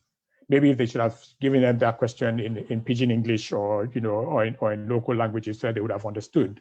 Because 100% of the youth that I know want to leave this country. And so why do they want to leave? They only want to leave because the country is unable to give them the sense that they can do more. And this is an opportunity, because any state that is able to formulate an education policy that creates human capital that is globally relevant is automatically going to be a magnet, not just to Nigeria, but across the globe. And you can see that as people are moving out in search of human capital, opportunities for human capital development, in the same way, we can flip that around. So imagine, if you will, that Anambra State became a hub for the creation of human capital that is valued across the globe. Think about what would then happen in terms of the influx of resources. Once that happens, you begin to create this kind of like virtuous cycle where you have creative and entrepreneurial individuals, but they're powered by science, they're powered by technology, and they're able to produce great innovation through industry. It's in the absence when you have all these creative individuals and these pieces are not in place, then there's no reason for these people to stay. They will spin out of orbit and they will leave your country. So what does Anambra need to do? It needs to get, like every other state, it needs to understand that education is a supply side. It's a factory that creates human resources, human capital for the demand side, which is the industry, the research, the business that actually requires that human capital. If you don't fix the supply side and the demand side is constantly looking for capital, then what happens then is that you begin to drive up the cost of education. And when you drive up the cost of education, you run into problems. And I tell you, just 4 statistics that you need to keep in mind. As at 2010, 86% of the children who are in junior secondary school, JS3, will drop out of school because the carrying capacity of senior secondary is 14% of the population in junior secondary. And when you get to that 14%, these are the ones who are going to go into senior secondary 1 on their way to university. What happens to the other 86%? They are supposed to peel off into what we call vocational education. And here's what it looks like. So you get to this point of junior secondary, you either go on this pathway up to senior secondary heading to university, or you branch off into technical and vocational. What we're saying is that at the end, at this particular level, this split, 14% go in this direction, 86% go in this direction. So at the end of it, what are the numbers showing? The total number of graduates produced in Nigeria per annum from the 167 universities is approximately 500,000.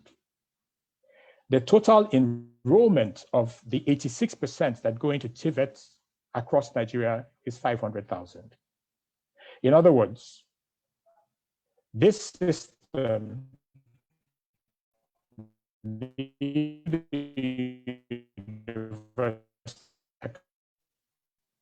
balance of the students who should have gone, who didn't go into this space, who should have gone to this space, we should actually expect this population in this section of TVET, technical and vocational education for secondary level, to be in the region of about 30 million.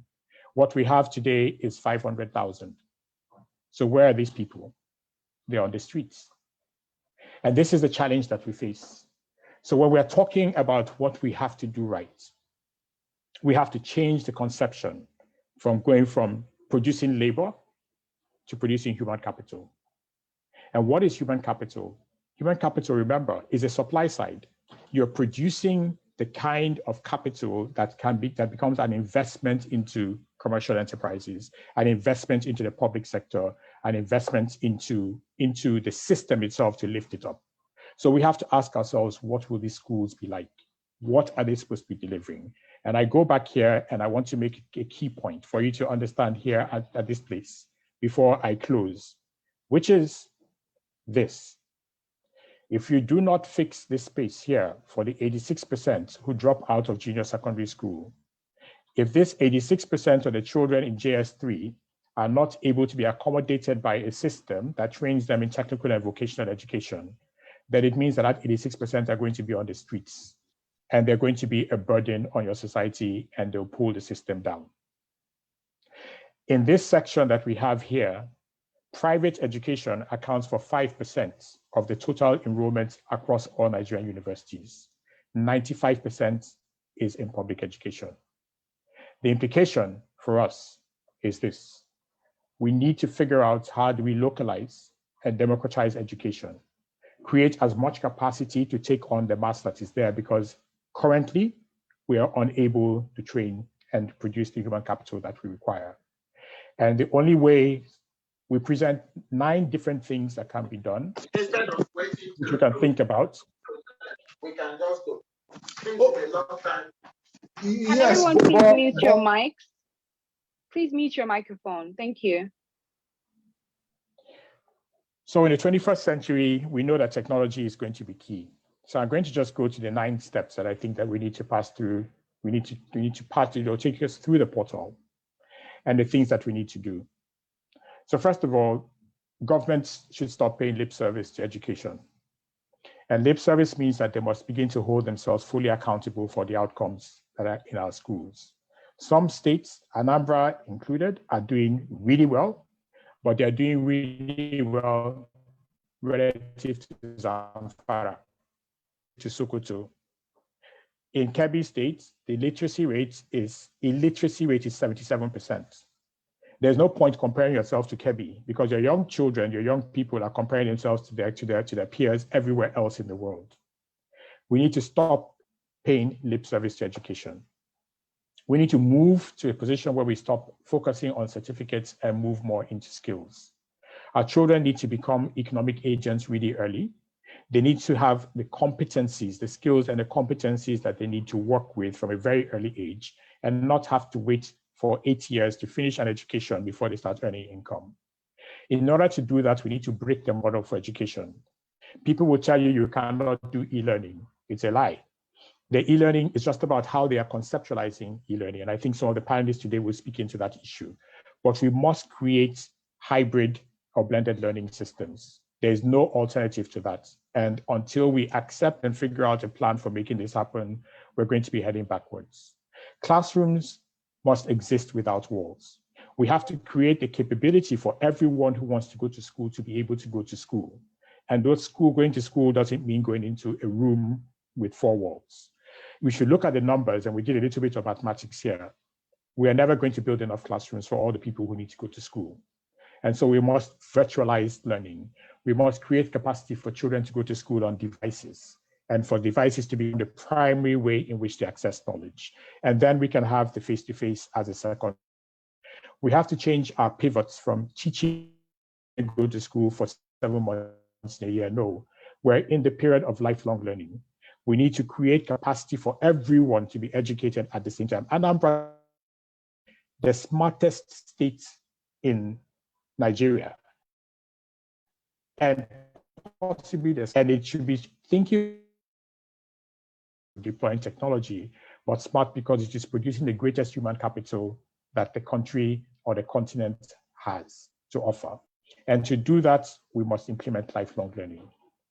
3 other things, including one that is highly controversial. The idea that schools must be owned, that private schools are expensive, and public sector must continue to run education is a fallacy. In states like Lagos, where the documentation has already been done, you're going to find that about 60% of the children in schools in primary basic education in Lagos are actually in private schools, and that the public schools have actually failed. Across most of Nigeria, this is a scenario. If we continue to pump money, as I showed you earlier, into the public education space, will we get the results that we want? For the private school education system, but make it public mandated so that it meets with the requirements of the public sector, but is run by private sector in a more efficient manner. We have to understand that our children will not then go to work. They're going to have to go to school and work at the same time. And how do we create that? We have to think outside of the box and stop comparing ourselves to local people. Anambra is one of the states that is potentially a city-state as powerful as a Singapore. It has to think that way, and it must be able to do so by building local with its eye on the global. So finally, we think that we have to reimagine the outcomes in terms of opportunity, not scores. When we talk about somebody scoring very high marks in JAMB or WAEC, we have to understand that that person who scores high in JAMB or WAEC is scoring high in JAMB and WAEC in order to go into a system that is exactly what I've just described. We have to think more opportunity for more people and what's the role of education to do in doing so. Every child has a right to reach their unlimited potential. What stands between that child and that potential is often the education system. And unless we're ready to completely and totally reinvent that education system in terms of its outcomes, in terms of its infrastructure, in terms of the way that it is being delivered, in terms of the content that is actually being put through that system, if we are not prepared to do that, then we're actually heading back into a normal that was a crisis and missing the opportunity to go into a future that is big, bright, and bold. Thank you. Wow, wow, wow. My brother-in-law, in who I am well pleased. That was a fantastic presentation. Very proud to call you a brother, and really looking forward to what we can unpack in this panel. There's so many takeaways from your presentation. You know, the need for borderless classroom.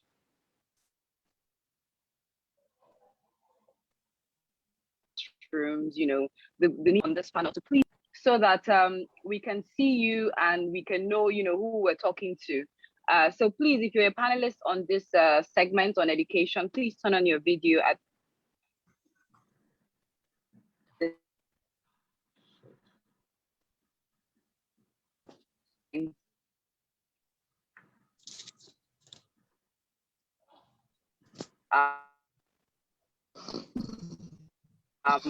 we're really running out. Some of the things that we're going to touch on is, all these ideas we have in the East, in Anambra, or in any computers are missing, and we're in an era where people are going to space. There's a feedback. Can you hear me?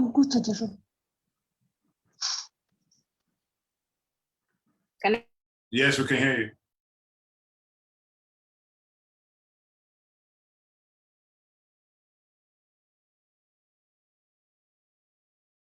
Everybody hear me?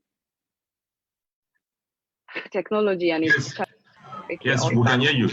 I was just saying that in this panel, we need to talk about the role of the diaspora in collaborating with the state government, especially in the Southeast. The state like Anambra State had a lot of people in the diaspora who are very educated, who have access to capital. Anambra is very famous for the billionaires that come out of Anambra. So how can we replicate that model? How can we, leverage on the Igbo entrepreneurship model, and even have it as a course, as part of our curriculum, so people can come and learn how to become, billionaires. How do we, think outside the box? I think a few people are saying they might have to log on with another device. Is it better? Can everybody hear me, please? Yes, we can hear you. Can hear you. Okay, awesome.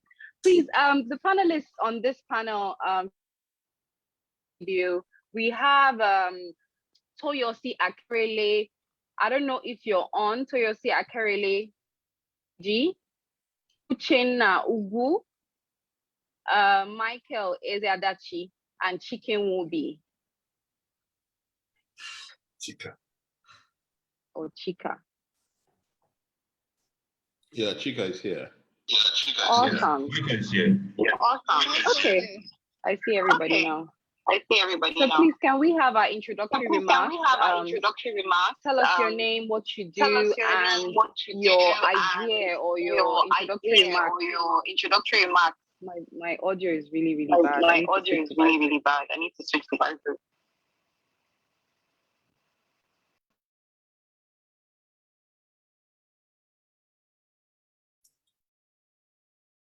Guys on the panel, you can introduce yourselves, maybe one by one, whilst Chineye is having an issue with her mic.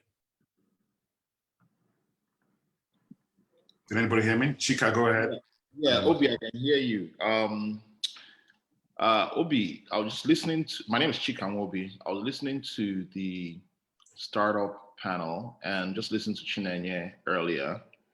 And I just want to take the unusual step in the introductory, using my introductory remarks time, actually to show a few slides of what we're doing at Decagon. The reason why I'm doing this is just because, I just think like, sort of we need to be aggressive. And at Decagon well, maybe I should just share and then share. Okay, I don't have the ability to share. Daniel, can you enable him to share, please?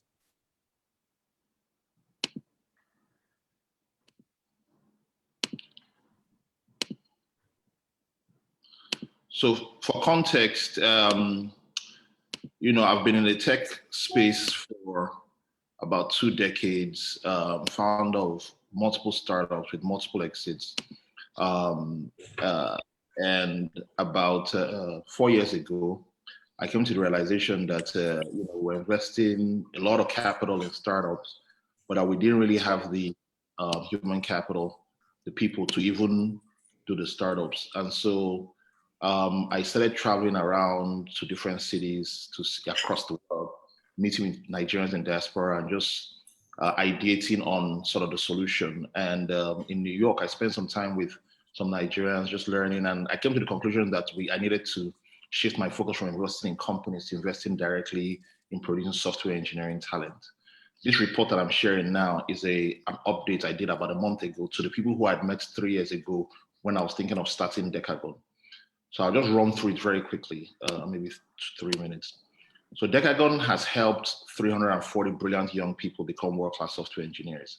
In 2019, we produced 29 Decadevs, we call them. In 2020, we produced 74 Decadevs. This year so far, well, this was as at May, we have produced 235. We're going to end up with 500. Next year, we plan to do 1,000. Our goal, you know, I realized when I started studying other countries, I realized that countries like India, Bulgaria, Ukraine, Poland all have 0.3% of their population working as software engineers. Each software engineer, working as software engineers in outsourcing, and each person generates about $30,000 on average. So India, for example, gets $120 billion from the roughly 3.9 million people that they have working as software engineers. Nigeria has natural advantages in terms of language, time zone, a youthful population that should have us exceed even that percentage. If we had that percentage like everybody else, it would be about 700,000 people working as software engineers. We have about 1% of that. So we have about 7,000.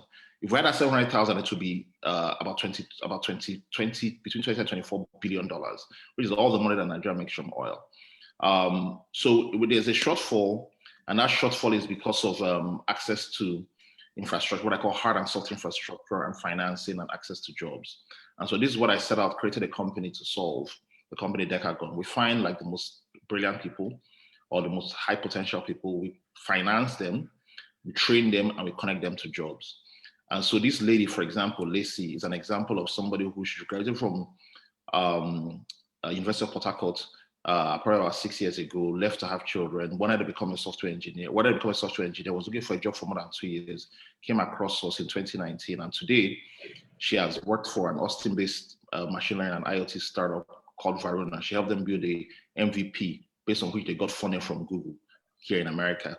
And now she's a team lead coordinating 6 other Decadevs working for Indeed, which is the largest job board in the world, also based in Austin. So far, you know, like I said, we've produced 340 roughly. Who are they? 85%, 83% male, 16% female. We have a goal to get to 50% female, and we're taking some actions, and those actions have started to see us improve. Unfortunately, sometimes when we take our eyes off the ball, the natural thing is that we have more men, but we're working on that. And then it's just more data about who are the Decadevs that we've produced. Of the 340, what I find surprising is that the majority of them are in the age 26 to 29. I would have expected them to be the age 22 to 25, but I think there's something very important which I don't think is captured here, which is that, you know, we look at the data now, we see that, 80,000 people have applied, right? So we've taken in 400 people of 80,000 applicants, and it's merit-based acceptance, because when you get in, you move into our facilities, we house you for 6 months, we feed you, we pay you a stipend, and we train you intensively. And so many people want to get in, it's extremely merit-based, and yet, so it's top 0.5%, but in spite of that, that top 0.5%, 50% of them have been unemployed for 2 years on average, now that we look at the data.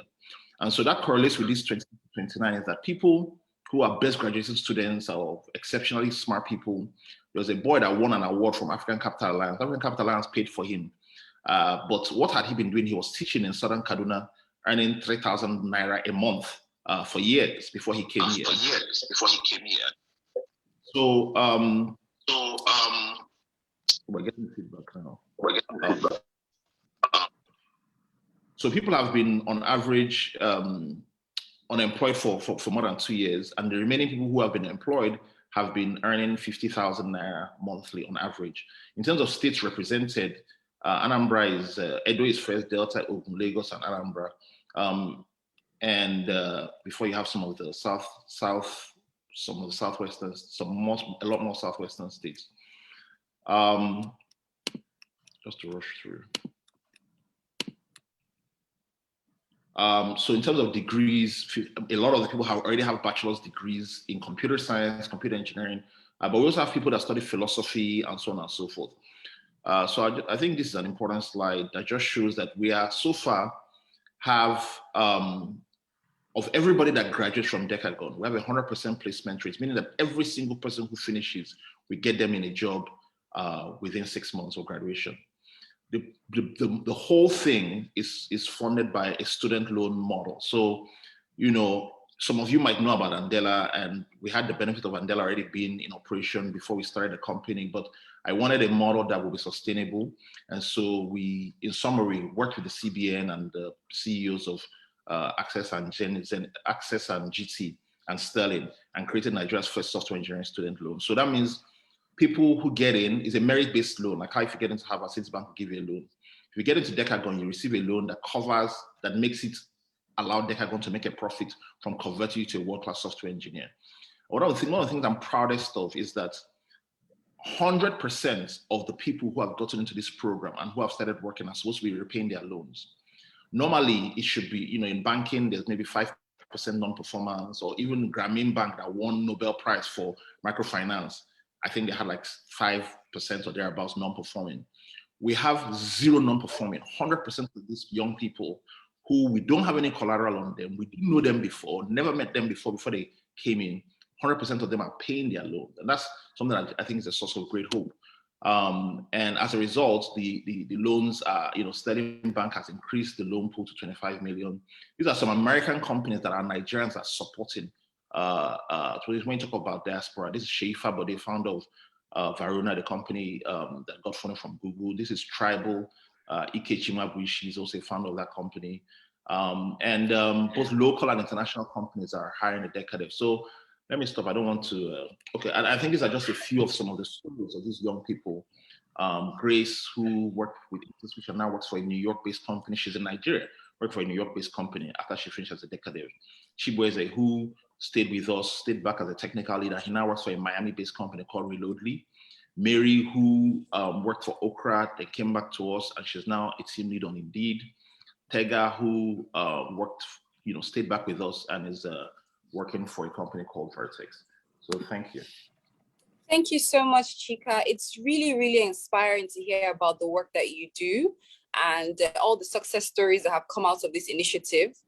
Needless to say, we need to scale and we need to do more of that, because it's evident that our system in Nigeria, our educational system, is not producing individuals with the right skill sets that makes them ready to work. Most times when people are employed fresh out of school, you find that they might have textbook knowledge, but practical knowledge is lacking.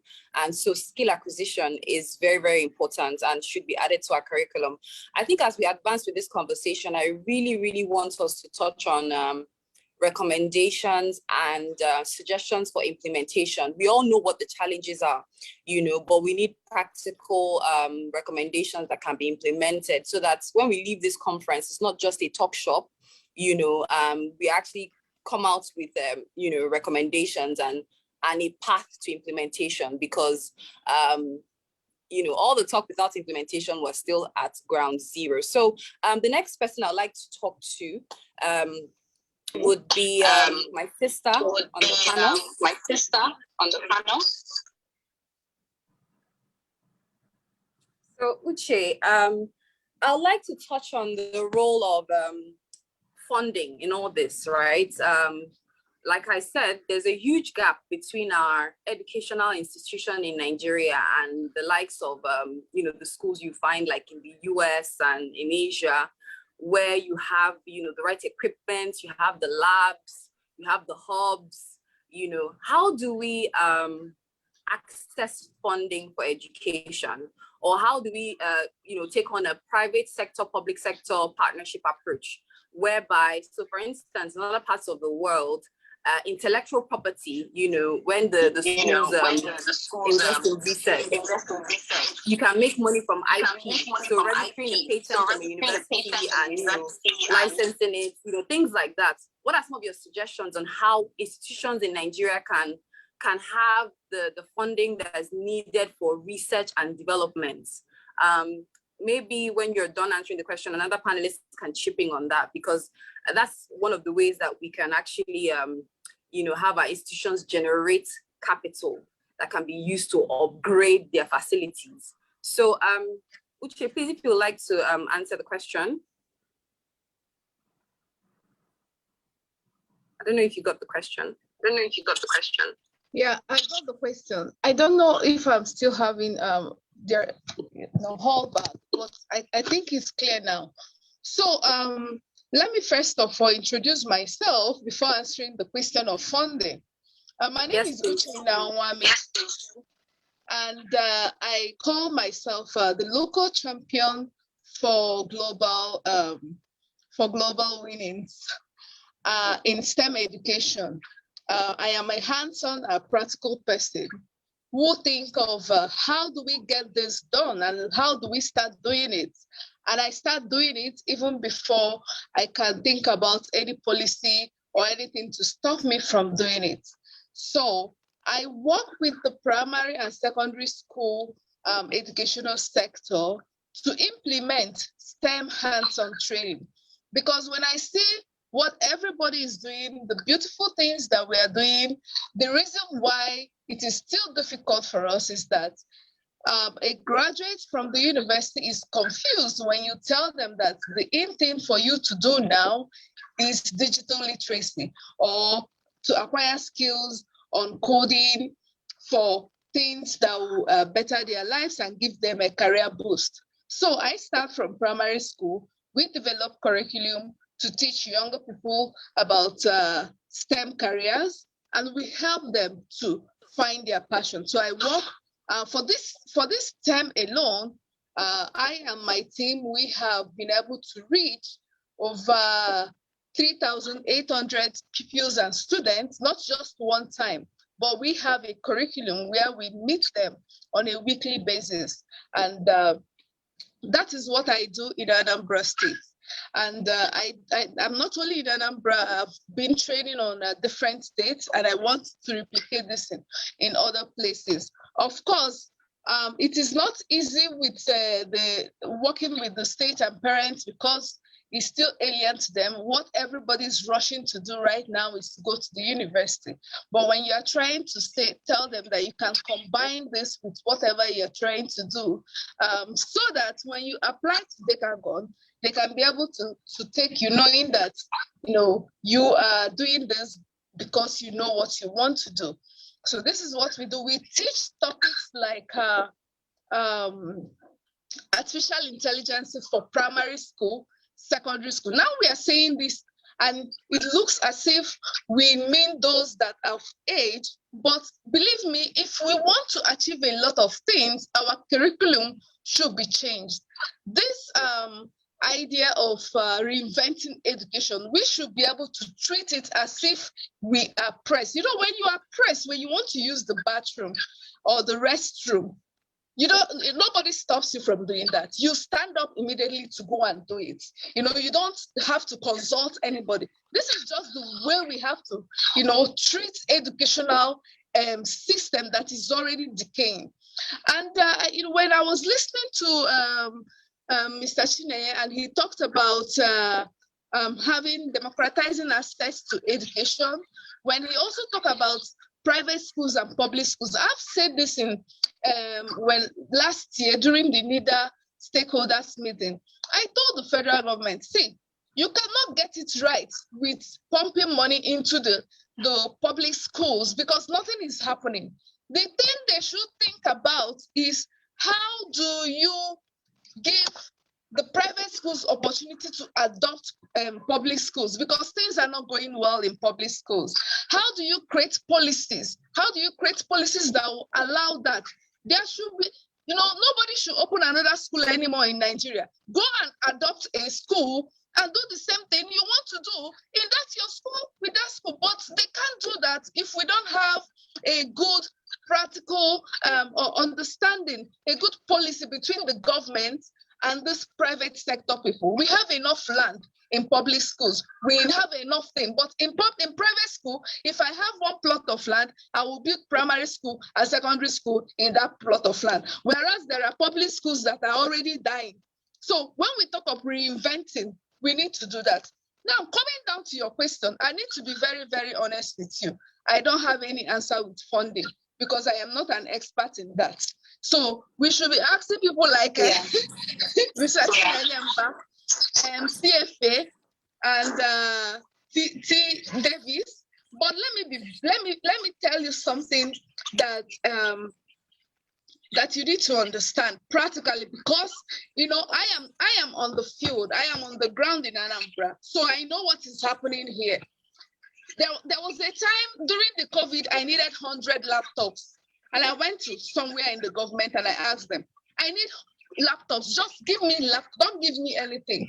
I will fund myself, I will go to local communities and I will help them with curriculum and teach them a bit and connect them to other people that can teach them. But I know how this is going to work because I've been doing that. I didn't get that laptop, So when we're thinking about other places, when we're thinking of people in diaspora, what is it that we are doing for our private people, local people that is working so hard, trying to bring smiles to the face of the government, to the face of the people?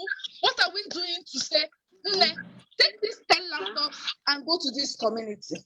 I went to a primary school the other day and I told them that I want to adopt this school. What I want to do is I need to come to this school once a week with my laptops and with my staff to teach this local community about digital literacy.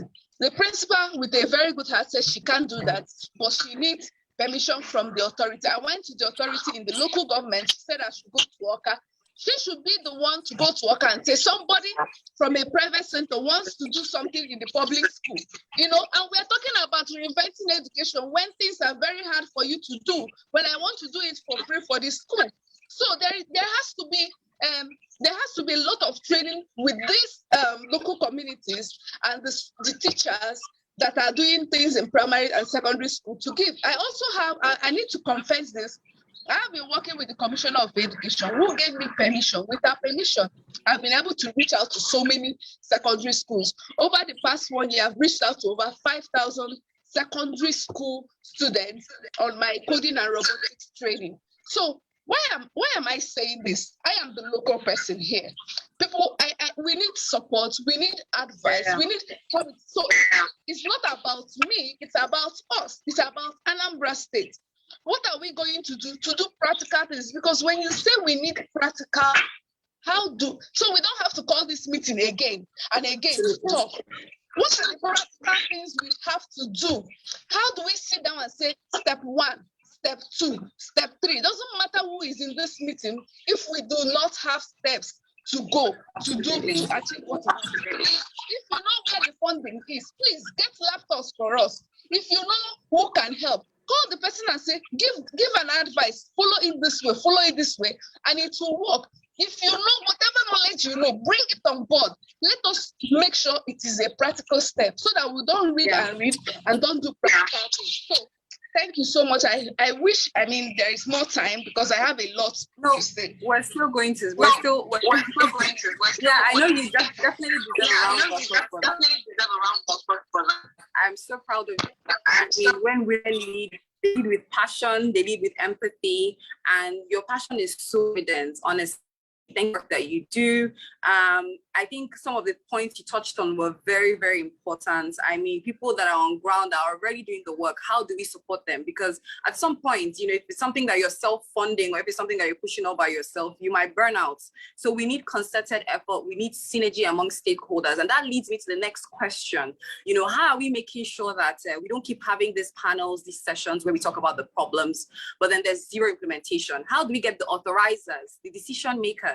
I know some of the people who are on this platform right now are in the government, so meaning that they have a role in terms of policy making, but policy making is not just the job of government. In policy making, you need to build a consensus. So you need to build a consensus amongst the people in the private sector. You need to build a consensus with people like Uche who have their CSOs and their NGOs and their organizations, whether it's for profit or non-profit. And there needs to be that synergy so that everybody is working together for a common goal. what in terms of next steps, what do we need to do? Do we need to go to the state houses of assembly to put in a law to say, okay, you know, or do we need to go to the Ministry of Education? How do we get the relevant stakeholders to look at changing the curriculum? We already know that these curriculums are not fit for purpose. People graduate from schools in Nigeria and they can't do anything. You need to keep training, retraining. And the aspect of critical thinking, which is the foundation for innovation. You need to be able to challenge the status quo. You need to be able to say, okay, this thing is this way. How can I disrupt? How can I make it better? So how do we, you know, bring together stakeholders who are bold enough, who are courageous enough to change the laws, to change the curriculum, to have people like the Uches, you know, come into the organization, have a public-private partnership, you know, have some sort of synergy where we can, you know, retool these schools, bring in the computers, bring in everything it takes, but then make it profitable, because that's very important. You need to make money to sustain these things. And that's why I talked about funding and I brought in intellectual property and all that. I see our keynote speaker's hand is up. I think he might do justice to that question. So I'll quickly go to you, Chine, but I know that some other people haven't spoken on this panel. Please be patient. We'll get to you very soon. So Chine, please, the floor is open to you to respond to that question. Thank you. Thank you, and I'll keep it very short. I think you've asked a critical question. You see, the first that we just have to recognize as a given.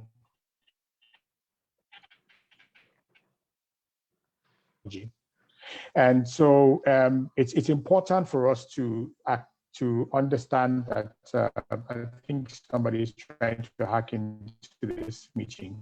So it's important to understand, to answer that is to create a public-private partnership framework that allows the private sector to get deeply involved in education, and everything else follows. Ika has given you a fantastic example. The question would be, how come this was not done by our private university? There is no university that wouldn't have been able to put together a program, gone for the same funding that Chika has gotten through the central bank and work out that type of framework, but they haven't done it. The reason why they're not doing that is because they are what they are, public sector operators. So when you bring the power of the private sector into education, you produce things like Decagon, you produce things like what Uche is talking about. And I can tell you, you know, the market is saying something to us. If the people are moving on their own to private education, it is because I'm willing to pay for private education. It is because private education is giving them value. The key question then is, how do you translate that value and move that value back into public sector mandates? And an easy way to do that is what Uche has mentioned already. And I'll just give you that one example, right? Public schools are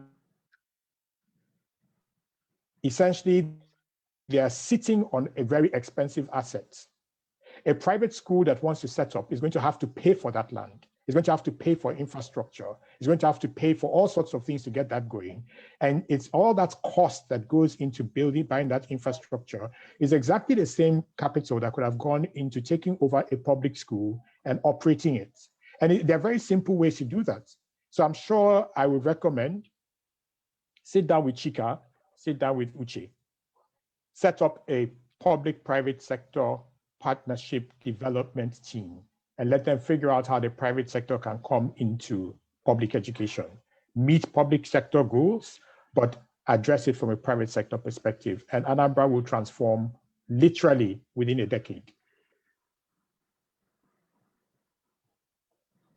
Thank you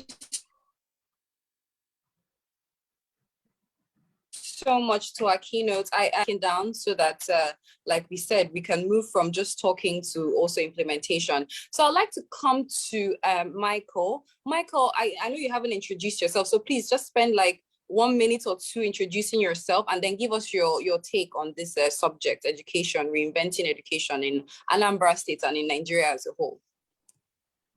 Okay, good afternoon, everyone.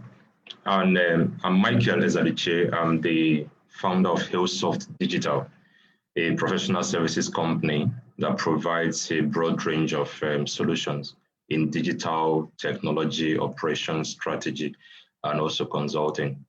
We have been in the markets for the past 5 years, and we have actually helped to build human capital development based on digital skills for government, private organizations, and some other brands too in Nigeria and Africa. So thank you for this opportunity to be on this platform. Looking at reinventing education in Anambra State, I love my state very much. And I've been doing a lot as a company for other states in Nigeria. But being on this platform is an opportunity for me and my team to bring our investment all these years to my state. Looking at education, we have the technology aspect of it. We have the data aspect of it that we have to put into consideration. But the question each and every one of us needs to be talking about today is, how can data help us to achieve our result? There's one of my family member in one of the town in Umoji that teaches in primary school. The question is, that particular teacher, what information does he or she has? For example, internet access, mobile device. If he or she is not yet improved, how do you think the teacher is going to transform the student?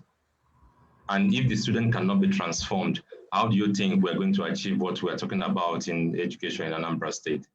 For example, look at the aspect of the e-learning. When COVID-19 showed up, everyone was just running helter-skelter. We have to look at e-learning, but a lot of people these days will be saying it's difficult to implement e-learning. It's very simple. I believe with the technology arm of Anambra State government, the ICT, ANSICTA, I believe we can set up a centralized e-learning platform that will help us distribute information, educational material to every individual in Anambra State. For example, imagine a family at home having access to a state-owned technology, education technology platform, whereby the family have access to this particular information.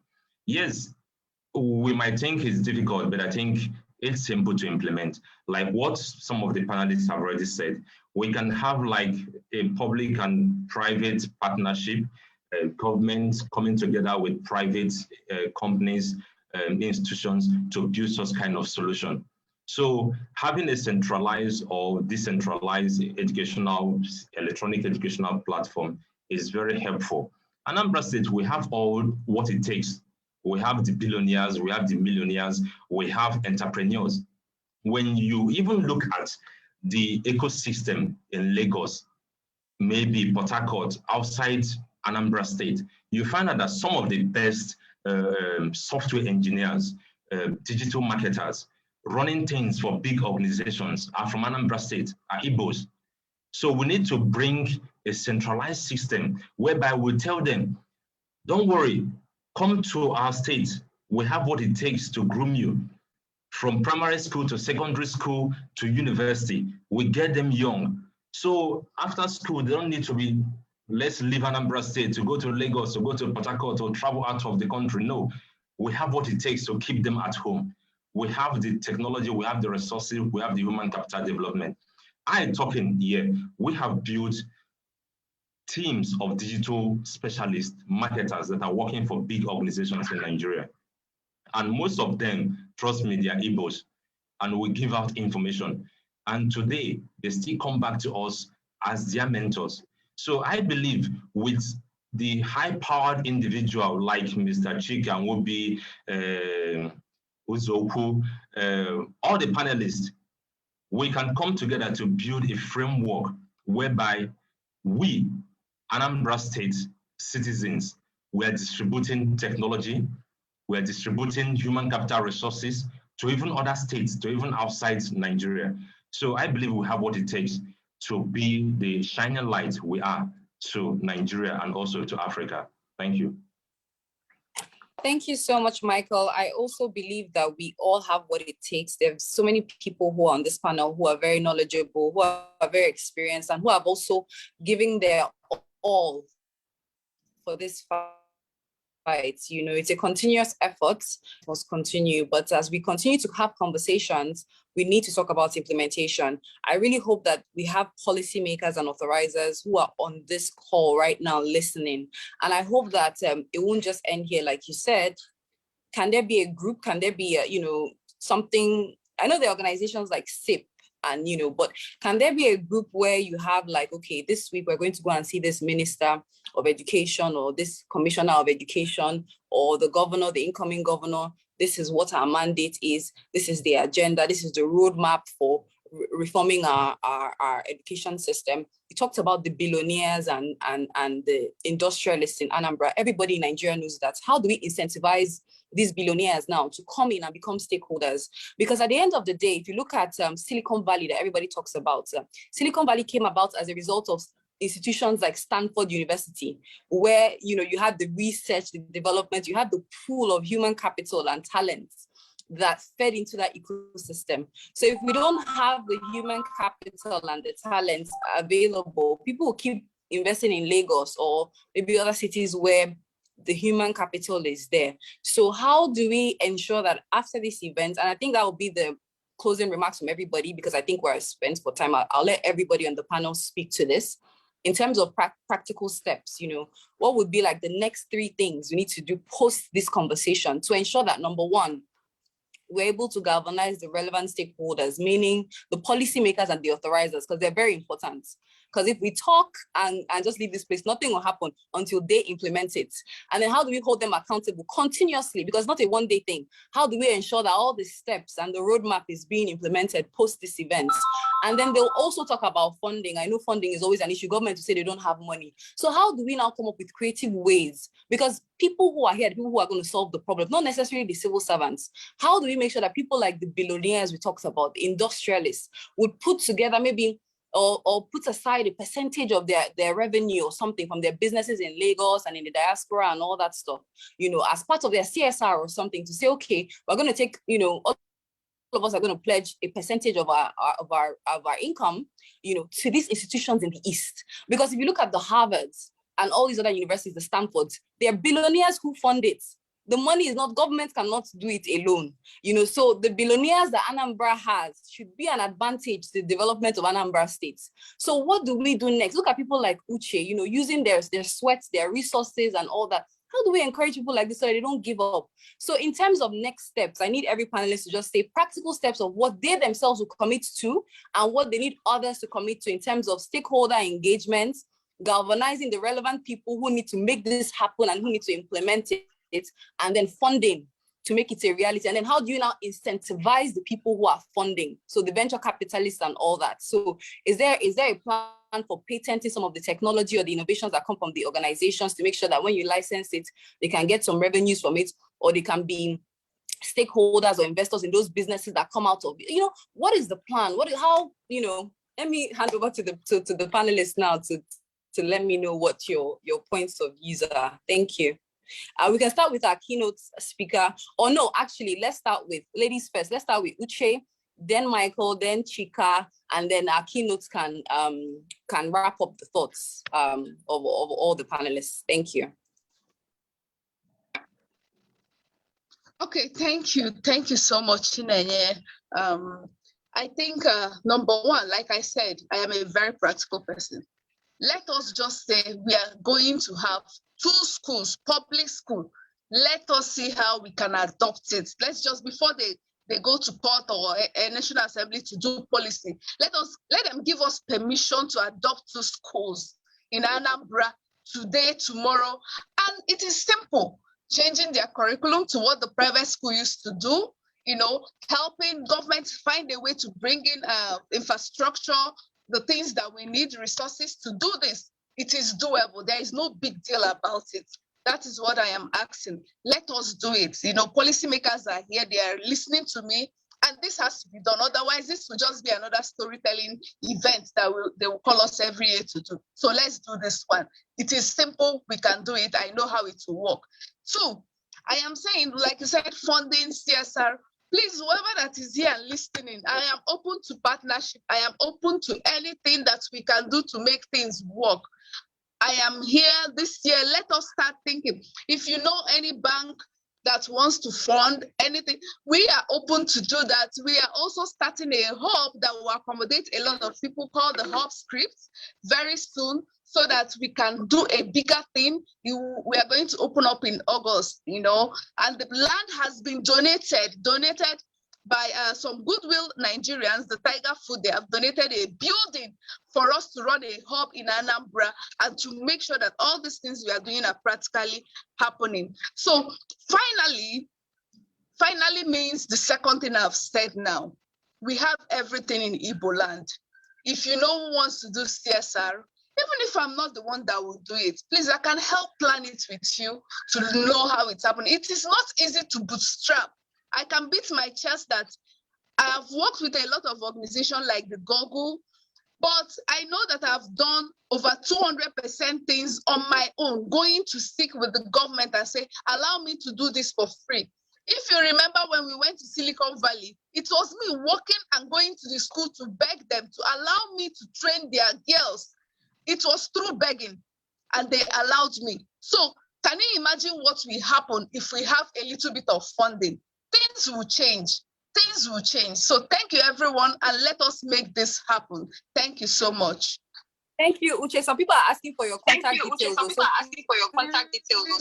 Maybe the funding is coming. So drop your contact details in the comment section in case people want to support you with some sort of funding. Well done. Well done, sis. So next you can have Michael. Yeah, so for me, personally, I believe as a private company, coming up with a solution for the state government that's going to help education is very important. And the way we can also bring in these big guys, billionaires to support the vision is they want to see it. Every woman wants to see something. So if we're able to show them a technology platform that has been developed to improve the educational system in Anambra State, definitely they are ready to support the vision. And with the state government, we have Michael here that is coordinating everything. Then we're on a very good path. Looking at like Mr. Chika, Dekagon, what they are doing, they can build an amazing cloud system that helps to aggregate data for Anambra State government that is going to help us know that if we want to reach every individual, every family in the state, we can reach them with just a press of a button. So technology, innovation will play a very key role. And we need to keep our own people. We need to keep our own people, groom them. We have what it takes. So it's for me, I believe it's something we can achieve. And we don't need to wait for the next 10 years. Highest 5 years or 4 years with consistency, we will achieve what we want. Yeah, thank you. Amen to that. With consistency, we will achieve what we want. So thank you so much, Michael. Can we have a Chika? Can we have your closing remarks? And apologies that we're not able to take the questions from the comment section. It's just because of time. Closing thoughts and remarks. Thank you. Yeah, I think I have 3 points. The first is that the education, Chinenye really highlighted just how bad the deficits, the problem is huge. As a result, you really need like entrepreneurial thinking, entrepreneurial leadership, and entrepreneurial action. Usually that comes from crazy entrepreneurs, which, with all due humility, people like me, who could be doing anything else and have a lot of options now because of there's a lot of opportunity for exceptional people. But that's where the result is going to come from. I dare say that if I'd met Uche some years ago and she had got into one of my accelerators or startups or got into the tech space, it might be hard for her to be doing what she's doing now, because the effort that she's putting into what she's doing now, if she was doing a tech startup, she would be a millionaire in dollars by now, just hearing the effort that has gone into what she's doing. So what I'm saying is that there is a For exceptional people, there's a competition for their time and attention. And for me, it's a matter of, I was thinking as I was turning 40, thinking of my life mission and just, what am I going to achieve with my life and the legacy to Nigeria. And that's why we went all in. The reason why I'm saying this, making this point about entrepreneurial leadership and so on and so forth, is that, to the second point, with regards to partnership with the public sector does not have a good reputation. To be really blunt, very serious, the kind of people that can do what we need already sort of see the public sector as time wasters. Meaning, when you are small, if you want to get going, the worst thing you can do is go and start talking to public sector people, because you don't have a lot of capacity. Your capacity will be wasted talking to them. They'll call you for meeting, you do meeting, nothing will happen. You'll be trying to see them, you won't have time. Nothing, no traction will happen. So that's why, I've gone off and done it by myself, which has done what she's doing by herself. And I try and show what I'm doing and let people who want to amplify it come and show seriousness. The Edo State government is demonstrating tremendous amount of seriousness as a result. I'm doing some very significant things with them. When I say they're showing serious results, what I mean is that the governor is investing a lot of time and effort to get me to move things there. Now, he started speaking to me in November. By June, he had built a fully functional mini campus for 300 people in Benin. So I have now, 6 months after he first spoke to me, I have 120 people training in Benin. In 6 months' time, they'll all be earning 250K. If he did not make that kind of effort, I will not go there, because I have the capacity and the resources to do it in Lagos. Why am I doing it in Lagos? Not because there's anything special about Lagos, because I already have the base there. I already have the operation there. So I already have, because of my mission, what I'm chasing, I don't have time for anything that's going to pull me back, because I already have this mission. And I'm saying this because it's a challenge to the public sector people. That if we already make our own power in Nigeria, we already make our own security. We will solve this education problem with or without you. At least we'll give it our best. We definitely will not have public sector people come and be drawing us back. You have the resources, you have the capacity, it's your job, you're signed up. I know public sector is also not easy.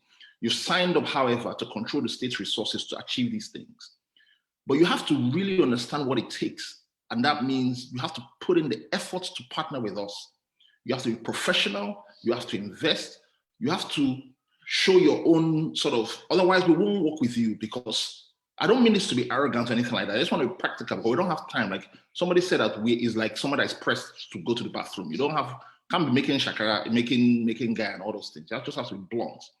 So public sector people, we can work with you, but you have to be, there's at least 8 states, at least 4 countries that have reached out to us, 4 different countries that want to work with us. And we're not doing it, not because we're arrogant, but because we know we don't have capacity yet to be doing the plenty of meetings that is involved. So you have to come really professional. The last point I want to make is that, somebody like Uche that is already doing this, would like to find a way to support her, and we try and work together. I think the whole idea is that, like, those who are doing it, let's see how we can amplify it. I think that I honestly know for certain that in a decade, we can get Anambra to have world-class education. It's really a matter of, this is not even for me, I have even clarity on how it can be achieved, but it's really a matter of serious people that want to work on it, and then we'll work together, we'll deliver it. But till we have that sort of more momentum, we will continue, Decagon will continue showing what we can do. There was a point that somebody made, and this is sort of my personal commitment to this thing, that in other, I think it was you, the moderator said, in other parts of the world, it's billionaires. It's billionaires that are funding Harvard and so on and so forth. And what I really said to myself is that, why are you not a billionaire in dollars? Because if I'm a billionaire in dollars, I'll bring out $200 million, $300 million. We'll solve the whole problem. We'll be speaking all this English.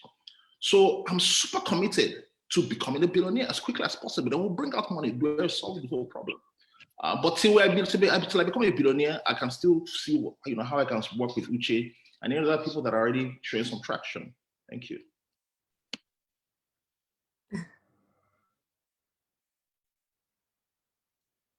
Is Chika still there?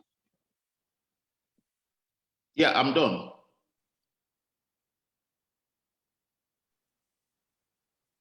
Remember me, I think you're like because I am very, very passionate about also building big businesses that can generate billions, and when you have that money, using that money to make impact, because at the end of the day, no matter how much we talk, if we have the money, if we have the funding, we can actually make a huge impact. You have the Bill Gates and all these other billionaires who are able to change economies of countries and cure, bring cure to disease and all sorts of things. So the goal is to create wealth. The goal is to raise more billionaires, African billionaires, that will build global businesses, that will employ people, create jobs, and just create a better environment and standard of living for everybody. Because there's this theory that when the population is actually empowered and when they have a good source of livelihood, then you find that it's actually better for democracy, because everybody now has a voice and has a say. But if everybody is poor and impoverished, doing elections, vote buying, and stomach infrastructure will be the order of the day. Because when people are poor, all they care about is the next meal. All they care about is survival. And then it's hard for them to even hold their leaders accountable. So wealth creation is a very, very, very huge need, in the society, because you need wealth to be able to even support the democratic process, and so many things you touched on, thinking about your life's purpose. At the end of the day, each and every one of us here took out time to be here because we're passionate about the topic. You have the likes of Uche, of Chine Zuku, and taking out their time and their resources and their efforts to do all these things. So we must continue to do it. We must continue to ask ourselves, how are we going to be the change that we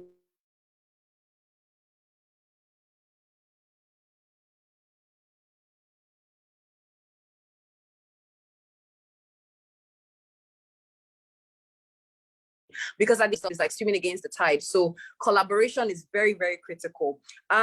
With that point, I'm going to move on to our keynote speaker to also give his closing remarks on this subject of education. I know it's something he's really passionate about, and he pioneered, e-learning and things like edutech in Nigeria. So I'm very, very proud of everything he has accomplished in this space. I think that more of us should even aspire to leadership and elected position. I know I'm just being direct, because at the end of the day, sometimes you need to be in there actually implementing the solutions you want to see. But yeah, over to you, our keynote. Please give us your closing remarks. Thank you. Okay, let me start by respectfully declining the invitation to get involved in directly involved in partisan politics and to encourage as many people as possible out there to actually do so on our behalf. And thank you very, very much. I think it's been a really fantastic panel. Lots of great things that have been said, and I think the fundamental challenge is this, and we have to ask ourselves that question. As it is now is held captive by the public sector.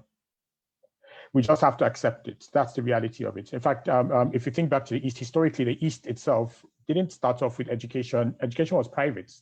It was actually run by the missionaries. And then the government came in the 1970s across Nigeria to kind of like, and you down forward 60 years, and here we are. I think it's about time that the public sector just says, well, we give up. The Honorable Minister of State for Education at UNN about a month ago said the money to recover or restore or fix education. He said it at the UNN convocation. So I think if the federal government has said so, then I think we should just take it as a given that the money to actually fund the restoration of the education space is not going to come from the public sector. But then the public sector cannot ask the private sector to give its own money to. That is where your answer comes in. It's a reason why the billionaires, as we call them, are not in education. The billionaires operate in spaces where they have control over their resources and they have control over the outcomes, and they can hire whoever they want to hire, want to fire, and set goals and objectives that actually return the investments that they're making. They're in the business of business. And education is a business, it's an industry. So we continue to see it as a social good and a social service. And to that extent, we continue to keep it in the hands of the public sector. And here's how frightening it really is. The federal government of Nigeria only owns federal government colleges and federal universities, which means that 95% of the education, if not 98% of the education delivery, is going to come from the government, public sector, from state and local governments. And I would challenge anybody on this call to quickly post in the chat the name of the education counselor in his or her local government. If you know the name of the education counselor in your local government, you can post it in the chat, and let's see how many responses we get. We have literally taken the most important aspect of our youth's development and put it in the hands of those who are completely incompetent to run it. And that's at the level of the local governments.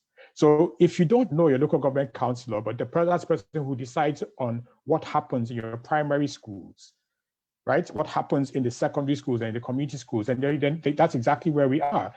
Until we get serious about it, we will put only the best resources. So what's the answer? The answer is what Chika has said and what Uche has also said and what I have been trying to say.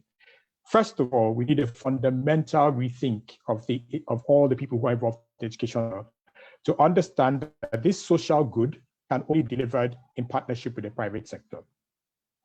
And secondly, that the private sector cannot do what the public sector wants, which is to give them their money to go and spend as they want. So the public sector must relinquish certain things and leadership to the private sector so that the billions can flow in. Why does private sector invest in education in the first place? And I know I don't want to open up a whole new conversation, but think about it this way. A university, Afe Babalola University, on its own has raised $40 million as a loan from the ADB to invest in its medical research facility. There is no university in Nigeria, no public university that can raise $1 million, let alone $40 million. Why did ADB give it to them? Because it's a private sector run organization. In the same way, we charge as tuition 54,000 naira as tuition to deliver an education that costs 5 million in a private school. There's no way that the two can be the same. So the best thing for us to do now is to start figuring out how do we bring public and private together to figure it out. Public mandate is deliver education to as many people or 100% of the children at a cost that they can afford. The private sector role is to manage the resources that are available to produce the best outcomes. And together you can create that. So if there's one thing that must be done, gather all these great people who you've called this hammer out with the governor of Anambra State sitting in. Within one day, they will create a public-private sector framework that the billions will come in for, and you'd have these schools taking over. Honestly, if I were to take over a primary school in Oka, and that primary school that's sitting there in Oka, which is currently dead capital, a private organization taking over that primary school could use that land as collateral and raise funds, build laboratories. The government will never be able to do that. Nobody's going to lend to government to be able to do that. And one chemistry lab, 150 million naira. So who's going to build that? Where's that money going to come from?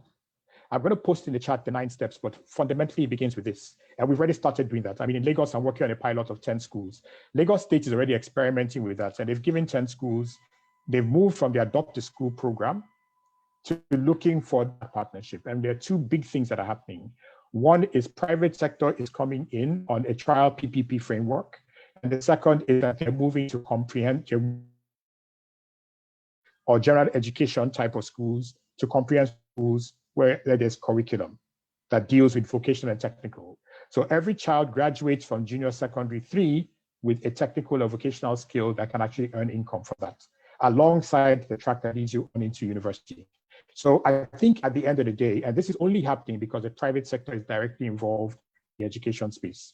So government needs to step back and open up that space for the private sector to come in, and private sector will transform the way that they do everything else.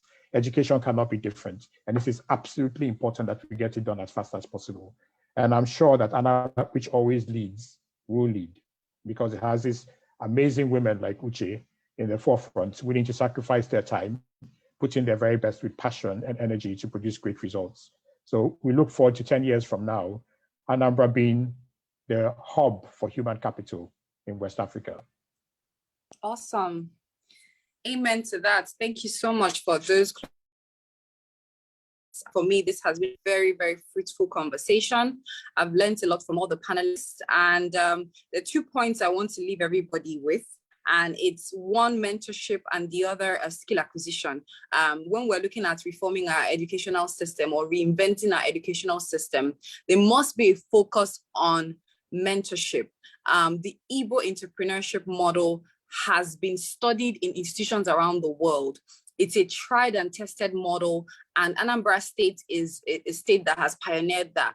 So in terms of when we talk about design thinking and we think about innovation, we should think about ways to bring that into our educational system. Education is not just about reading your textbooks. Education is about acquiring skills. So if people can learn skills that have to do with trade, that have to do with you know, I mean, everybody has been talking about Obi Cubana for the past how many weeks, and whether you question their way of work or lifestyle, the truth remains that they've been able to create value and they've been able to replicate that value. So at the end of the day, if there's a model for learning how to create or how to create billionaires, you know, if that can be taught in our institutions, then it's a skill. And we should not, we should be proud of that skill. And then secondly, there's an oversupply of academic qualifications. So you see people who have masters, PhD, all that stuff, but there's an undersupply of people who have the relevant skills that make them work ready. That's why when people go into jobs, they struggle. So we must look for ways to impute technical skill acquisition as well in our curriculum. It doesn't, you don't have to wait till you graduate from university to have technical skills. Some people just have high school certificates and diplomas and they're able to use those skills to get jobs. In fact, the Googles are not even requiring university education anymore in other parts of the world. So we must bridge that digital skills divide. We need to figure out a way, and people like Uche and the Decagons and all that are already doing that, but we must scale it up. Everybody should have access to it. So thank you so much, everybody who has spoken so far. My name is Chine Wanaka, and I look forward to more outcomes from this conversation. I look forward to seeing improvements in the educational system in Anambra State. Thank you, and God bless you all.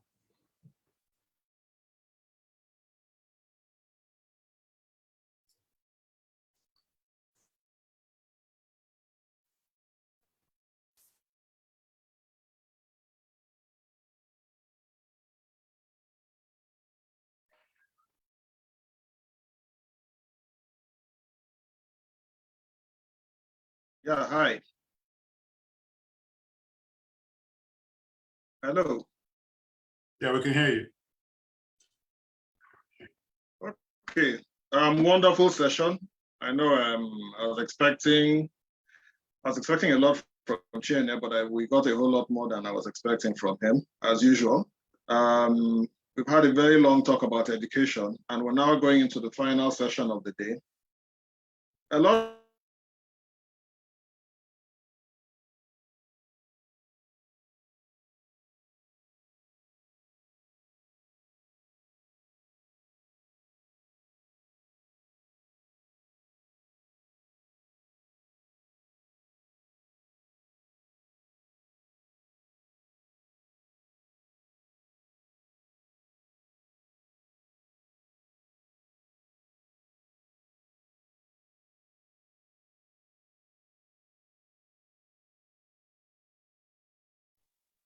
And I think that's one of the first things we have to face in Nigeria, internet connection. I'm using two networks here and both of them are having challenges. But all the same, let's dive into the next session so we can round up. This panel 5 session is titled The Business Case for Anambra. And it's going to be moderated by my sister, my friend, Ifi Malu. She's the founder and CEO of Clean Technology Hub. And I'll let her run and carry the panel on and give us an insight into what the business case for Anambra is in the digital economy. Thank you, Ifi. Thank you, Michael. Hello, everybody, and welcome to our panel.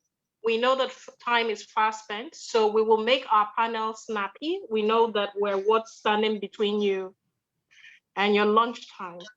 So today's panel, we're going to be talking about the business case for Anambra State.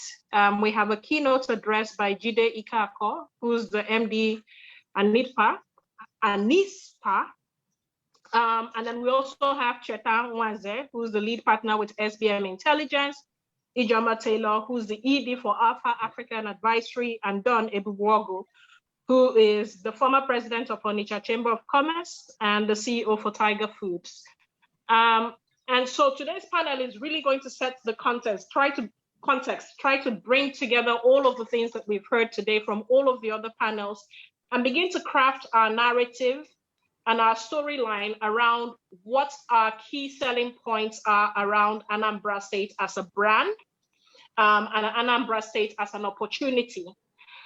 So we will start off with taking our keynote address. We're going to be very firm on time. It's our style to be very, very concise on our panel. But we'll start with our keynote address by Jide Ikako. And he has 5 minutes to sort of set the context for us with the keynotes before we go into the panelists, to the other panelists. So Jide, are you there? I am. Good afternoon. I hope everybody can hear me. Yes, I'm going to start with video. Thank you so much, everybody. It's been very intriguing to listen to the comments and the passion of the panelists and the speakers that have come before us.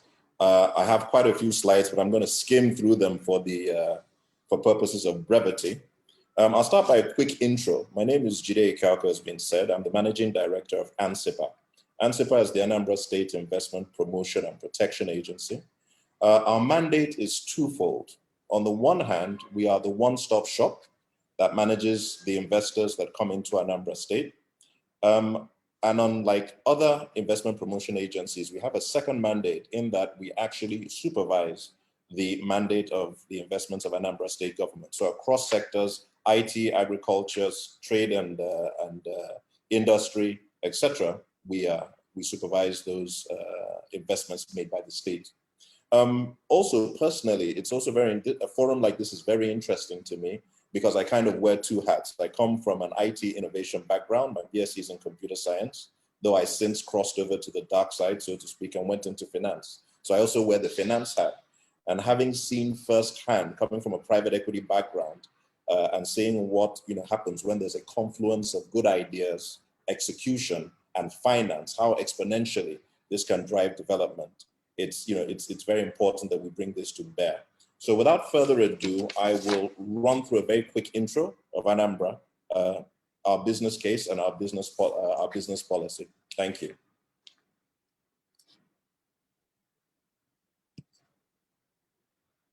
So, ANSICTA was established in April 2014 by the administration of His Excellency Chief Willie Obiano, with a twofold mandate, as I explained. One is to be the one-stop shop for all investors coming into the state, and the second is to supervise the state's investments. Over the last 7.5 years, we have signed dozens of MOUs with various investors, bringing public-private partnerships to bear. And this is across sectors, agric, as I said, IT, logistics, etc. And we have a cross-sectoral emphasis, which means that our organization is set up very uniquely. On ANSICTA board, we have both private sector operators, including our last speaker, Chika Nwobi, one of our members of ANSICTA board. So we don't just draw from public sector. We have a confluence of private sector meeting public sector And the thinking behind that was so that we are very, very agile, so that we listen to what the private sector is looking for, so we can bring all the players under one roof. So for example, on ANSICTA board, you have key players in lands, you have the SSG, you have the Commissioner for Finance, you have budget and planning, you have the Attorney General. So if something is going to be done in Anambra and you come into ANSICTA, you're going to see all the players sitting around the table from both public and private sector trying to get a transaction done. And our overall mandate is to drive the economic blueprint of Anambra State.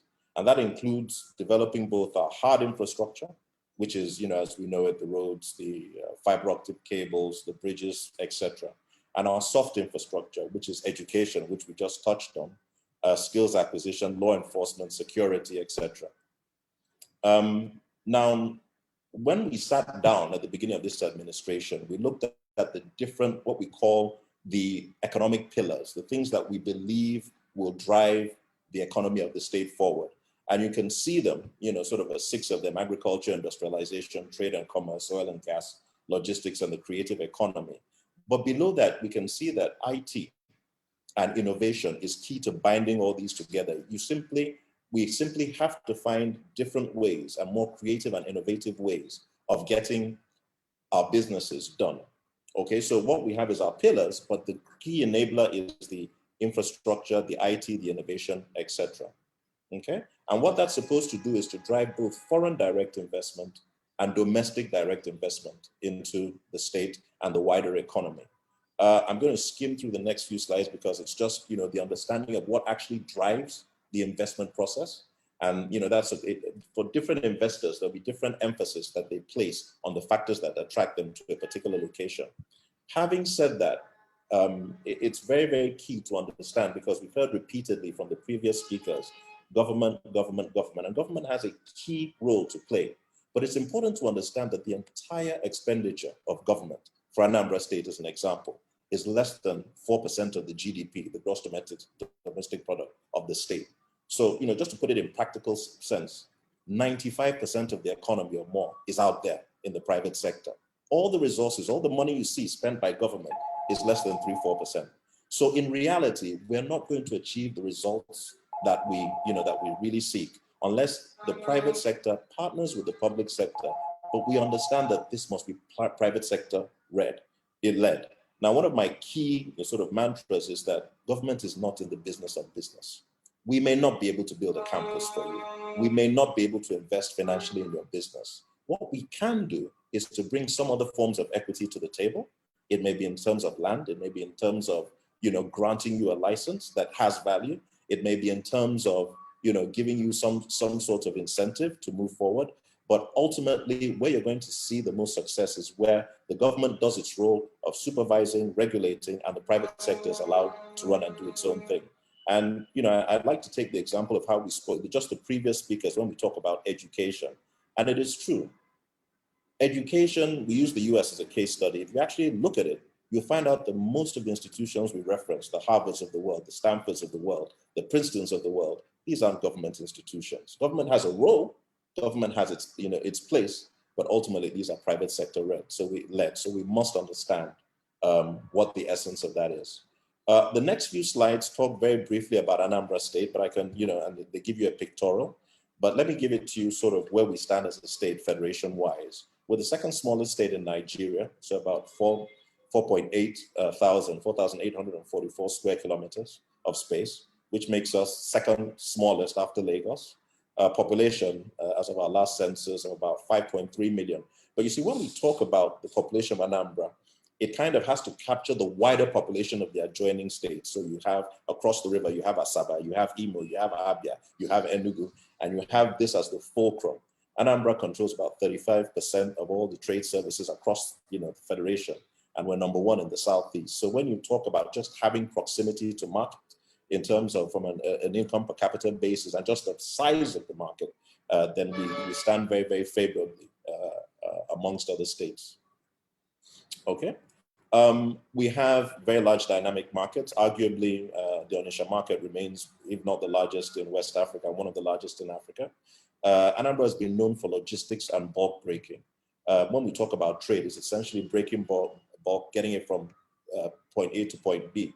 But increasingly what we're seeing, and you can see this with even the logistics people on the road, is that there's an increasing role of IT and technology and innovation and actually managing our logistics so that the efficiencies are improved and the ultimate cost to the end user are reduced. So as a state, we have what we regard as excellent investor incentives. We're ranked the most transparent state in terms of doing business. As I said, the first in commercial trade volumes and one of the nation's fastest growing economies. By the last World Bank Ease of Doing Business survey, we moved up, we're amongst the top 5 most improved states, even though we want to be #1 in the country and of course #1 in Africa, but we have moved up considerably from when they started doing the ease of business metrics. We have another one coming up, we believe next year, and so we look to improve our ranking. Okay. We tend to operate by way of PPP, public-private partnerships. We've signed dozens of these, well over 50 so far with private sector players. And what this does is the government brings its own equity. Its equity might be by way of land. We spoke earlier about schools, the ability to leverage on the land that, that a school has to raise capital. And we spoke about a private university. There is nothing that stops a private sector player from doing that in Anambra. We're set up. We've done it several times in agric. We've done it in logistics, even elements of, business that don't involve land. We have, for example, public-private partnerships in our gaming. For a long time, the gaming industry was not regulated, and a private sector operator came and said, I'll put in the CapEx, you give me the license and I'll operate. The same thing has happened with our vehicle inspections. If you walk into Anambra today, your vehicle inspection, your MOT, is being done by a private sector operator under the umbrella of the government. We've just signed off the digitalized driver's test so that you can actually go in now and do your driver's test online. And this is a private sector provider that has come in and sought licensing with the government. So there are lots of different faucets with which the private sector can engage with the public sector. And in a very nimble and agile way, we'll see if we can bring your idea to market. We aim to continue moving up in the ease of doing business rankings. It's important to understand how these rankings are done because they tend to look at things on a global scale, but they start with your permits. What does it take to get a building permit? What does it get to contract enforcement? What's your electricity? What's your cost of production, etc. So it's important to understand what the different components are that improve the ease of doing business. But having said that, metrics are only metrics. The World Bank can say what it wants. If you as a business owner are having difficulties doing business in Anambra State, then we have not done our job. So essentially what we encourage is for private sector players to approach ANSIPA. A lot of people don't know that you have an agency that is very, very listening. And then the people sitting around the table are public-private people that are very used to getting a transaction done, but ultimately it must be private sector led.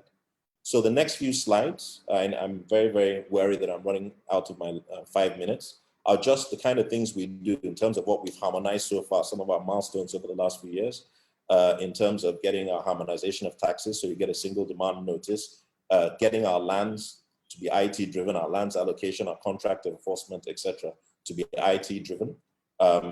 And to get most of our processes to bring more people into from the informal sector into the formal sector.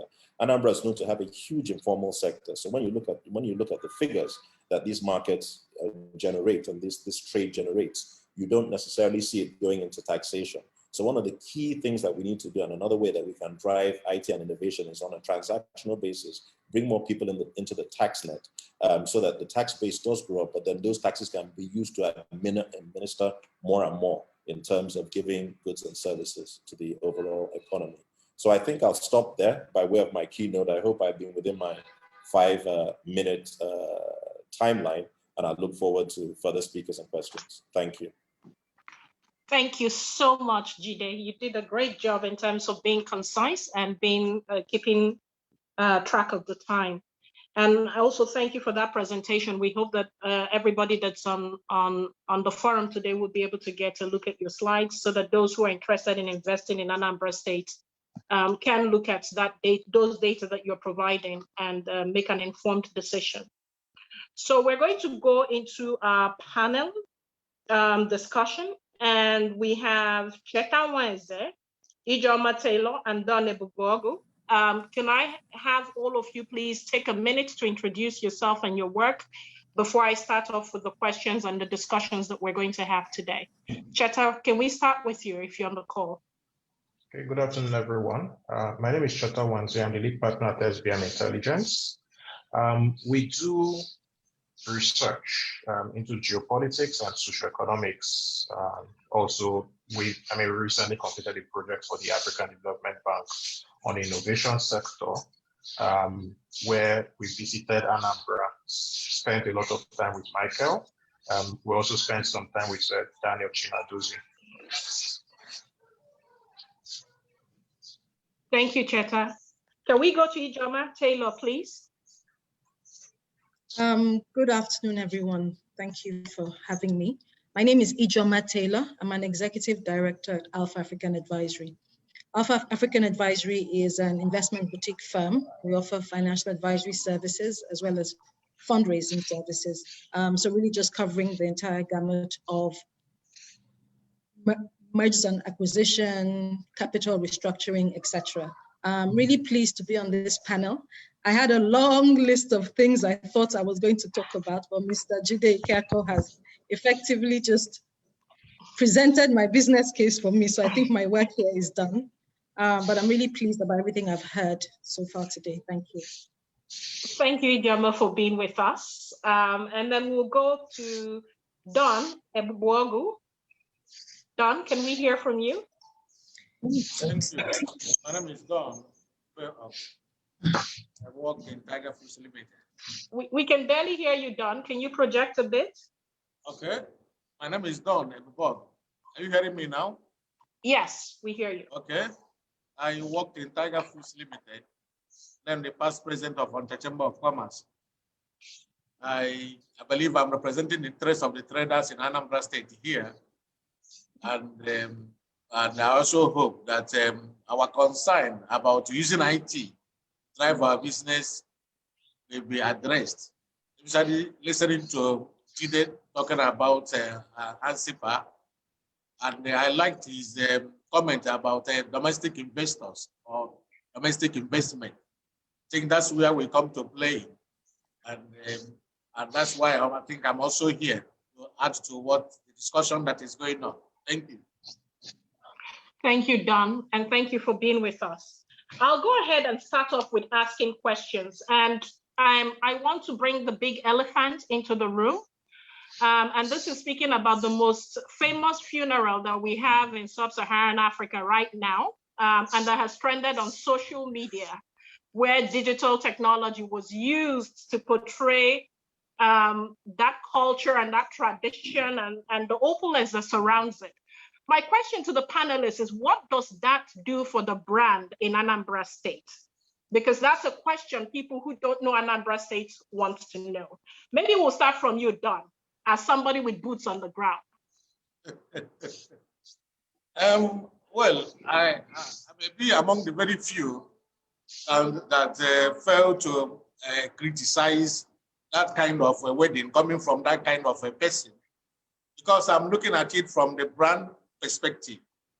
He is not like a trader like me, and he himself is his own brand. He is the face of his brand, and if he doesn't make noise to sell himself, nobody is going to sell him for him. So as far as I'm concerned, yeah, there may be some excesses, but what they try to do is to use technology to attract attention to themselves. And believe you me, justifies what we are saying here today. If you don't ride on technology, you will be in oblivion. Nobody will know about you. So technology was used to project somebody many of us may not have heard of before. And if we talk about technology, say a classical example of knowing when to use technology to market your brand and market yourself. Yeah. And let me go to you, Cheta, and repeat the same question. I mean, on the Obi Cubana funeral for his mom, I like Don's approach where he talks about how that has created an awareness around the Cubana group and all of his businesses. But what's your take as a media practitioner in terms of branding for the state and what that did to highlight maybe positives or even maybe negatives in the state. Cheta, are you there? Yeah, yes, I am a former media practitioner. But having said that, from a branding perspective, there are two ways to look at it. You could approach it from the point of view of no publicity is bad publicity. So, for example, many people in Nigeria have not heard of Oba before the whole Obi Kubana thing. Now they know about Oba. So in many respects, you put Oba on the map. However, the images of people basically running around behind people stealing wads of cash was not a particularly good look with respect to things such as poverty. And this is where a lacuna comes in. Anambra is seen in the minds of a lot of people as a collection of rich people.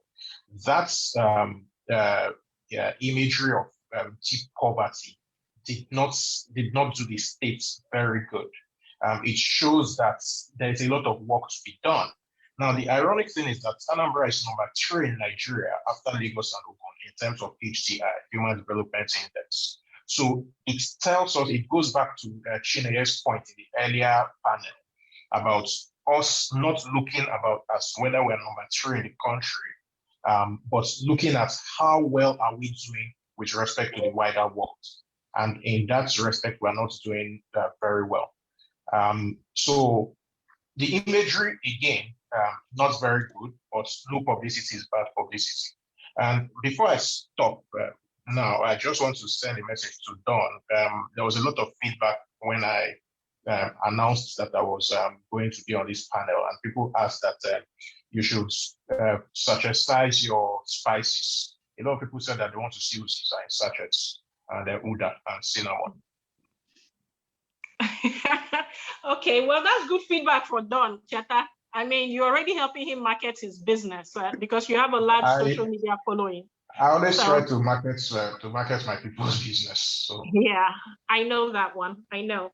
All right, Ijoma, are you there? Can we hear your take on the branding of Anambra State with the fallout of the funeral from 2 weeks ago? Yeah. Okay, so myself, I'm not from Anambra, so I hadn't previously known Oba. But of course, the whole weekend, we were regaled with stories of Oba. My first thought was around what Cheta had said, like, this is bad publicity, was my first thought.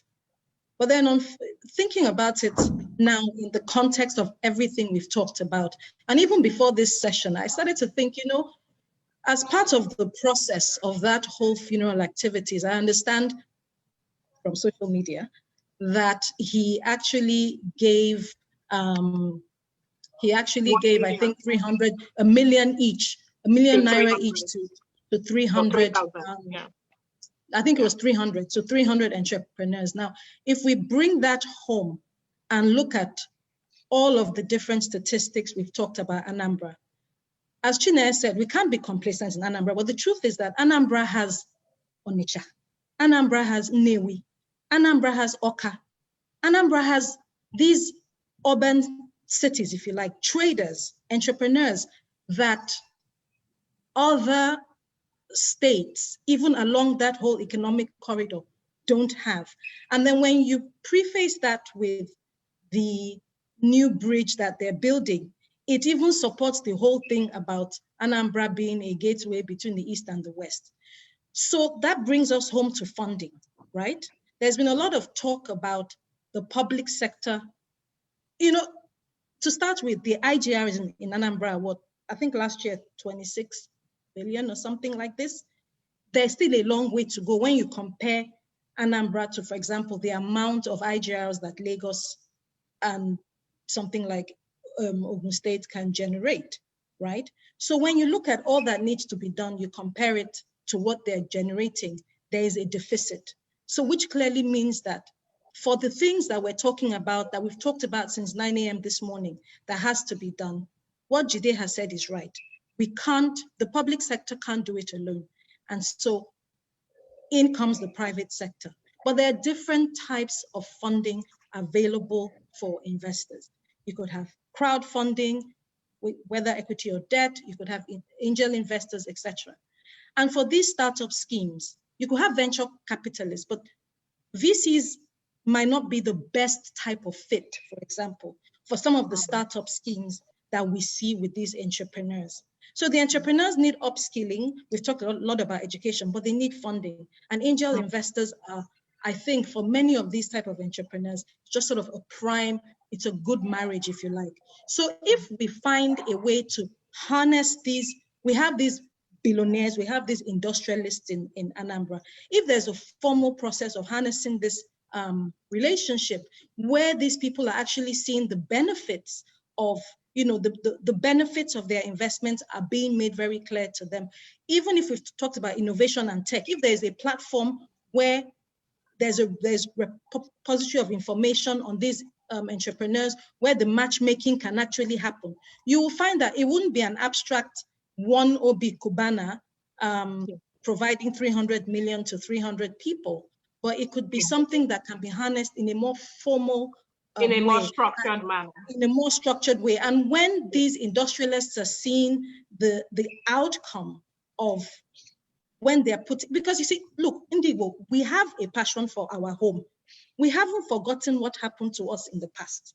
And so these sentiments must be encouraged so that people will come home and see that if they make these investments in these entrepreneurs, they're not only developing the state, as it were, but it's for the greater good as well as for themselves. They will get a return. You're not doing good for nothing. So there has to be a structured sort of format around it where there's returns on these investments that are made for startup schemes. So that's for me, in the end, I try to look beyond the razzmatazz of it and try to look at the benefits that could come out of that kind of a relationship. Yeah. Thank you. Thank you very much, Ijama, for saying that. I personally, learned a lot during that whole funeral, and a lot of people who didn't know Anambra State or even the culture around funerals from the eastern part of the country did learn quite a bit from that display. So yes, there are negatives and positives. Now, moving on along and leaning on what Ijama said, I'm going to come back to you, Cheta and Jide, because I'm an investor. Where do I go to get market intelligence on what to invest in Anambra State? I heard Cheta earlier on when he was saying that they've done some market research in Anambra State. Is it published somewhere?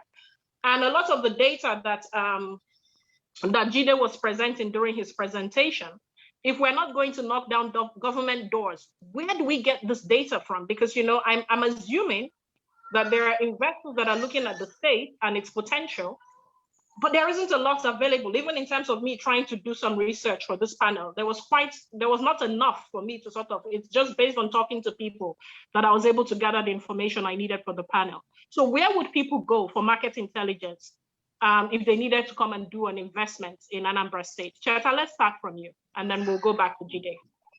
Well, permit me to market myself here. SBM Intelligence is probably Nigeria's best when it comes to getting that kind of market intelligence. There's a reason why, for example, when the AFD wanted to find out about innovation in the Southeast, and then in other parts of Nigeria were the ones that they approached.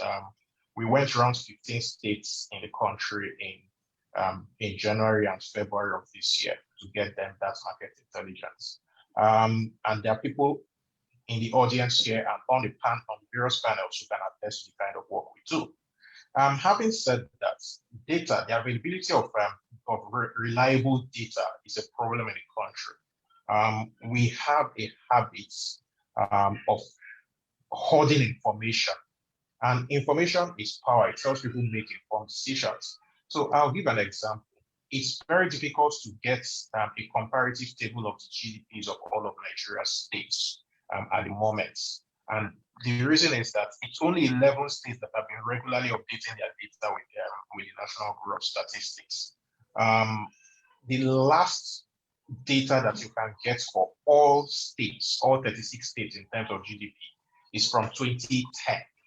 Now, that's not very good. There's something that was said earlier, that basically that Anambra State controls 35% of all the trade services in the country. Now, the question is it Anambra State or is it people who are ancestrally from Anambra State? And that distinction is very, very critical because Anambra State, yes, Anambra State people are very entrepreneurial, but keeping they're all over the country. Officially, according to National Population Commission projections, Anambra has about 4.7 million people thereabouts. But the Anambra State government itself says that there are 11 million plus Anambra people. So that lacuna is something that needs to be bridged. How do we know exactly what is what? In terms of GDP per capita, based on those 2010 figures that I talked about, Anambra is 16th in the country in terms of GDP per capita. But again, like I mentioned earlier, in terms of Human Development Index, Anambra is third. So that's clearly something that's different from the realities of what's of what people expect.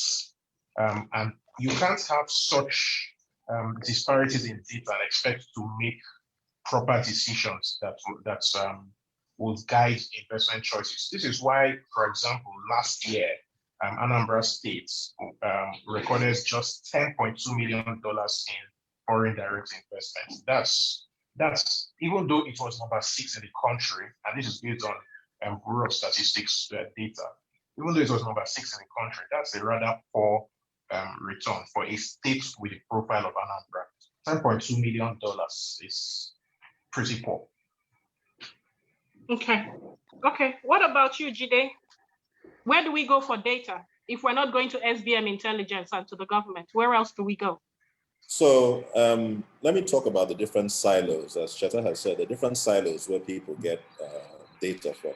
Of course, there's market data from private providers of data, such as this company and other companies. You can commission them.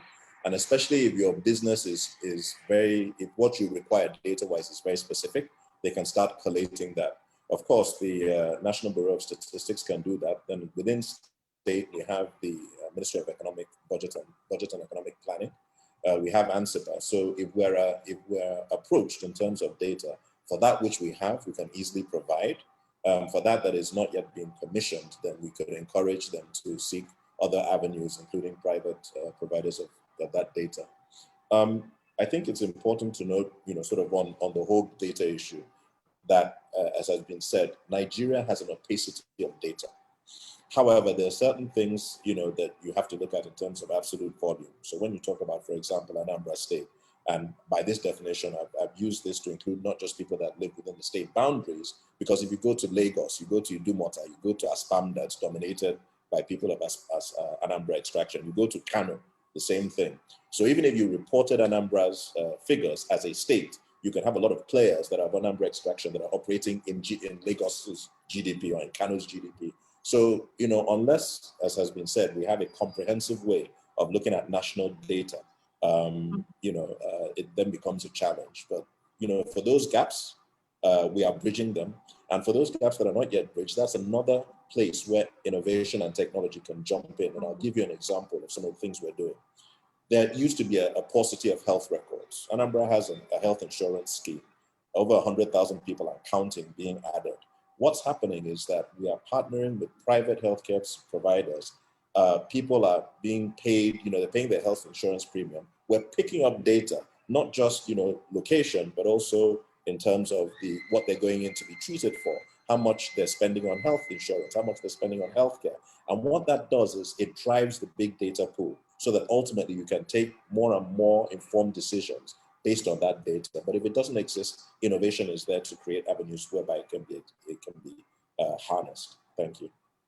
Thank you. Thank you very much. And I'll go to Don because we've heard from Uchenna, my good friend, who has mentioned your donation of a building as a part of support for Growth and Innovation Hub. I have two questions for you. One, why was this important for you to do? And secondly, what are you hoping to see grow out of that hub that you have now enabled to come to life? Don? You're on mute. Okay. Well, I wasn't expecting it to be part of the discussion. And The idea behind donating the building for the hub was based on an experience. We tried to do something with some group of people, IT related, in Onitsha about 2 years ago. Then the biggest challenge we had was getting IT guys to be able to run the project we want to set up in Onitsha. So in trying to get people, the more we look for people that can handle the project, the more most of the guys they are recommending have either left Anambra State and then run to Lagos or Abuja to go and do IT projects. So it became a challenge for us to go on with the project. So while discussing the frustrations, I met Uche and a couple of other guys who also echoed the same sentiment. So what we simply did was to say, if we provide infrastructure, can we attract young men we can train to be able to take up this kind of project? So the idea behind the hub is it's more like giving back to society, to try to trap some of these young guys, especially the ones that somebody was introduced to me as a very good hacker who is very good in hacking emails and something like that. If we can tailor his ideas from negative hacking to positive hacking, it becomes an advantage to the society. So the reason behind the hub was simply in line with what we are discussing today, to try to provide a platform where young men can go and learn more about coding, learn more about IT applications, and then also bring in the business community to see the danger of doing business without thinking of embracing IT to advance their interests. Because when I look at the so-called commerce in Anambra State, I don't see it making waves in the next 10 to 20 years. They don't embrace technology. So the idea behind the hub is to try to get our people to key into technology and then bring their business into technology to be able to advance their interests. Thank you. Thank you very much. And we hope that passion that you have shown and that commitment can be replicated by other businessmen like yourself. Because I think it goes back to what Ijoma was hinting at or speaking about earlier on when she talked about how we can then create scalability. And so coming to you, Ijoma, my question to you is, what is it that we need to put in place to get people like Don, who have shown this commitment, and worthy of emulation, to get other traders, other businessmen, other successful business people, not just within even Anambra State, but that want to come in and invest in Anambra State, to show that level of commitment to grow a local ecosystem and make it possible for more talent to stay and grow the communities where we live. Ijoma. Okay, thank you. I think just a couple of things that I'll just point out at this in response to your question. You've spoken a bit about data. What I didn't hear coming from any of the speakers was whether the state had its own repository of statistics. So sort of to establish its own Bureau of Statistics that, or even work with a private company, a research company that can help them to get that off the ground. And I say that because if you incentivize data collection across all sectors, it will enable potential investors to have clarity on the information that they need across different sectors. And at the end of the day, all investors, well, that's not all, but largely investors are concerned about, they just want to have confidence. They want to have confidence in whatever the investment that they're making to ensure that they will have adequate returns, etc. The other thing that I think really needs to be put in place, we've talked about going up, I think we're number 7 now in ease of doing business amongst the states. But there's still a lot of work that has to be done. And essentially, again, an enabling environment just really will increase the investors' confidence. It will reposition the state's landscape. And I think that's just critical. So data, one. Secondly, the enabling environment. Something that I'm personally quite passionate about, and it's not a direct response to your question, but I think it will be an enabler. And that is, how do we use tech to innovation to provide and information to both investors as well as entrepreneurs seeking funding. Now, in my work, we do find that there are pockets of finance that are looking for a home. They're looking for opportunities to make investments, but they're not actually finding, sometimes the information is just not there. And at other times, these entrepreneurs are just not investment ready. So there are different pockets of hubs or my firm, for example, we have a platform called Couple, and essentially it's like a matchmaking service where there's information on a list of investors, there's information on sort of a universe of investors, there's also information on entrepreneurs, on especially the M, S, and M side of the MSMEs. And it's making sure that those opportunities are being seen by the investors. And so I would definitely encourage the state to work in partnership with either an innovation platform or a hub, a tech provider, to look at how they can put up a repository of information. You will find that access to finance is the two biggest issues entrepreneurs have will be access to finance and will be upskilling, providing them with the tools to actually make them investor ready. So a repository of information will benefit both parties. And that's one area that I think hasn't been mentioned, but I think is really critical. Yeah. Thank you, Ijama, for that. And also, what you said, I think it's important. It goes back to what Don hinted at when he was answering my question. And also what came out of the data and the discussions from the other panel on education, because there's this dichotomy that we see in Anambra State where they're sort of crushing the numbers when it comes to national examinations, but when we talk about the number of out of school boys, especially, the numbers are also pretty high.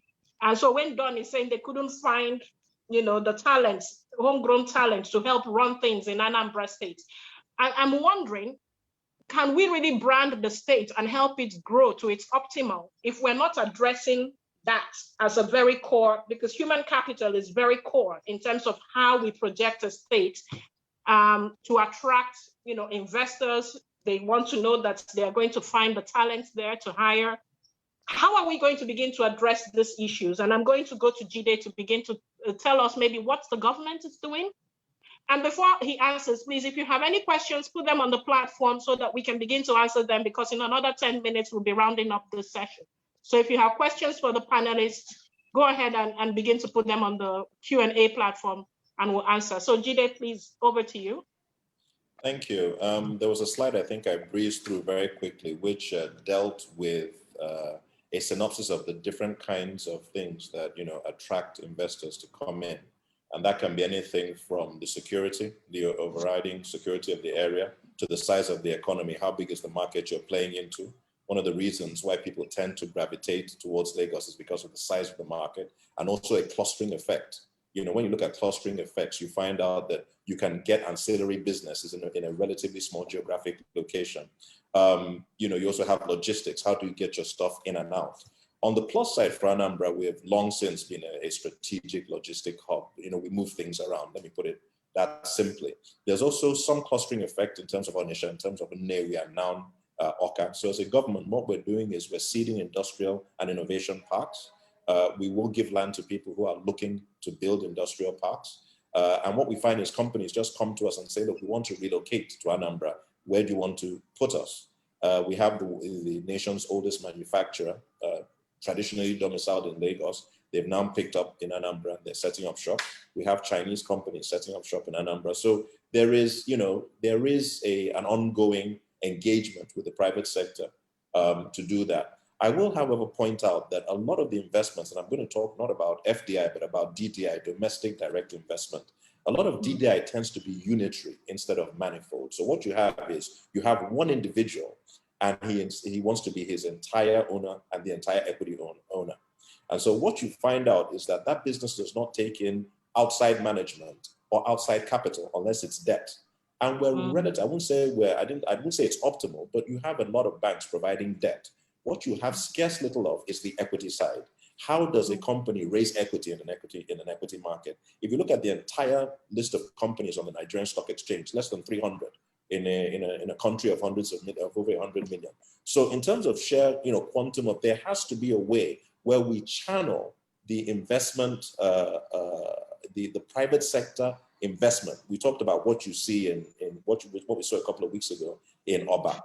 What you find is a lot of people that have some liquidity, but there's no formal channel to put it into. And that's what an entity like ANSICTA does. It sits down with you, we're private sector driven.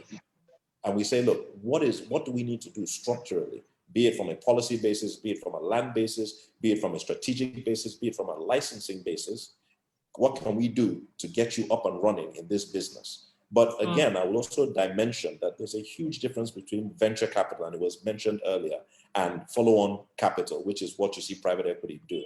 Now, if your company hasn't started and you don't have revenues and you're looking for somebody to seed you, it's tough in this environment. If you have you've reached some level, people want to see your proof of concept, they want to see revenues. Come in, let's have a talk. It doesn't matter, how big it is, and then let's have that conversation as to how we can take you to the next level with as much support as we can give. Thank you. Thank you. Thank you. I see a few questions coming in for you already, but I'm going to go into some sort of data and research that has been floating around. Most of it comes from SBM, where they are talking about a potential food crisis, which we're already facing right now across the country. But I wondered, and maybe Cheta, you can speak about this, Don, you can speak about this, and also Jide, you can also speak about this. Anybody, please feel free to jump in. How are we addressing this in Anambra State? How are we planning to feed ourselves in light of this food crisis that is already hitting us? Don, I see that he's into the agri-processing field. So we just want to know what you're doing and whether other states, the southeastern states, can actually borrow some best practices from you. Because if we can't feed ourselves, every other thing around data, growth, innovation, it's a non-starter. It's the Maslow hierarchy of needs. So I just want to see how we're actually beginning to address that food gap that the whole country is witnessing from an Anambra perspective. Cheta, do you want to go first, and then we'll go to Don? I think I would step aside on this one. Let's Don because we brought that data. So I think it's better for those who are actually doing the work on the ground and hear the problem state. Okay, Don, they've passed the ball to you. Do you want to jump in and address how we're going to solve food crisis in Anambra? Okay. The truth is that it is not just an Anambra thing. It is the Southeast thing. Because yes, we are playing in the agri field, the food production field, and it has been a very big challenge for us to, for a company like Tiger Foods that have been doing a lot in the backward integration over the last 5 to 6 years. We've been finding it difficult to actually assess any particular product in commercial quantity for our production in the Southeast. In some states, maybe like Anambra, is doing quite well in rice. But it is not just about rice.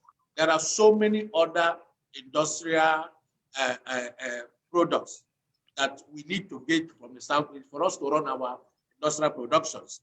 For instance, I try to work with a couple of states. Let me not mention names, but I know about 2 or 3 states in the Southeast to get enough cocoyam for our production.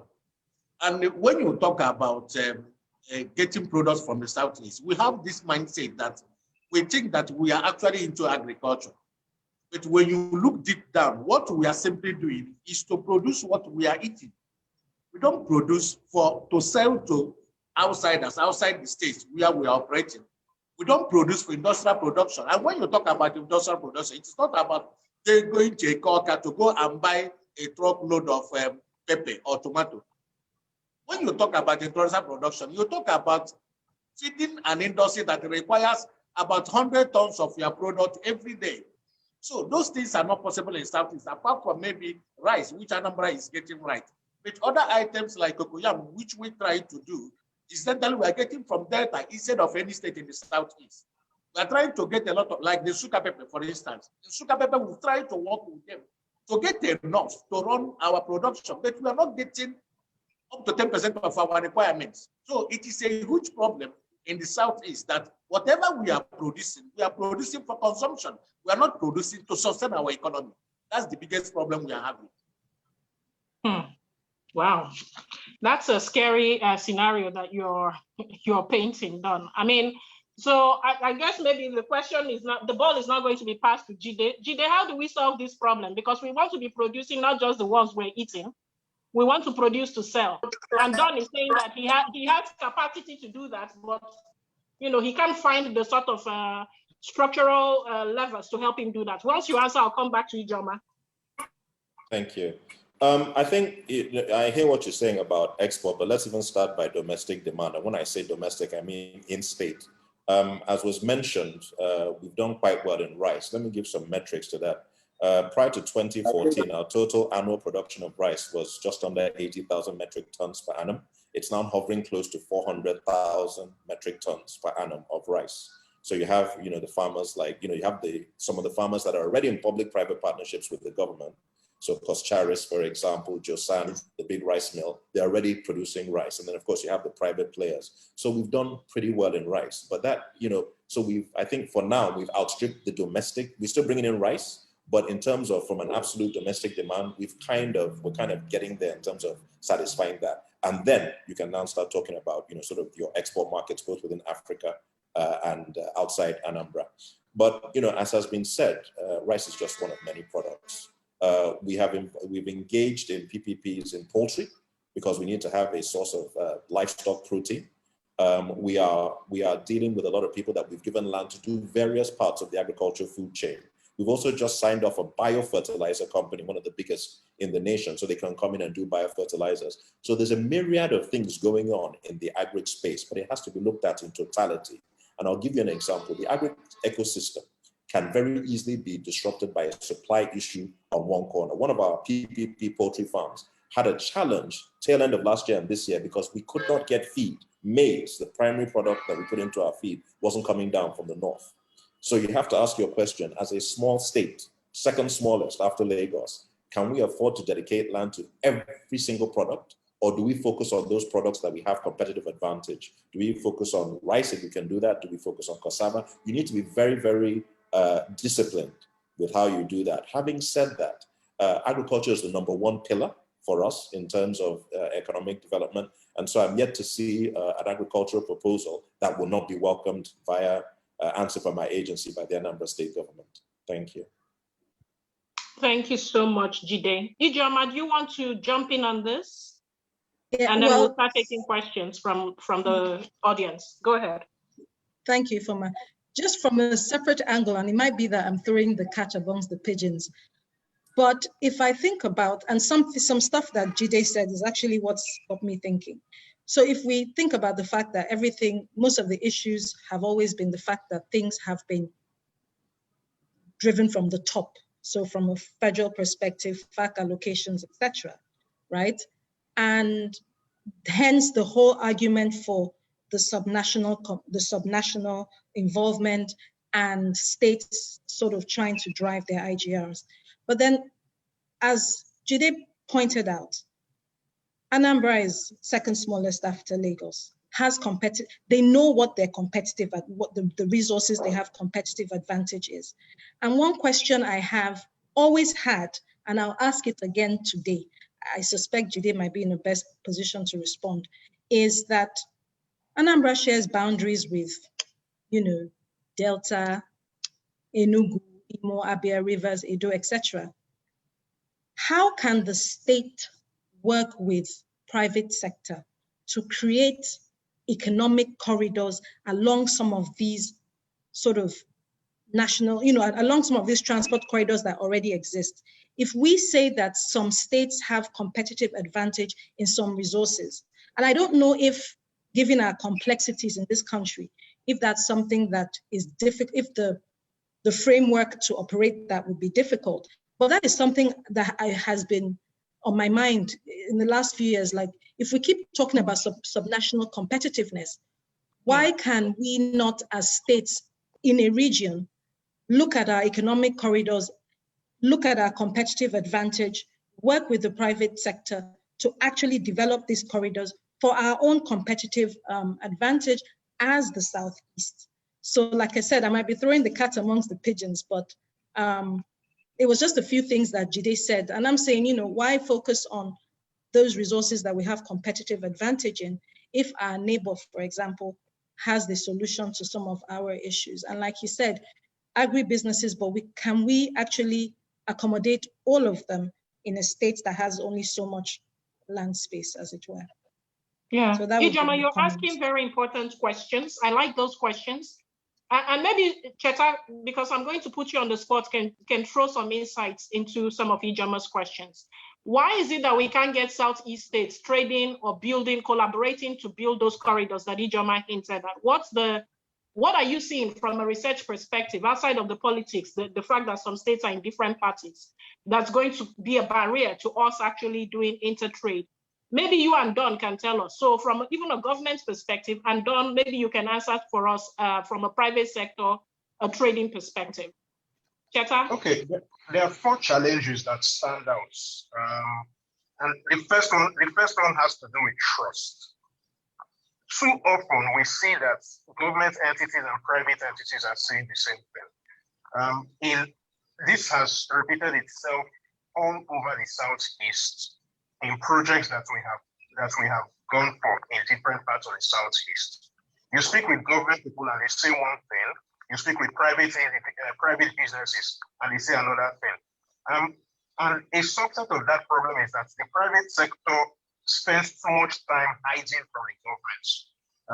They believe, it's an ingrained belief that the government is predatory. So they want as much as possible not to expose themselves to the governments. Then there's the issue of policy inconsistency. So currently we have the Obiano government in Anambra today. The Obiano government leaves in a few months, and nobody is quite sure what his successor will do. Will there be continuity? That's a problem. It's a huge problem. Then there's a skill gap. We always like to talk about the educational attainment of Anambra people, how well educated and all of that. But what people do not take into cognizance is the fact that the vast majority of, well, maybe not the vast majority, but a very significant portion of Anambra people, when they finish school, they head out. They head to Lagos, they head to Ibadan, they head to Enugu, they head to Port Harcourt, they head to Kano, they head to Uyo, and they head to Abuja to be closer to opportunities. So the question has to be asked, why is Anambra not creating enough opportunities to retain talents? And I would say that a lot of it has to do with basic that lacuna between the government and the government. So I'll give an example. The last time I was in Onitsha, which was a few weeks ago, I couldn't get back to Asaba because the day before there had been an incident where some thugs had caused a disruption and people were killed. So the entirety of Onitsha was shut down. Eventually, after spending 4 hours in traffic, I was just like, man, whatever. I got out, walked to Onitsha Marine, and then took a canoe across to Asaba. It goes without saying that I missed my flights. So these little things may seem little, but they actually matter. Then I think that infrastructure thing is an issue. So currently we have a broadband cable that runs to Enugu and passes through near that bridge, or near those bridges. But how many people have the wherewithal to draw proper broadband from that cable into Niue, for example? In Niue, there isn't much broadband. So you have this infrastructural deficit that needs to be sorted out. And then for me, finally, there's the not little, there's the big issue of Anambra's comparative advantage by location. So Jide talked about how Onitsha, Aba, Onitsha, Niue, Oka are becoming a cluster. But the Onitsha metropolitan area already includes Asaba. And that is the second largest metropolitan area in Nigeria. And A study that we are just concluding on the iron and steel industry actually indicates that many iron and steel producers collect their scrap metal in Onitsha and are now setting up little factories in Asaba to take the metal from Onitsha to go and process it in Asaba. So that tells me that the private sector is already moving ahead to create those linkages. The government needs to follow up and fast. So one of the problems that we have is that the government is almost always way behind the private sector. And because of that, the private sector does not, implicitly, they may not even say, they may not even know that that's it, but they think that the government is too slow, the government cannot work at their pace, and that creates a gap that needs to be filled. Thank you very much, Etta. Don, over to you very quickly on that question. Okay. First of all, let me appreciate Ijoma for his contribution, her contribution.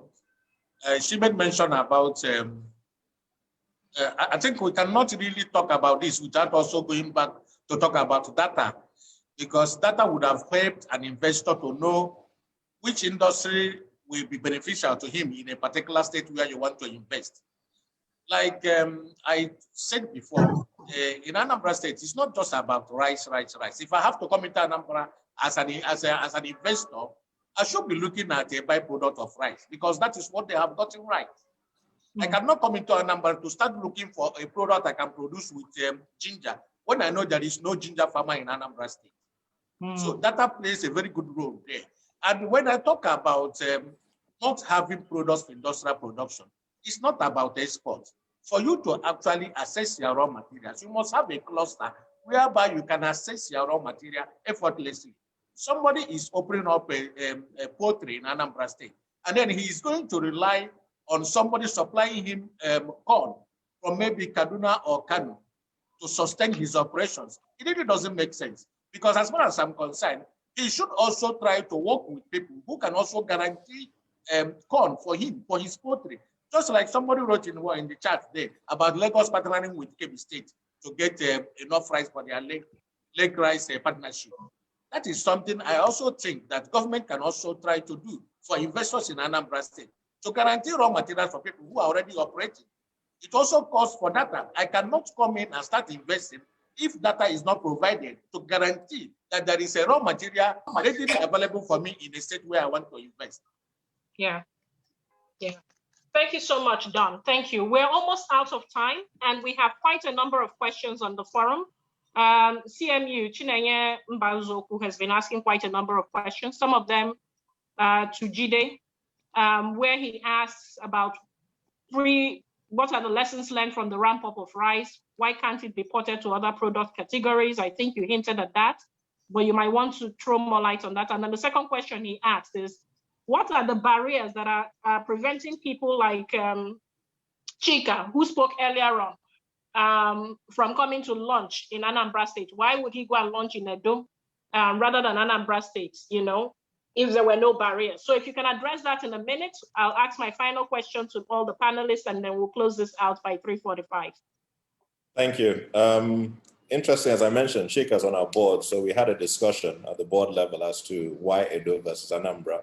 And like I said, we need to be very, very disciplined in terms of where we put in funding. If you recall, Edo went and built a campus, and that's admirable. It's great.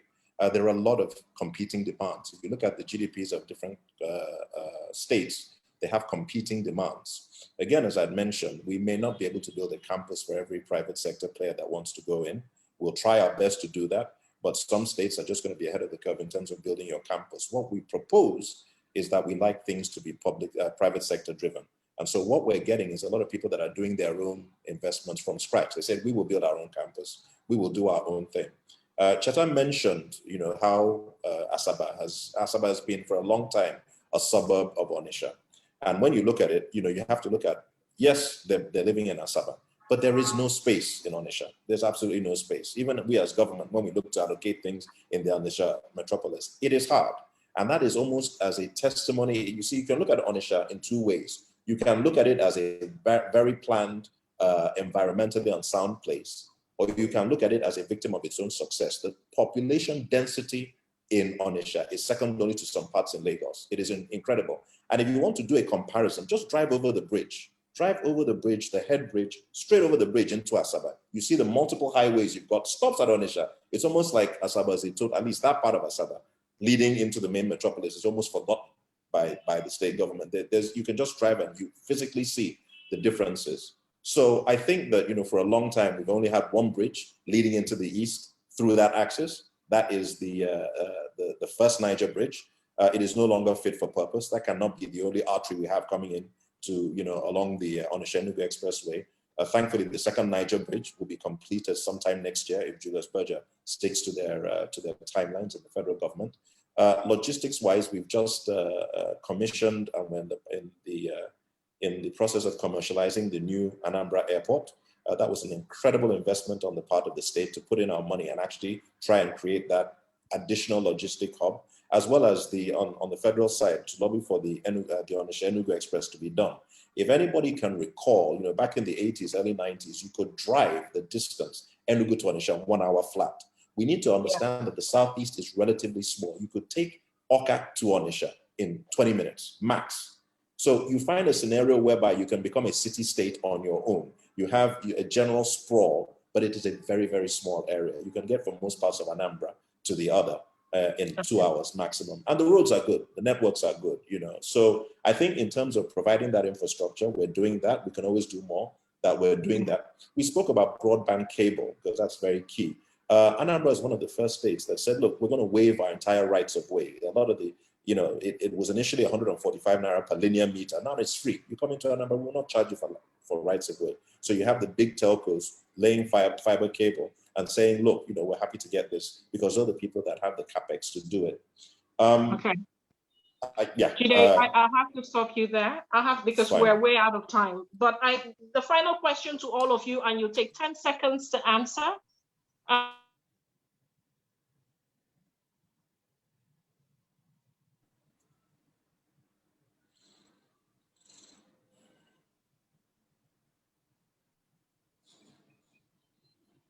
I want all the panelists to just tell me what their top 3 is. What would you want to see? Where would you want to see investments going to in Anambra State? Cheta, I'm going to start with you. Cheta. Logistics number 1, trades number 2, and manufacturing number 3. Thank you, Cheta. Thank you very much. Ijoma, you go next. Thank you. Thank you. I would love to see investments going into infrastructure, logistics, and obviously the agribusiness, because it's a game changer really for the Southeast. Okay, Don, you go next. Manufacturing, and agriculture. Manufacturing, agri. Okay, and then Jide, I think you're going to take us out on this one. I'm incredibly greedy. I will take all of the sectors because that's my role, incredibly greedy. So if I could say one word, innovation, you know, power, industrialization, there needs to be more value add in state and in country. But I will take every single sector. I'm greedy like that. Okay. Well, thank you to all of my panelists. I want to really thank you, Jide Kakor, MD and ISPA, Chetan Weza, who's the lead partner for SBM Intelligence, Ijoma Taylor, who's the ED for Alpha African Advisory, and Don Ebigwogu, who's the CEO and founder of Tiger Foods and former president of Onitsha Chamber of Commerce. This has really been an enlightening session, and I really want to thank all of you for your inputs and your insights into the conversation today. So thank you very much. And I'll hand it back to Michael Oreke.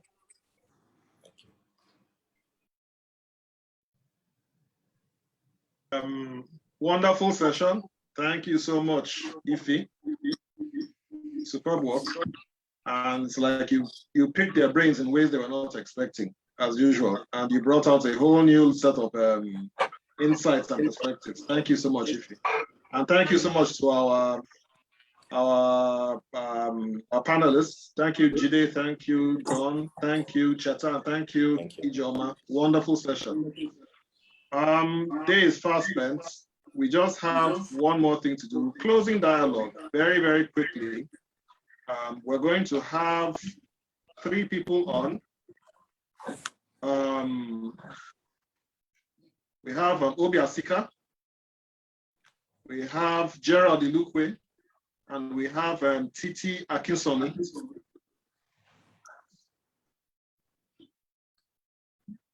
Are you on? Yeah, I'm on. No problem.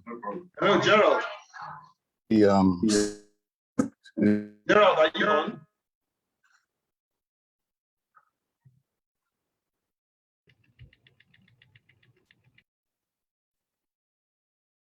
What of Titi? Are you on, Titi?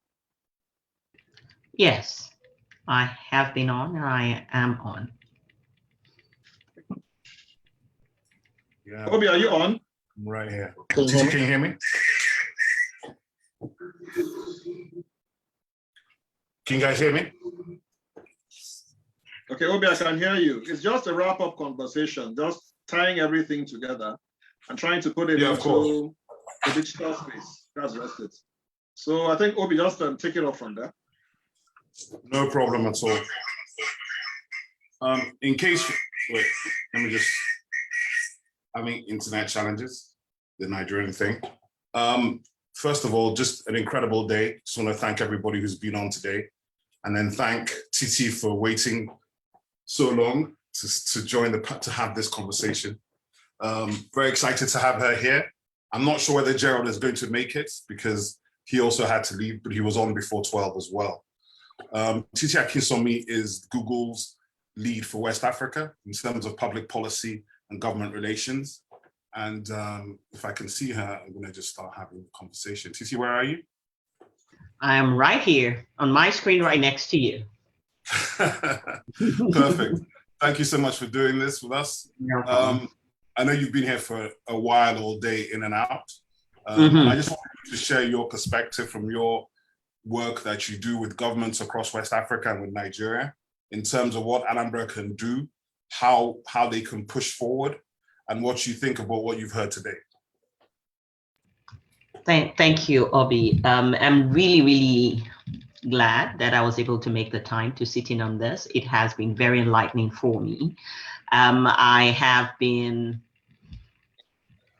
privileged to have access to some of the, information that's been shared, some of the projects, some of the initiatives. And I must say that, Obi has asked that I keep it top line. What can Anambra do?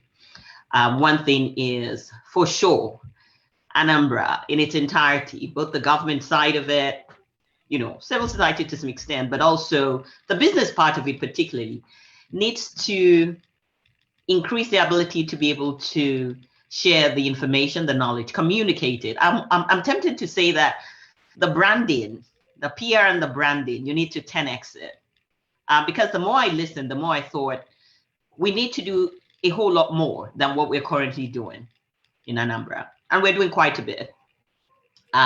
So I lead work for Google, which then means that I have the opportunity to be able to sign off on a range of things that we do in market, from our developer trainings to ensuring that we can actually have street view, to working with a range of institutions, both government and private sector, around our Google Ads collection. And all of that is very much ramped around being able to promote and help find opportunities for locally grown businesses. So on the one hand is we need to package this information and share it a whole lot more. There needs to be more deliberate engagement with institutions like mine and others that are not just playing in the digital space that can support the work that is ongoing. Two, and that, the first one speaks to, if you don't tell your story, nobody's going to tell it for you. When they tell it for you, they will twist it, just like the Obi story, right? The Oba story around his mother's burial, sincerely. If you don't know, somebody will tell it for you. So we need to be able to own that. Two, for me, is I have been very excited to see that there's a willingness to learn from other states, right? And to replicate some of the processes that are in place, the investment, the deliberate investment, the deliberate cooperation state to state. So to Don's investment, a deliberate investing in a hub in Anambra, I would say that learnings need to happen between Lagos and Anambra, between Kaduna and Anambra, between Kwara and Anambra, and not just on the government base, but based on the investments that have been done by the techpreneurs.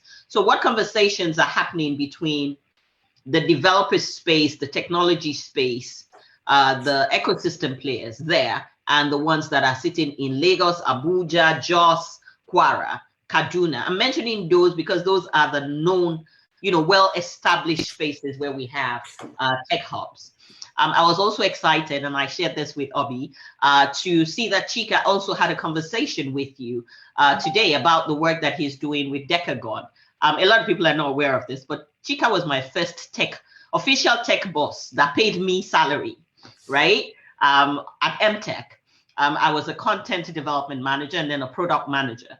We need to be able to have things like Decagon better replicated. And I'll speak to this immediately. It's a major challenge. I'm glad to know that Chika is aware of this, that it's not that female talent does not exist, but typically, and I'll use myself as an example, once I got my first degree, my second degree, I come from, my parents are teachers, and my third degree, the next thing was that you need to go and get your marriage certificate. We are pushed in that direction. So there needs to be an extra layer where we are looking beyond when women particularly are going to university, where we can plug in, where we're introducing them to STEM very deliberately, very, very deliberately. I will call out Oga Don, in that when he was speaking, he kept talking about the guys and the men, and I will call out that women are actually some of the best hackers in the world. So there needs to be a deliberate push to go after this particular demography at the secondary school level. So high school, think SS3, when they're trying to make a decision around what they'll do in university. But when they do get to university, a deliberate enabling, right? Which then means that you're working with them to demonstrate how a skill set in technology makes a difference. My first degree is in English, but I'm working for a technology company. I'm a technology policy wonk. That's because I was able to identify this particular gap I wanted to be able to respond to. And then I think on the final level, public-private partnerships work. It can be a pain because, sometimes, when I'm teaching, I teach about the fact that, government and its policies is a turtle or a tortoise, and innovation in the technology sector is a hare or a rabbit. So there's speed on one side, but then there is consistency, what I call a staying on the other side, on the part of government. There needs to be better cohesion.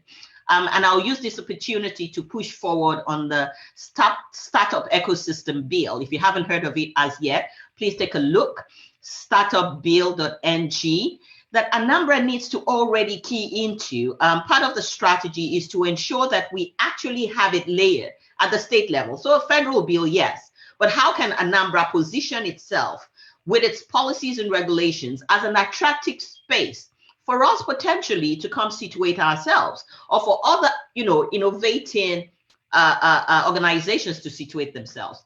That's a few of the thoughts I have. I have another speaking commitment at the top of the hour, so I will have to literally dash off.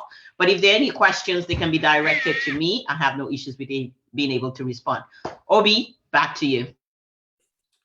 Yeah, no, Titi, thank you so much for that quick run through. So, I mean, the takeaway from you is branding, communication, positioning. And I think you're totally right in terms of whether it's Anambra or the entire Southeast, we have to make the entire East more discoverable. We have to be able to see these places. Charles, who was on a panel earlier, has talked about last year, he went to Newi. None of the streets were mapped. They weren't on Google Maps. They weren't on Street View. The markets are not discoverable. And these things are critical from my perspective. We can solve that mapping for you. Exactly. So obviously Google, yeah, we will be talking to you, and I think ANSICTA is listening, and we'll certainly put them in touch with you in terms of how they can build relationships and build a product. I know you have to run, and I know that Gerald is trying to get on as well, Gerald Ukwe, but if he doesn't get on, then I'll sum up the whole thing. But Titi, just before you leave, I know you've got about a minute. Just to ask you, in terms of just strategy, right? What would you recommend Anambra strategy in terms of collaboration, nationally and globally? Just 1 minute. What's your take on that? Very, very easy for me. You have an amazing, amazing resource in the people. Not just the people, but in the intergenerational connections that exist. That strategy needs to lean into that. I'm going to remove my hat really quickly. You know, consistently, we're talking about Nigeria needs a constitutional amendment. Is there an intergenerational dialogue happening in Anambra across sectors? That needs to happen. It needs to happen so that there is a build out of a strategy that speaks to the various strengths in the space, right? And then capturing the other three things I had also shared. That would make a huge difference. I don't think I have anything else to add at this time, and I really need to be able to run. Thank you very much. I appreciate being invited, having an opportunity. Thank you so much. Thank you so much, Dan. And you know, Titi waited for us for a number of hours to be able to join us, and we're very, very happy with that. I'm trying to get Gerald Iluque on. Gerald is the first managing director of Microsoft in Nigeria. He's the foundational managing director of Galaxy Backbone, and he's also the chief investment officer and chief information officer and chief technology person for the Kaduna State government. He's from Anambra State, and he's clearly one of the key ecosystem leaders that we've been working with for the last 25 years. He's trying to get on. He's on the system, but I don't want to hold everybody up. I know we've got 60 people still on. We've been here a long time. This has actually gone much longer than we thought it was going to go. I want to thank everybody who's had the energy to stay online with us and to keep this conversation going and keeping it positive. I'll just confirm 1 second if he's able to get on. If he's able to get on, then I'll get him on. If not, then I'll pass it back to Mike to wrap up, and we can thank everybody and close up from there. I think Gerald is in. Wait, hold on. Where's Gerald? Gerald, are you in? If you're in, could you just say something? Not sure.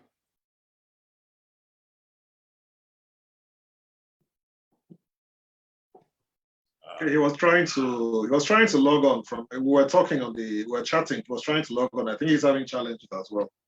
Yeah, I think. Well, one of the things we're finding out with remote work is connection and internet is not as good as it says it is.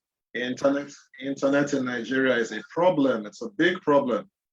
It's a big problem. Yeah. And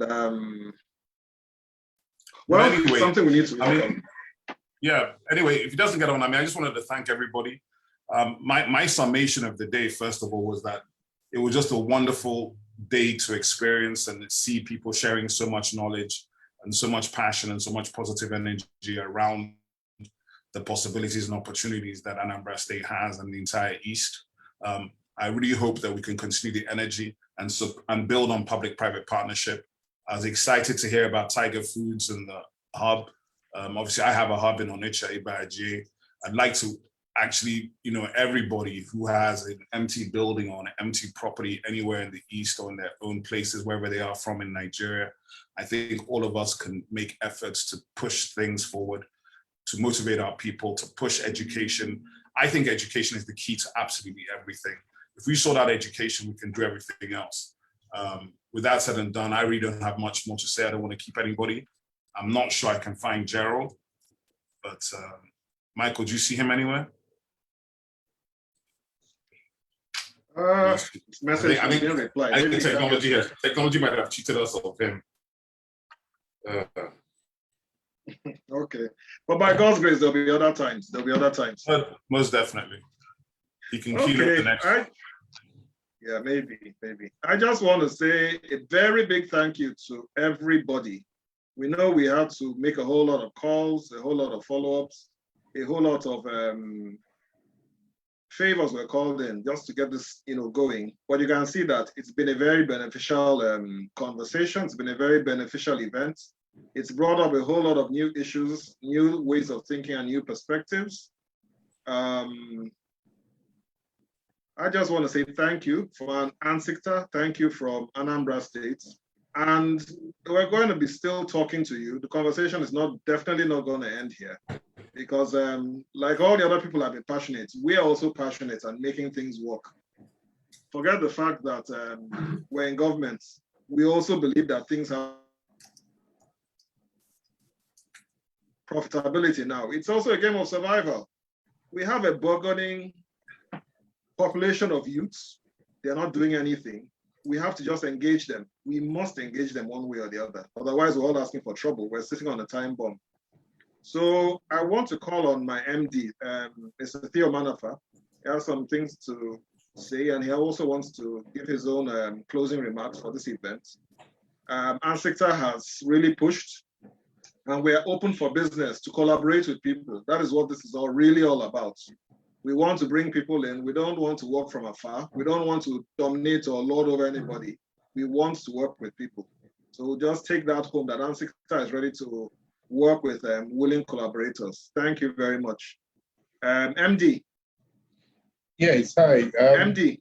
Yes, I'm Theo. here. You can hear me? Okay, sir. You can have, yeah, we'd like you to give your closing remarks so that we can close down. Yes, yeah, I'll be pretty quick here. First of all, I'd like to say a massive thank you to everybody that is part of this event. The speakers, the panelists, the distinguished guests that we had, and especially our media partners. You've been wonderful. This has been a great occasion. It is our inaugural seminar. As you know, and like I said in my initial speech, ANSICTA is still very young, just about 1.5 years old. We have a lot of plans for Anambra State, and by God's grace, we'll be able to fulfill it. I want to tell everybody that this is not the end of this particular seminar. We have plans to have both virtual and physical meetings with important groups that we've discussed today, investors in Anambra State, angels, the hub owners and builders, the academia in Anambra. We have to bring to fruition all the big things that we discussed today, and we intend to have regular sessions with the groups that we marked out. And we're going to follow it up from there. We have big plans because after all, without a good broadband in the country, in Anambra State, all these things that we're talking about won't be fulfilled. And we have big plans for broadband coverage of the state. We are already talking to 2 big networks, and we have a good sign that things are going to get better. And with that, we can be able to leverage on the broadband and get all these physical things that we need. Infrastructures will be down and things like that.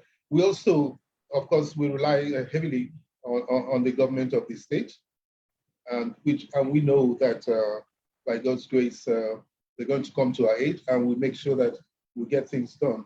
It is our plans really to ensure that we make Anambra State the hub, the ICT hub of the Southeast and then Nigeria. We plan to get that done. Incidentally, and I have to really be quick because I've been getting a lot of messages for the past 2 hours. People are asking that we're going to serve food or something like that. I don't know how we're going to serve lunch eventually, but I hope that if COVID permits, we'll be able to meet live very soon. We're planning a very big live occasion sometime in November by God's grace, and if COVID will let us have a free time. So with this, I say big thank you again to everybody that joined us. It's a great occasion. We will never forget all the topics that we discussed today, and we intend to follow it up, each and every one of them. Thank you so much, and may God bless you all. Okay. Once again, thanks to our MD, Theo Manafa. He's been a very big support, very big help, and he has very big passion and dreams for ICT in Anambra State. Once again, thank you all for your time. Thank you for your long 7 hours. But we'll send recorded versions of this out and the slides and the presentations as well. God bless, and watch out for more programs from ANSICTA as time goes on. Thank you so much. God bless. Thank you, everybody.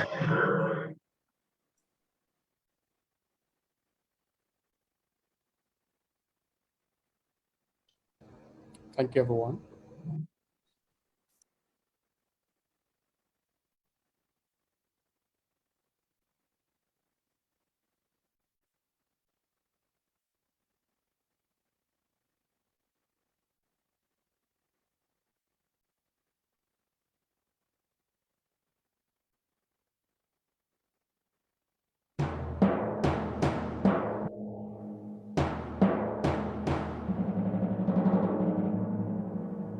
Arise, O compatriots, Nigeria's call obey, to serve the fatherland with love and strength and faith. The name of our heroes past shall never be in vain. To serve with heart and might, one nation bound in freedom, peace and unity.